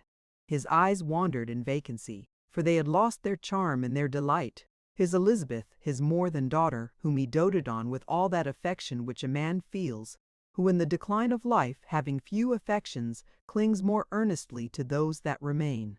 Cursed be the fiend that brought misery on his gray hairs and doomed him to waste in wretchedness. He could not live under the horrors that were accumulated around him. The springs of existence suddenly gave way. He was unable to rise from his bed, and in a few days he died in my arms. What then became of me? I know not. I lost sensation, and chains and darkness were the only objects that pressed upon me. Sometimes, indeed, I dreamt that I wandered in flowery meadows and pleasant vales with the friends of my youth, but I awoke and found myself in a dungeon. Melancholy followed, but by degrees. I gained a clear conception of my miseries and situation, and was then released from my prison. For they had called me mad, and during many months, as I understood, a solitary cell had been my habitation. Liberty, however, had been a useless gift to me, had I not, as I awakened to reason, at the same time awakened to revenge. As the memory of past misfortunes pressed upon me, I began to reflect on their cause, the monster whom I had created, the miserable demon whom I had sent abroad into the world for my destruction. I was possessed by a maddening rage when I thought of him, and desired and ardently prayed that I might have him within my grasp, to wreak a great and signal revenge on his cursed head. Nor did my hate long confine itself to useless wishes. I began to reflect on the best means of securing him, and for this purpose, about a month after my release, I repaired to a criminal judge in the town and told him that I had an accusation to make, that I knew the destroyer of my family, and that I required him to exert his whole authority for the apprehension of the murderer. The magistrate listened to me with attention and kindness. "Be assured, sir," said he, "no pains or exertions on my part shall be spared to discover the villain. "I thank you," replied I. "Listen, therefore, to the deposition that I have to make. It is indeed a tale so strange that I should fear you would not credit it were there not something in truth which, however wonderful, forces conviction. The story is too connected to be mistaken for a dream, and I have no motive for falsehood." My manner as I thus addressed him was impressive but calm. I had formed in my own heart a resolution to pursue my destroyer to death, and this purpose quieted my agony and for an interval reconciled me to life. I now related my history briefly, but with firmness and precision, marking the dates with accuracy and never deviating into invective or exclamation. The magistrate appeared, at first perfectly incredulous, but as I continued he became more attentive and interested. I saw him sometimes shudder with horror. At others a lively surprise, unmingled with disbelief, was painted on his countenance. When I had concluded my narration, I said, "This is the being whom I accuse and for whose seizure and punishment I call upon you to exert your whole power. It is your duty as a magistrate, and I believe and hope that your feelings as a man will not revolt from the execution of those functions on this occasion." This address caused a considerable change in the physiognomy of my own auditor. He had heard my story with that half kind of belief that is given to a tale of spirits and supernatural events, but when he was called upon to act officially in consequence, the whole tide of his incredulity returned. He, however, answered mildly, "I would willingly afford you every aid in your pursuit, but the creature of whom you speak appears to have powers which would put all my exertions to defiance. Who can follow an animal which can traverse the sea of ice and inhabit caves and dens where no man would venture to intrude? Besides, some months have elapsed since the commission of his crimes, and no one can conjecture to what place he has wandered or what region he may now inhabit. I do not doubt that he hovers near the spot which I inhabit, and if he has indeed taken refuge in the Alps, he may be hunted like the chamois and destroyed as a beast of prey. But I perceive your thoughts. You do not credit my narrative, and do not intend to pursue my enemy with the punishment which is his desert." As I spoke, rage sparkled in my eyes. The magistrate was intimidated. "You are mistaken," said he. "I will exert myself, and if it is in my power to seize the monster, be assured that he shall suffer punishment proportionate to his crimes. But I fear, from what you have yourself described to be his properties, that this will prove impracticable, and thus, while every proper measure is pursued, you should make up your mind to disappointment. That cannot be. But all that I can say will be of little avail. My revenge is of no moment to you. Yet, while I allow it to be a vice, I confess that it is the devouring and only passion of my soul. My rage is unspeakable when I reflect that the murderer, whom I have turned loose upon society, still exists.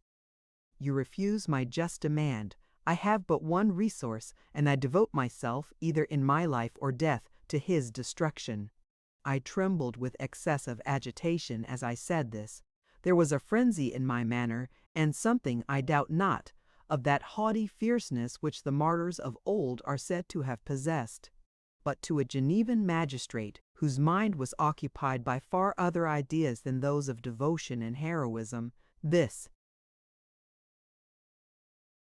elevation of mind had much the appearance of madness. He endeavored to soothe me as a nurse does a child, and reverted to my tale as the effects of delirium. "Man," I cried, "how ignorant art thou in thy pride of wisdom! Cease. You know not what it is, you say." I broke from the house angry and disturbed, and retired to meditate on some other mode of action. Chapter 28. My present situation was one in which all voluntary thought was swallowed up and lost. I was hurried away by fury. Revenge alone endowed me with strength and composure. It molded my feelings and allowed me to be calculating and calm at periods when otherwise delirium or death would have been my portion. My first resolution was to quit Geneva forever. My country, which, when I was happy and beloved, was dear to me, now, in my adversity, became hateful. I provided myself with a sum of money, together with a few jewels which had belonged to my mother, and departed. And now my wanderings began, which are to cease but with life. I have traversed a vast portion of the earth, and have endured all the hardships which travelers in deserts and barbarous countries are wont to meet. How I have lived I hardly know. Many times have I stretched my failing limbs upon the sandy plain, and prayed for death. But revenge kept me alive. I dared not die and leave my adversary in being. When I quitted Geneva, my first labor was to gain some clue by which I might trace the steps of my fiendish enemy. But my plan was unsettled, and I wandered many hours round the confines of the town, uncertain what path I should pursue. As night approached, I found myself at the entrance of the cemetery where William, Elizabeth, and my father reposed. I entered it and approached the tomb which marked their graves. Everything was silent except the leaves of the trees, which were gently agitated by the wind. The night was nearly dark, and the scene would have been solemn and affecting even to an uninterested observer. The spirits of the departed seemed to flit around and to cast a shadow, which was felt but not seen, around the head of the mourner. The deep grief which this scene had at first excited quickly gave way to rage and despair. They were dead, and I lived. Their murderer also lived, and to destroy him, I must drag out my weary existence. I knelt on the grass and kissed the earth, and with quivering lips exclaimed, "By the sacred earth on which I kneel, by the shades that wander near me, by the deep and eternal grief that I feel, I swear, and by thee, O night, and the spirits that preside over thee, to pursue the demon who caused this misery, until he or I shall perish in mortal conflict. For this purpose I will preserve my life.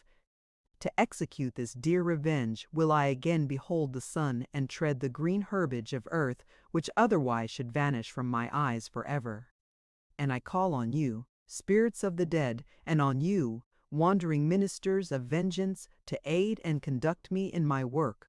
Let the cursed and hellish monster drink deep of agony. Let him feel the despair that now torments me.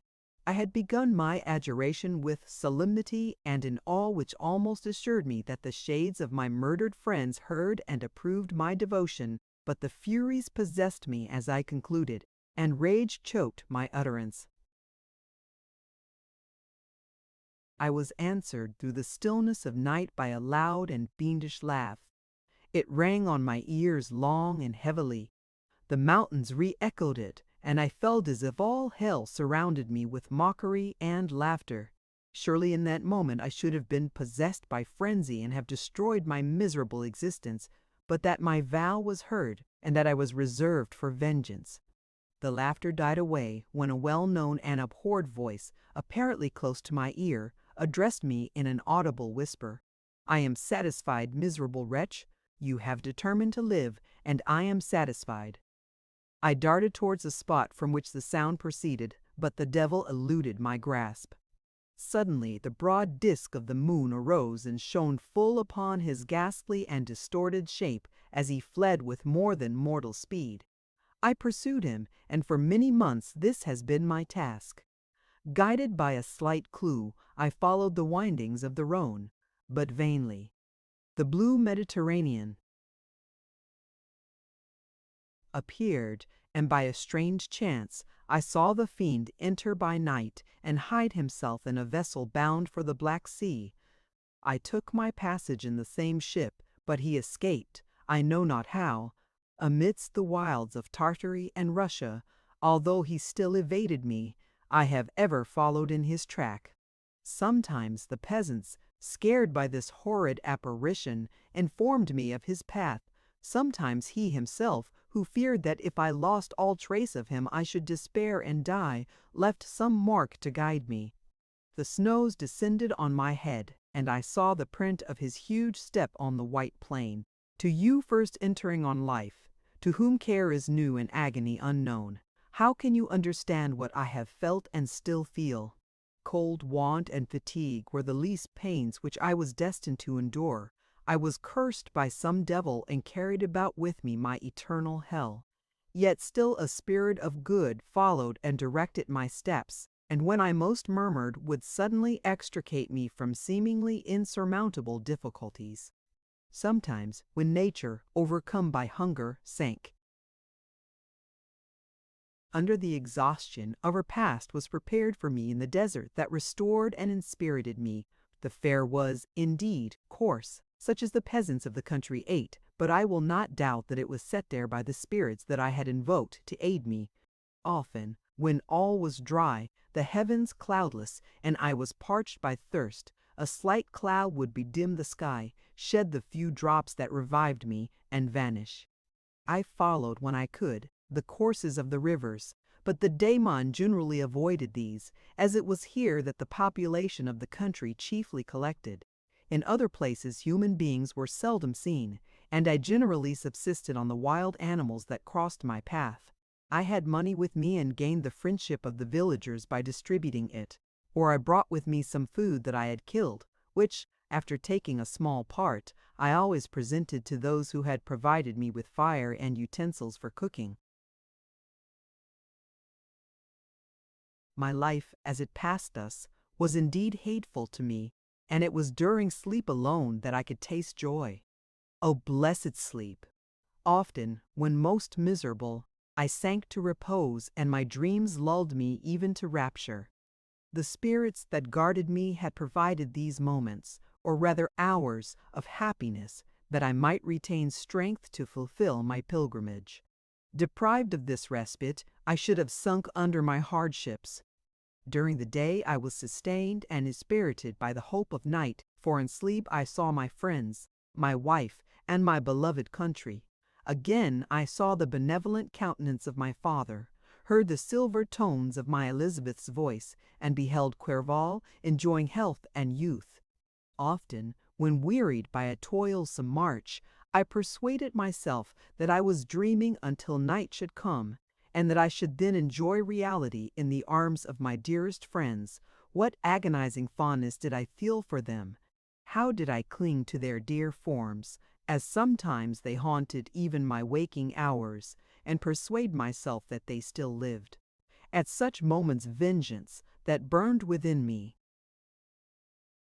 died in my heart, and I pursued my path towards the destruction of the demon more as a task enjoined by heaven, as the mechanical impulse of some power of which I was unconscious, than as the ardent desire of my soul. What his feelings were, whom I pursued, I cannot know. Sometimes, indeed, he left marks in writing on the barks of the trees, or cut in stone that guided me and instigated my fury. My reign is not yet over. These words were legible in one of these inscriptions: "You live, and my power is complete." Follow me. I seek the everlasting ices of the north, where you will feel the misery of cold and frost, to which I am impassive. You will find near this place, if you follow not too tardily, a dead hare. Eat and be refreshed. Come on, my enemy. We have yet to wrestle for our lives, but many hard and miserable hours must you endure until that period shall arrive. Scoffing devil, again do I vow vengeance, again do I devote thee, miserable fiend, to torture and death. Never will I give up my search until he or I perish. And then with what ecstasy shall I join my Elizabeth and my departed friends, who even now prepare for me the reward of my tedious toil and horrible pilgrimage. As I still pursued my journey to the northward, the snows thickened, and the cold increased in a degree almost too severe to support. The peasants were shut up in their hovels, and only a few of the most hardy ventured forth to seize the animals whom starvation had forced from their hiding places to seek for prey. The rivers were covered with ice, and no fish could be procured, and thus I was cut off from my chief article of maintenance. The triumph of my enemy increased with the difficulty of my labors.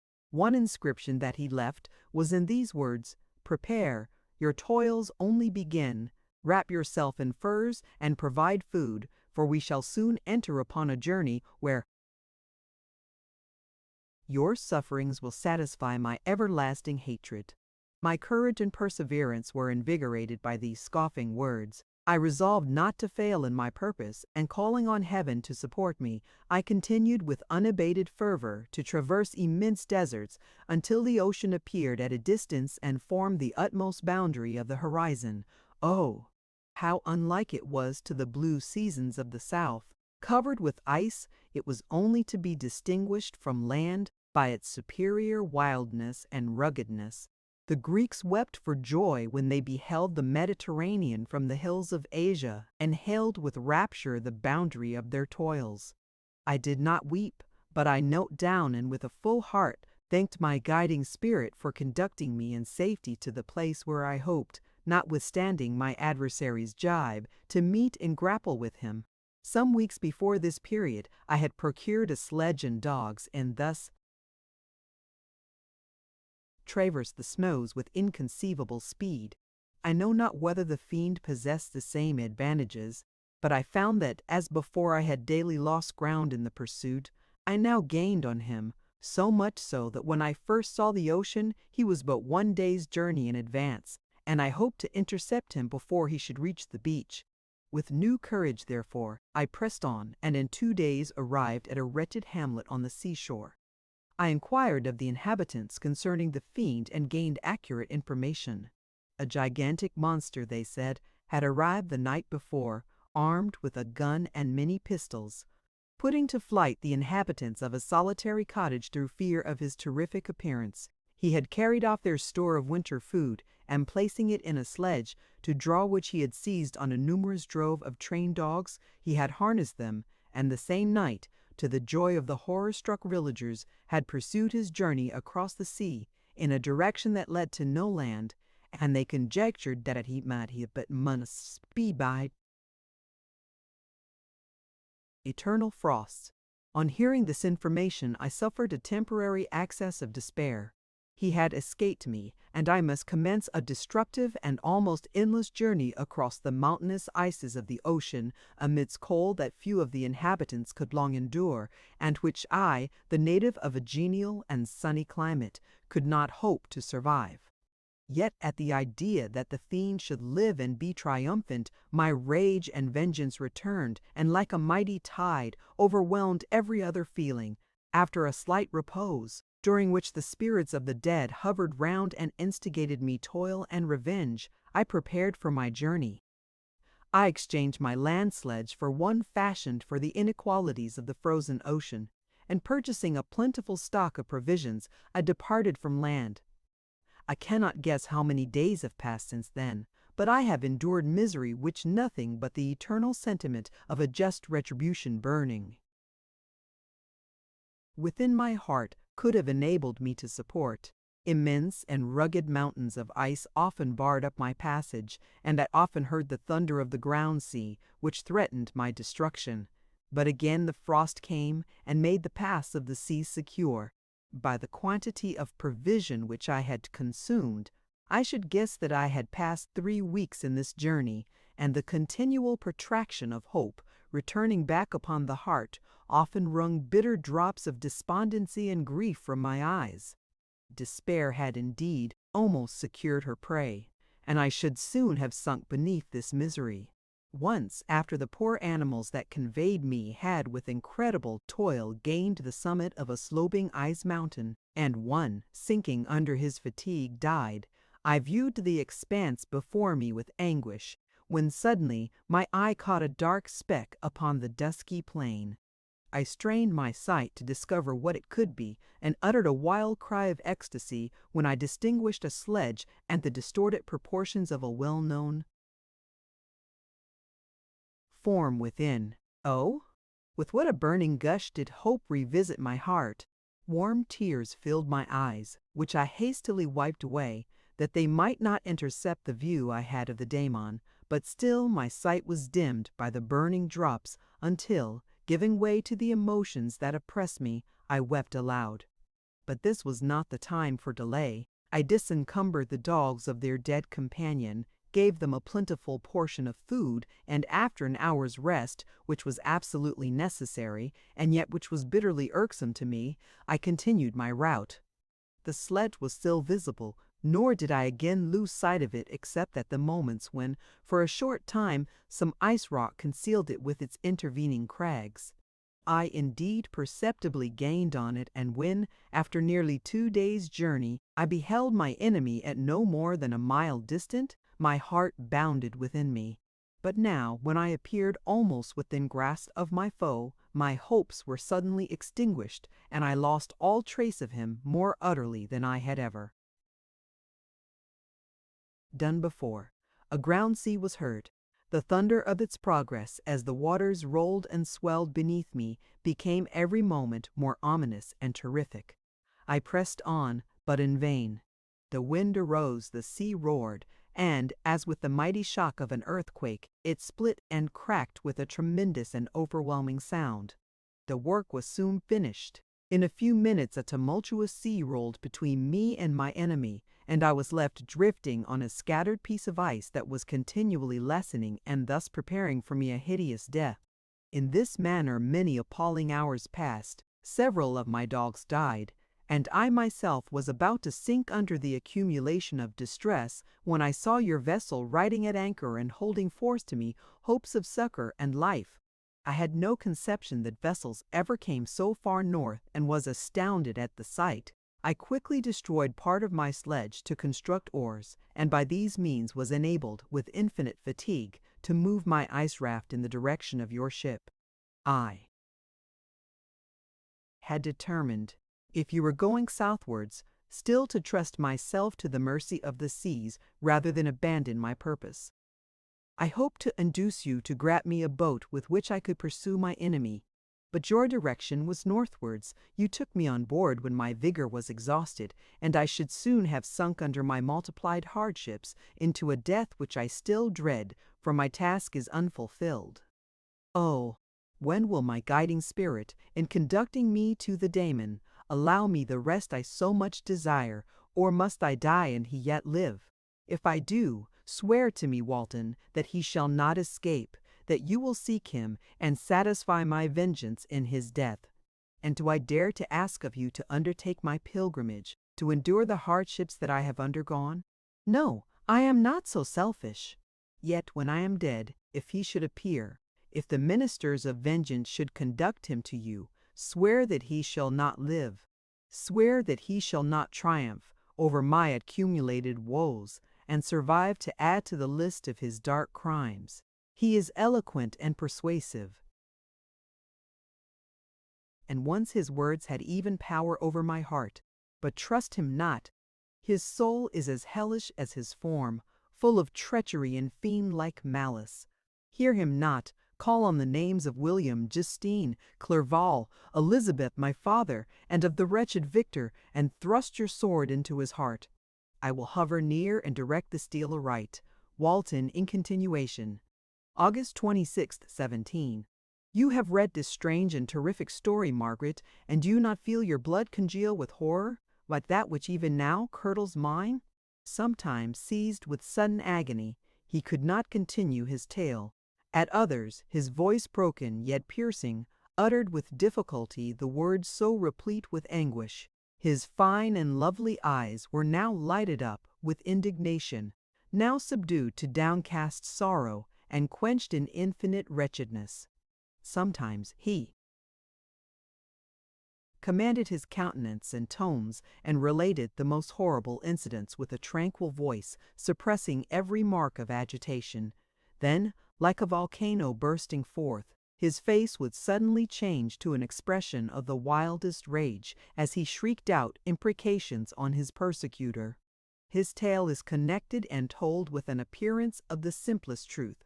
Yet I own to you that the letters of Felix and Safie, which he showed me, and the apparition of the monster seen from our ship, brought to me a greater conviction of the truth of his narrative than his asseverations, however earnest and connected.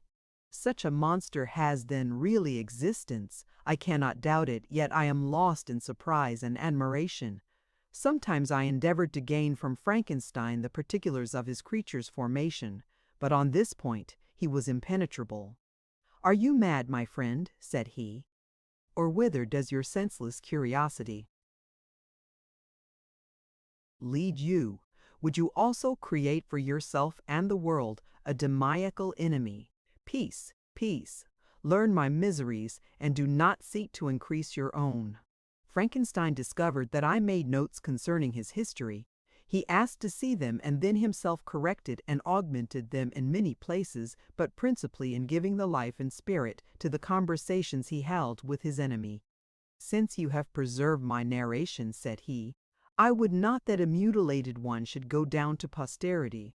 Thus has a week passed away, while I have listened to the strangest tale that ever imagination formed. My thoughts and every feeling of my soul have been drunk up by the interest for my guest, which this tale and his own elevated and gentle manners have created.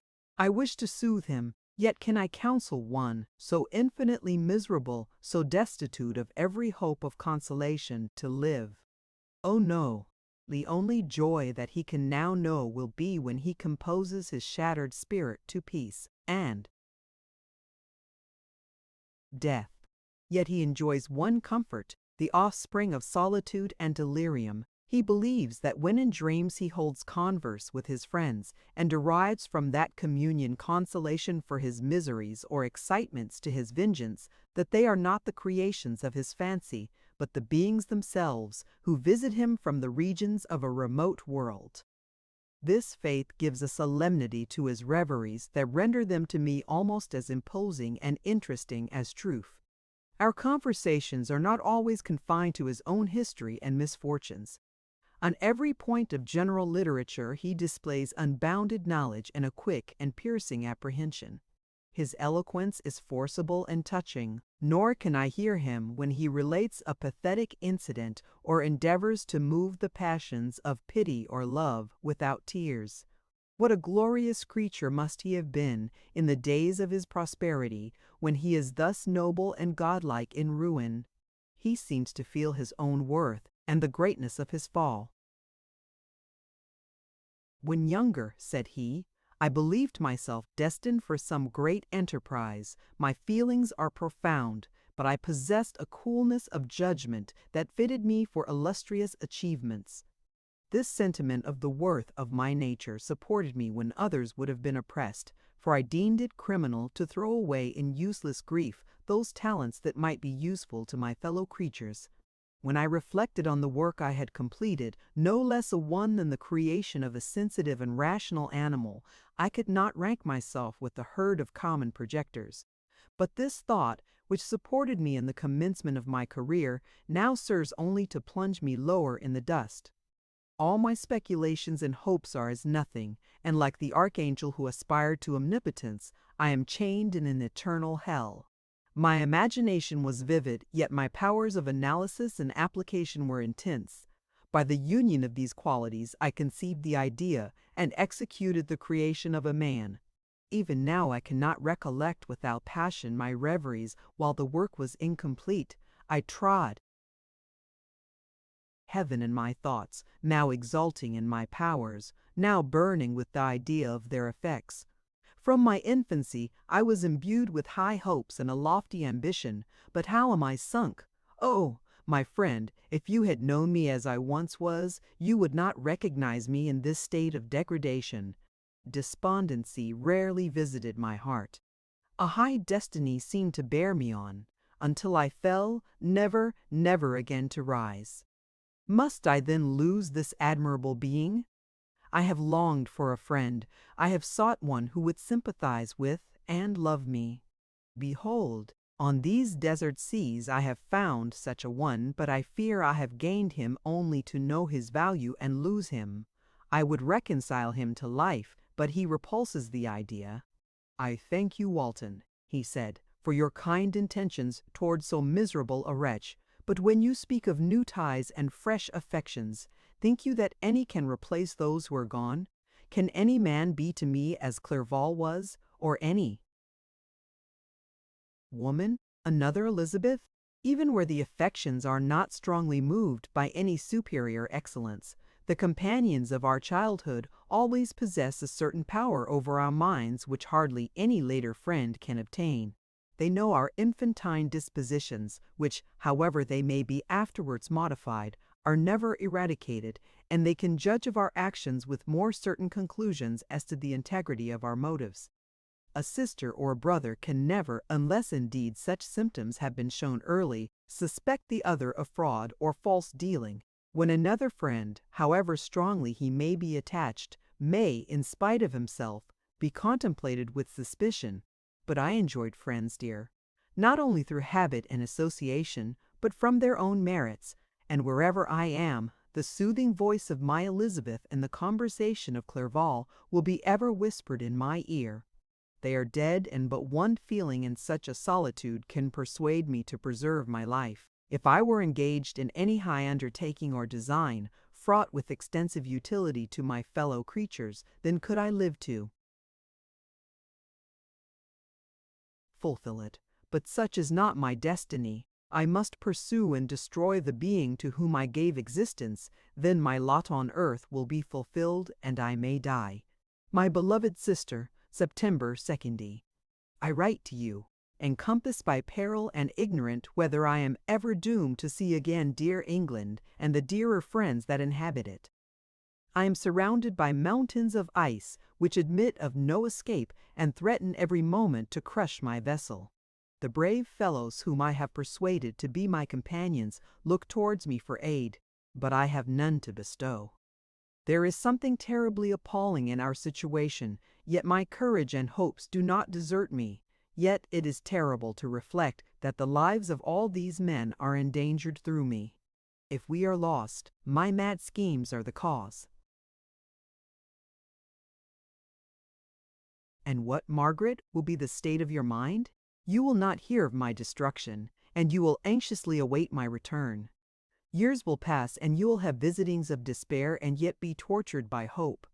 Oh, my beloved sister, the sickening failing of your heart-felt expectations is, in prospect, more terrible to me than my own death. But you have a husband and lovely children. You may be happy. Heaven bless you and make you so. My unfortunate guest regards me with the tenderest compassion.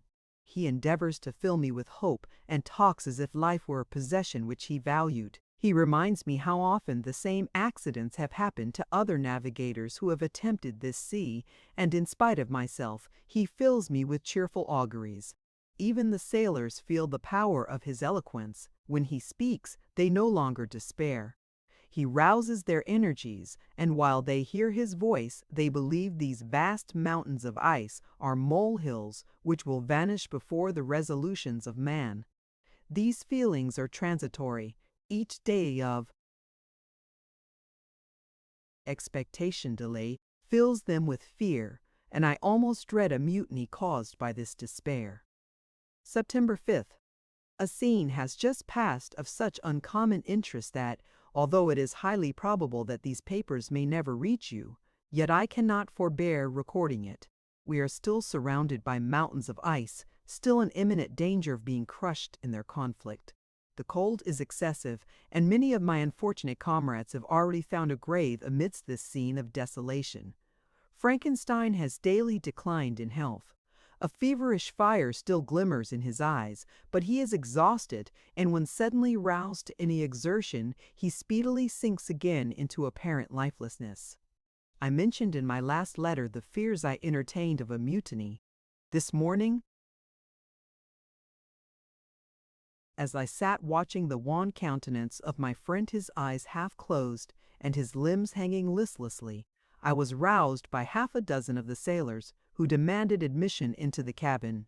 They entered, and their leader addressed me. He told me that he and his companions had been chosen by the other sailors to come in deputation to me to make me a requisition which, in justice, I could not refuse. We were immured in ice and should probably never escape, but they feared that if, as was possible, the ice should dissipate and a free passage be opened, I should be rash enough to continue my voyage and lead them into fresh dangers after they might happily have surmounted this. They insisted, therefore, that I should engage with a solemn promise that if the vessel should be freed, I would instantly direct my course southwards. This speech troubled me. I had not despaired, nor had I yet conceived the idea of returning if set free. Yet could I, in justice or even in possibility, refuse this demand? I hesitated before I answered. When Frankenstein, who had at first been silent, and indeed appeared hardly to have force enough to attend, now roused himself. His eyes sparkled, and his cheeks flushed with momentary vigor. Turning towards the men, he said, "What do you mean? What do you demand of your captain? Are you then so easily turned from your design? Did you not call this a glorious expedition? And wherefore was it glorious? Not because the way was smooth and placid as a southern sea, but because it was full of dangers and terror. Because at every new incident your fortitude was to be called forth and your courage exhibited. Because danger and death surrounded it, and these you were to brave and overcome. For this was it, a glorious. For this was it, an honorable undertaking. You were hereafter to be hailed as the benefactors of your species, your names adored as belonging to brave men who encountered death for honor and the benefit of mankind. And now behold, with the first imagination of danger, or, if you will, the first mighty and terrific trial of your courage, you shrink away and are content to be handed down as men who had not strength enough to endure cold and peril, and so, poor souls, they were chilly and returned to their warm firesides. Why, that requires not this preparation. Ye need not have come thus far, and dragged your captain to the shame of a defeat, merely to prove yourselves cowards. Oh, be men, or be more than men.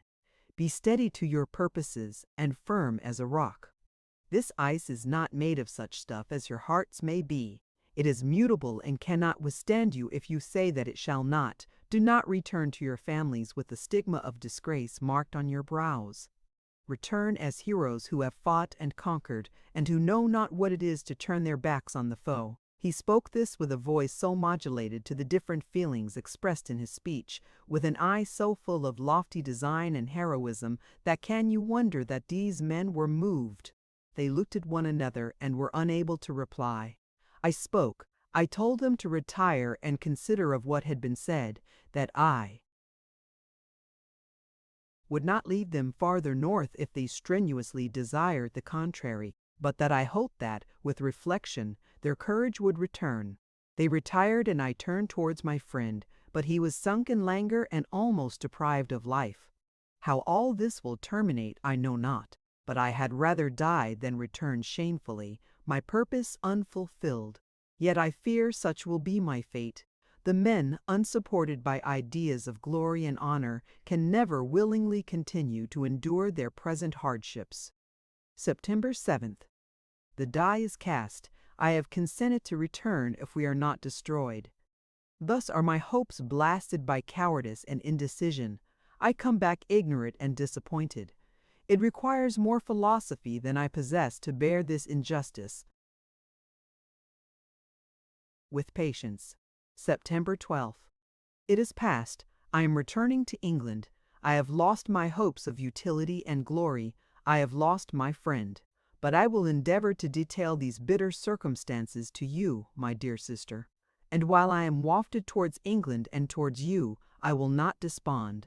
September 9th, the ice began to move, and roarings like thunder were heard at a distance as the island split and cracked in every direction. We were in the most imminent peril, but as we could only remain passive, my chief attention was occupied by my unfortunate guest, whose illness increased in such a degree that he was entirely confined to his bed. The ice cracked behind us and was driven with force towards the north. A breeze sprang from the west, and on the 11th the passage towards the south became perfectly free. When the sailors saw this, and that their return to their native country was apparently assured, a shout of tumultuous joy broke from them, loud and long continued. Frankenstein, who was dozing, awoke and asked the cause of the tumult. "They shout," I said, "because they will soon return to England." "Do you, then, really return?" "Alas! Yes, I cannot withstand their demands. I cannot lead them unwillingly to danger, and I must return." "Do so if you will, but I will not."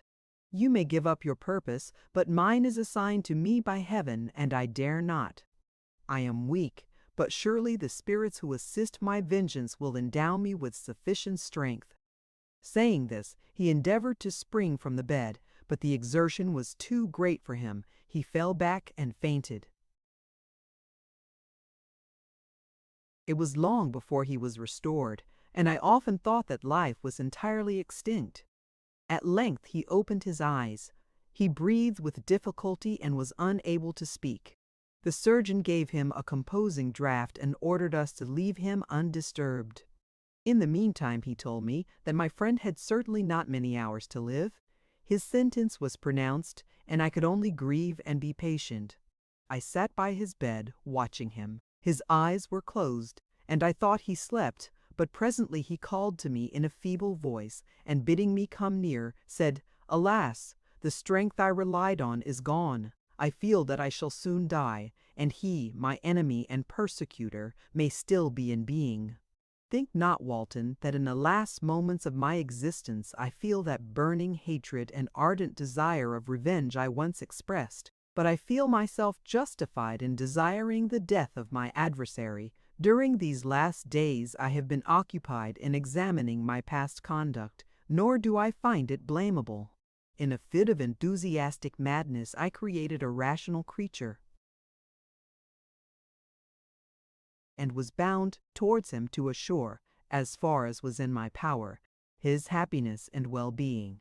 This was my duty, but there was another still paramount to that. My duties towards the beings of my own species had greater claims to my attention because they included a greater proportion of happiness or misery. Urged by this view, I refused, and I did right in refusing, to create a companion for the first creature. He showed unparalleled malignity and selfishness in evil. He destroyed my friends. He devoted to destruction beings who possessed exquisite sensations, happiness, and wisdom. Nor do I know where this thirst for vengeance may end. Miserable himself, that he may render no other wretched, he ought to die. The task of his destruction was mine, but I have failed.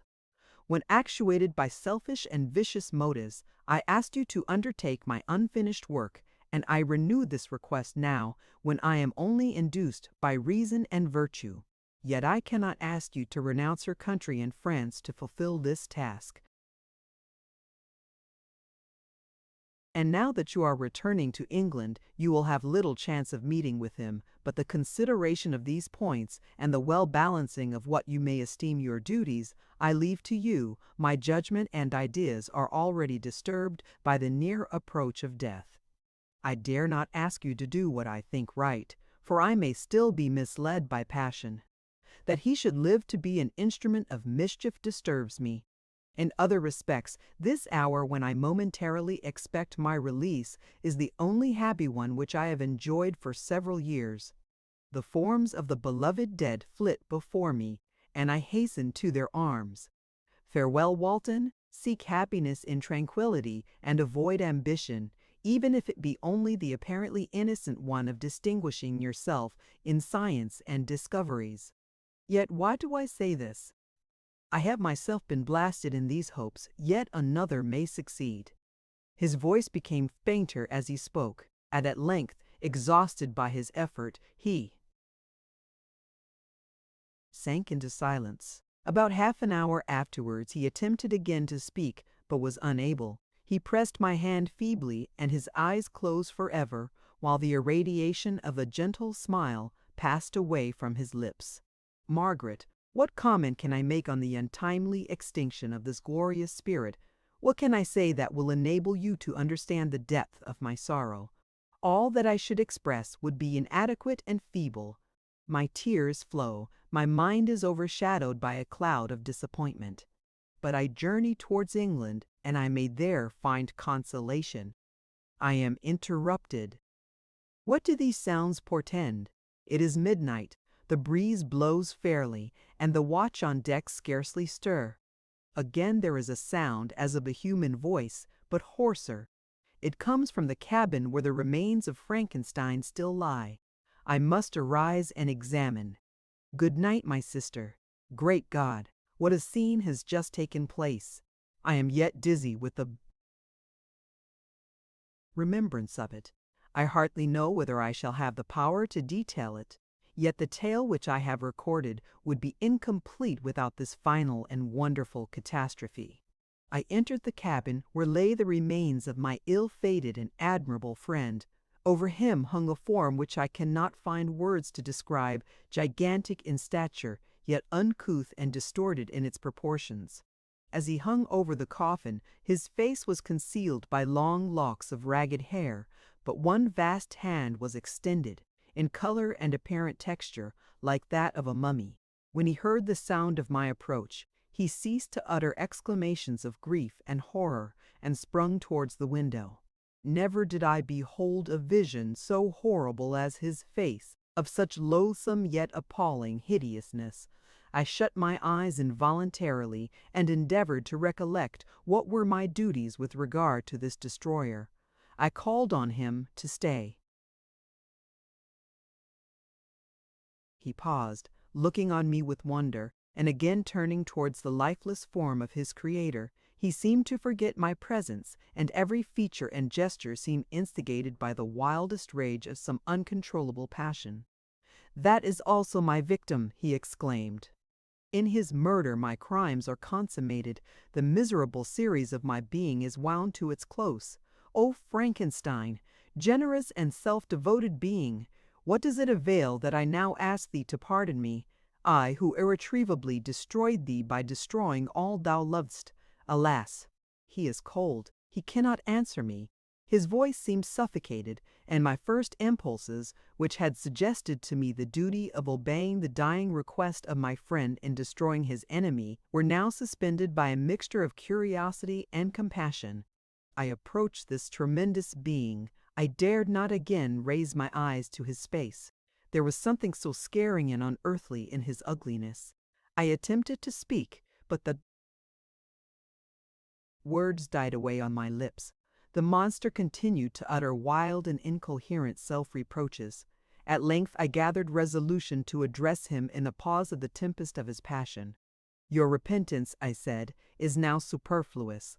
If you had listened to the voice of conscience and heeded the stings of remorse before you had urged your diabolical vengeance to this extremity, Frankenstein would yet have lived." "And do you dream?" said the demon. "Do you think that I was then dead to agony and remorse? He continued, pointing to the corpse, he suffered not in the consummation of the deed. Oh, not the 10,000th portion of the anguish that was mine during the lingering detail of its execution. A frightful selfishness hurried me on, while my heart was poisoned with remorse. Think you that the groans of Clerval were music to my ears? My heart was fashioned to be susceptible of love and sympathy, and when wrenched by misery to vice and hatred, it did not endure the violence of the change without torture, such as you cannot even imagine. After the murder of Clerval, I returned to Switzerland, heartbroken and overcome. I pitied Frankenstein. My pity amounted to horror. I abhorred myself. But when I discovered that he, the author at once of my existence and of its unspeakable torments, dared to hope for happiness, that while he accumulated wretchedness and despair upon me, he sought his own enjoyment in feelings and passions from the indulgence of which I was forever barred, then impotent envy and bitter indignation filled me with an insatiable thirst for vengeance. I recollected my threat and resolved that it should be accomplished. I knew that I was preparing for myself a deadly torture, but I was the slave, not the master, of an impulse which I detested yet could not disobey. Yet when she died, nay, then I was not miserable. I had cast off all feeling, subdued all anguish, to riot in the excess of my despair. Evil thenceforth became my good. Urged thus far, I had no choice but to adapt my nature to an element which I had willingly chosen. The completion of my demoniacal design became an insatiable passion. And now it is ended, there is my last victim. I was at first touched by the expressions of his misery, yet when I call to mind what Frankenstein had said of his powers of eloquence and persuasion, and when I again cast my eyes on the lifeless form of my friend, indignation was rekindled within me. "Wretch," I said, "it is well that you come here to whine over the desolation that you have made. You throw a torch into a pile of buildings, and when they are consumed, you sit among the ruins and lament the fall. Hypocritical fiend! If he whom you mourn still lived, still would he be the object, again would he become the prey, of your accursed vengeance. It is not pity that you feel, you lament only because the victim of your malignity is withdrawn from your power." "Oh, it is not thus, not thus," interrupted the being. "Yet such must be the impression conveyed to you by what appears to be the purport of my actions. Yet I seek not a fellow feeling in my misery, no sympathy may I ever find. When I first sought it, it was the love of virtue, the feelings of happiness and affection with which my whole being overflowed, that I wished to be participated. But now that virtue has become to me a shadow, and that happiness and affection are turned into bitter and loathing despair, in what should I seek for sympathy? I am content to suffer alone while my suffering shall endure. When I die, I am well satisfied that abhorrence and opprobrium should load my memory. Once my fancy was soothed with dreams of virtue, of fame, and of enjoyment. Once I falsely hoped to meet with beings who, pardoning my outward form, would love me for the excellent qualities which I was capable of unfolding. I was nourished with high thoughts of honor and devotion, but now crime has degraded me beneath the meanest animal. No guilt, no mischief, no malignity, no misery can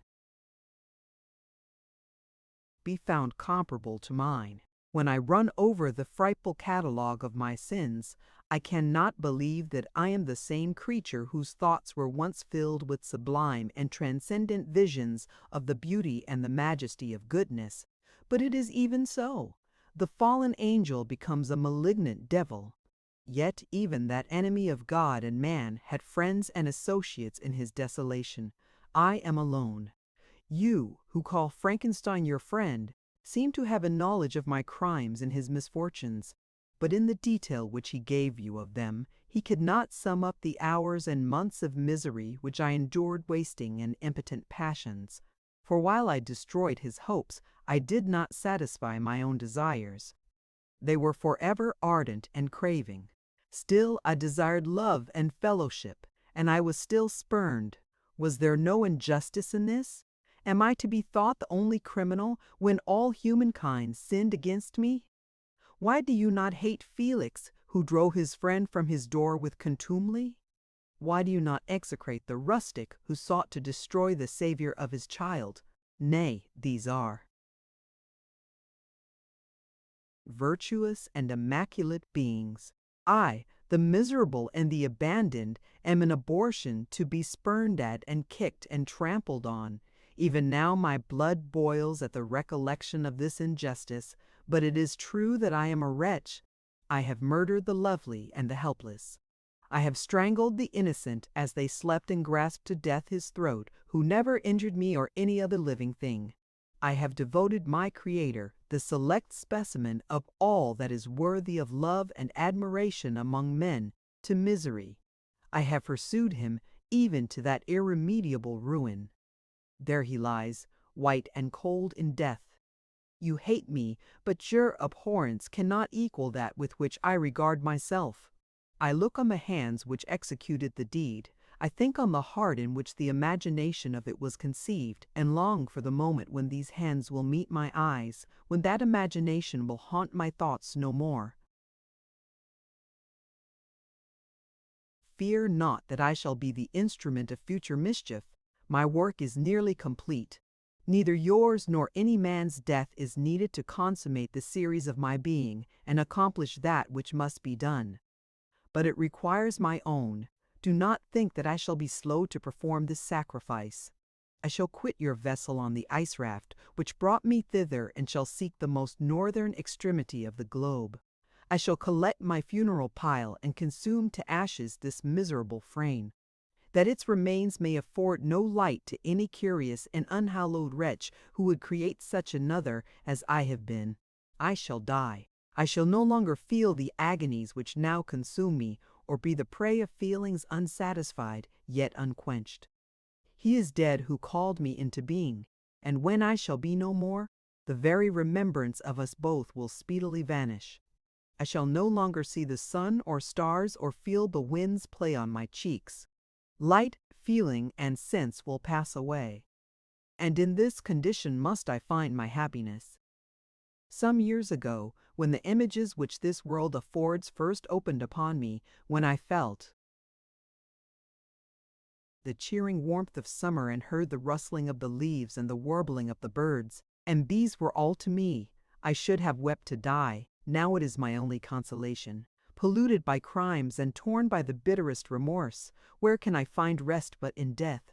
Farewell, I leave you, and in you the last of humankind whom these eyes will ever behold. Farewell, Frankenstein, if thou wert yet alive and yet cherished a desire of revenge against me, it would be better satiated in my life than in my destruction. But it was not so.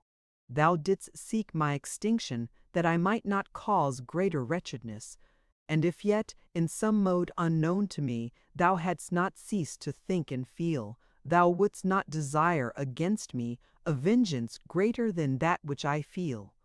Blasted as thou wert, my agony was still superior to thine, for the bitter sting of remorse will not cease to rankle in my wounds until death shall close them forever. But soon, he cried with sad and solemn enthusiasm, I shall die, and what I now feel be no longer felt. Soon these burning miseries will be extinct. I shall ascend my funeral pile triumphantly and exult in the agony of the torturing flames.